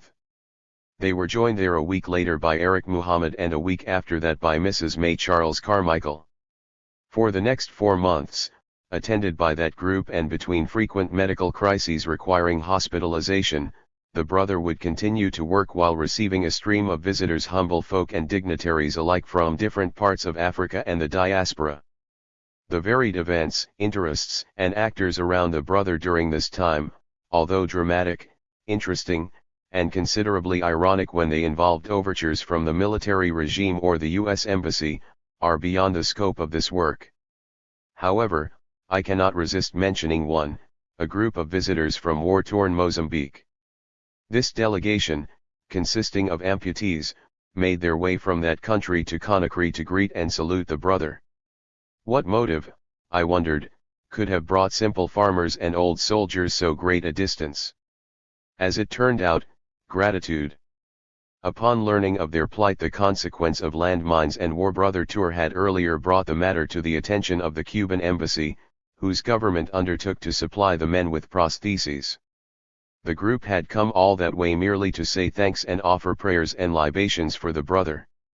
On November 15, 1998, an exhausted Kwame Ture, weighing less than 100 pounds, danced and went to join the ancestors. People from 39 countries came to join his family, friends, and a great multitude of Guinean people for the funeral. But the last words should be his. Before leaving, our brother composed and entrusted to Brother Eric. 783. Postscript. Muhammad, his obituary. In red ink on a yellow pad, he had written. 784. Kwame Ture died in his beloved Africa, affirming that if Africa's children cannot alleviate her suffering, we can at least share them fully. One United Socialist Africa, Kwame Ture, EMT, July 25, 2003. Afterword. In the tradition. Kwame Ture, ready for revolution. Everyone knew that when Kwame Ture, whom most of us first met as Stokely Carmichael, flew home the following day, he would soon dance and join the ancestors.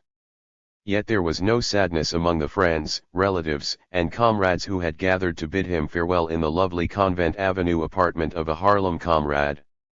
For the religious among us, any possible pathos was salved by the conviction that they would meet again in some better place, when we will be done with the troubles of this world. Yet the ambience of celebration was set by Kwame himself, propped up on pillows on top of the covers, laughing, joking, and swapping war stories. As we talked, that devilish charming smile for which he is world famous spread across his still handsome face. We sipped wine in a libation, marking the occasion of our last communion. From his demeanor, he might have been recuperating from the flu, had his frail body not reminded us that he was dying of cancer. Even so, the feeling was that here was a life well lived, worthy of celebration. There were no tears. The evidence of that life's meaning was everywhere in evidence all around us. His condition was monitored by a posse of young black doctors under the instruction of Dr. Barbara Justice, his chief medical advisor. Also in attendance were a group of beautiful women of various ages from all corners of the black world, some of whom were also doctors. Throughout the evening, conversation was interrupted as comrades and admirers from all over the African world, in whose interest Kwame had labored, came to pay homage to this Pan-African warrior and theoretician whose thought and struggles had so shaped their own lives and work. Witnessing this display of love and respect received with all the 785. Afterward. Gravitas and grace of an honored elder who knows that for 4 decades, 2/3 of his time on earth, he had kept the faith was inspiring. It was clear that this was the reward of a selfless and consequential life. The fulfillment of an axiom by which Kwame had lived: serve the people and the people will always take care of you.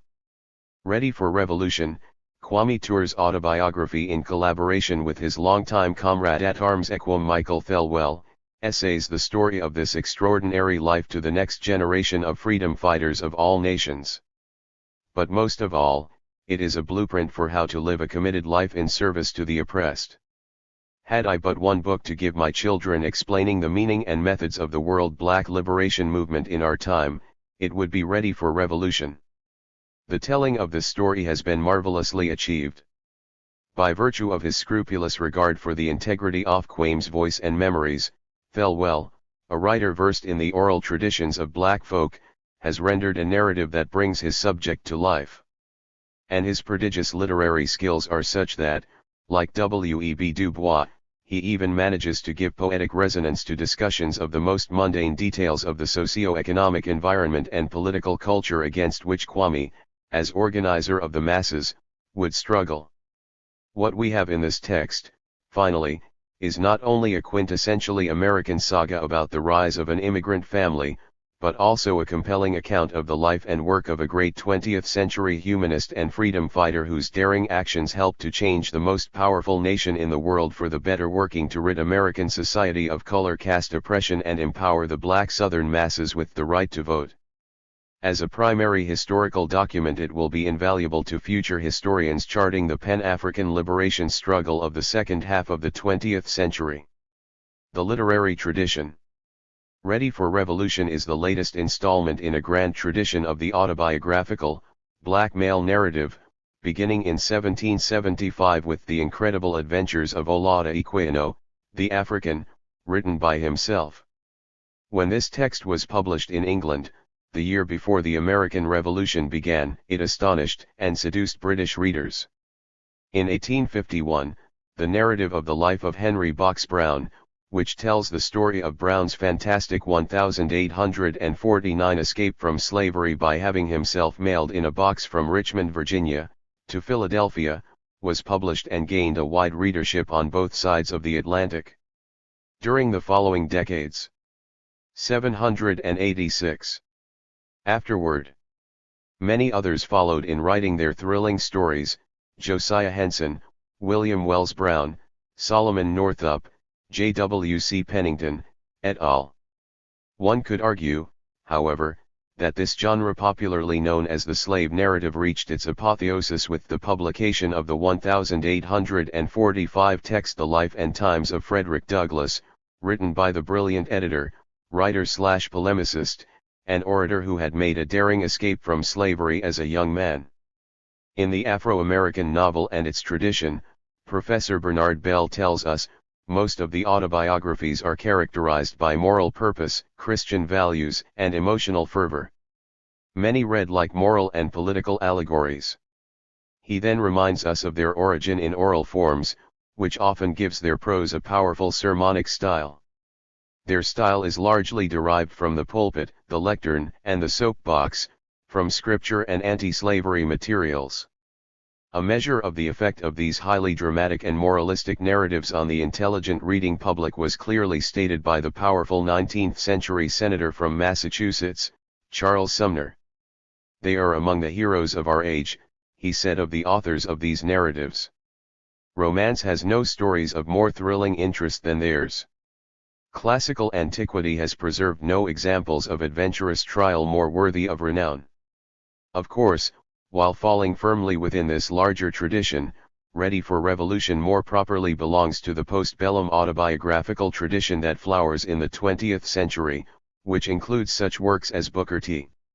Washington's Up from Slavery, James Weldon Johnson's Along This Way, the three autobiographies of W.E.B. Du Bois, Conrad Lynn's There Is a Fountain, Harry Haywood's Black Bolshevik, the autobiography of Malcolm X, James Forman's The Making of Black Revolutionaries, the autobiography of Leroy Jones, et al. It is no easy feat for a writer born in freedom to match the high adventure of the runaway slave, but, as you will have seen, Ready for Revolution is every bit as gripping, with its tales of military coups and foreign invasions in Africa, racist white mobs in America, the struggle for voting rights in Alabama and Mississippi, and Kwame's participation in the highest councils of a revolutionary African government. The leadership tradition. The nationalist leadership tradition to which Kwame Ture belongs is a dual tradition that includes both the revolutionary Pan-Africanism of the Martin Icahn, psychiatrist and theoretician of the Algerian Revolution, Frantz Fanon, and Ture's fellow Trinidadians George Padmar and C.L.R. James, socialists trained in Marxian analysis, and such 19th-century racial nationalists as Alexander Crummell, Edward Wilmot Bligh. 787. Afterward, Den, and Dr. Martin Delany, who advocated emigration to Africa. Having begun his life of struggle in the great civil rights movement of the 1960s, Kwame also belongs to the long tradition of reformist activism personified by Frederick Douglass, Henry Highland Garnet, and J.W.C. Pennington in the abolitionist movement of the 19th century, and W.E.B. Du Bois, A. Philip Randolph, Bayard Rustin, Medgar Evers, Martin Luther King Jr. in the civil rights movement that spanned the entire 20th century. It was only after the methods employed by the nonviolent movements for reform were met by organized white violence and failed to bring about fundamental change in the condition of the black masses that Kwame turned to revolutionary nationalist activities for redress. It was the same process that Nelson Mandela describes so poignantly in A Long I% to Freedom. But whether he was a nonviolent reformist or a revolutionary nationalist, Kwame was motivated by communitarian values that mandated that those who had succeeded must struggle to uplift the rest of the race. Wilson Jeremiah Moses argues in his essay Assimilationist Black Nationalism that these values were rooted in a genuine feeling of sympathy on the part of the petite bourgeoisie for the struggling masses of black people. And he correctly observes that this feeling was clearly conveyed in the writings of Paul Laurence Dunbar, which celebrated the homely joys of courtship, family life, honest labor, and simple faith. In The Souls of Black Folk, W.E.B. Du Bois wrote of the struggles of the common people with a love and sympathy that went beyond mere sociological description. Like Booker T. Washington, he spoke of the obligation of the educated black people to aid in the uplifting of the masses. And anyone reading Ready for Revolution can see it too, both in the artistry of Thelwell's rendering of the text and the poetry of struggle it describes. While Kwame, who was educated at New York's elite Bronx High School of Science and Howard University and is thus a splendid example of Dr. Du Bois' talented tenth, shares some of the ideas and values of all these earlier leaders, his fully formed political vision remains unique. For instance, although Kwame emigrated to Africa, the ideas that motivated him to do so were very different from those of the nationalists of the 19th century. The 19th century nationalists who emigrated to Africa were Afro-Saxon Anglophiles who wanted to remake Africa into the image of Britain, while Kwame rejected many of the values of modern Western capitalist societies, favoring an African socialism based on traditional African communal values. As highly educated men, Blitten was a Presbyterian minister, Cromwell, an Anglican priest with a degree in philosophy from Cambridge University, Delaney, a medical doctor who attended Harvard, and Robert Campbell, a Jamaican chemist who explored the west coast of Africa with Delaney under the sponsorship of 1B African. 788. Afterward. Civilization Society in 1859. These men of the Western diaspora saw themselves as much on a mission of civilization bringing Christianity and commerce to backward Africans as the French and British imperialists claimed to. Indeed, historian Wilson Jeremiah Moses, the biographer of Alexander Cromwell and the reigning authority on black nationalism in the U.S., tells us in his essay on Cromwell, Cambridge Platonism in the Republic of Liberia, it was inconceivable to Cromwell that the hoped-for African civilization could be built on indigenous West African institutions. He conceived of civilization as a process that must be duplicated in its results by any race or nation on its way to becoming civilized. There was only one road to progress, and that road has been successfully traveled by the English-speaking peoples. This was pretty much the same view held by Blitten and Delaney. Blitten expressed his views on the subject in his revealing book Christianity, Islam, and the Negro Race, in which he argues that Christianity or Islam would be preferable to indigenous African polytheistic religions. And Delaney, who named his newspaper the Anglo-African, also expressed his belief that African development depended on their adoption of Christianity and the English language. Kwame Ture, however, held a very different view of Africa and Europe. Part of his attitude, which is quite irreverent regarding the claims made for European civilization, was due to the times in which he lived, and part was due to his having read and been influenced by the Marxist critique of the modern capitalist society which so impressed the 19th century nationalists. Unlike the emigrants of the previous century, who all assumed that there was nothing they could learn from the Africans, Kwame Ture knew that there was much he could learn from African revolutionaries and anxiously sought a chance to work with them in the struggle. The 19th century leaders began their careers as activists when Africans were held as chattel slaves by Europeans all over the New World, and as such, were regarded as livestock under the law. They could be bought, sold, and bred as beasts of the field, where the children of African slaves were legally the property of the white master. Confronted with this horror, the desire for an independent African nation that could field an army and excel at manufacturing and commerce was a natural aspiration. In fact, they were obsessed with the idea that such a modern civilization built on African soil would exonerate the humanity of the race. And this meant, in their view, getting rid of the inferior African culture that was responsible for African impotence in the face of the devastating aggression from predatory European societies.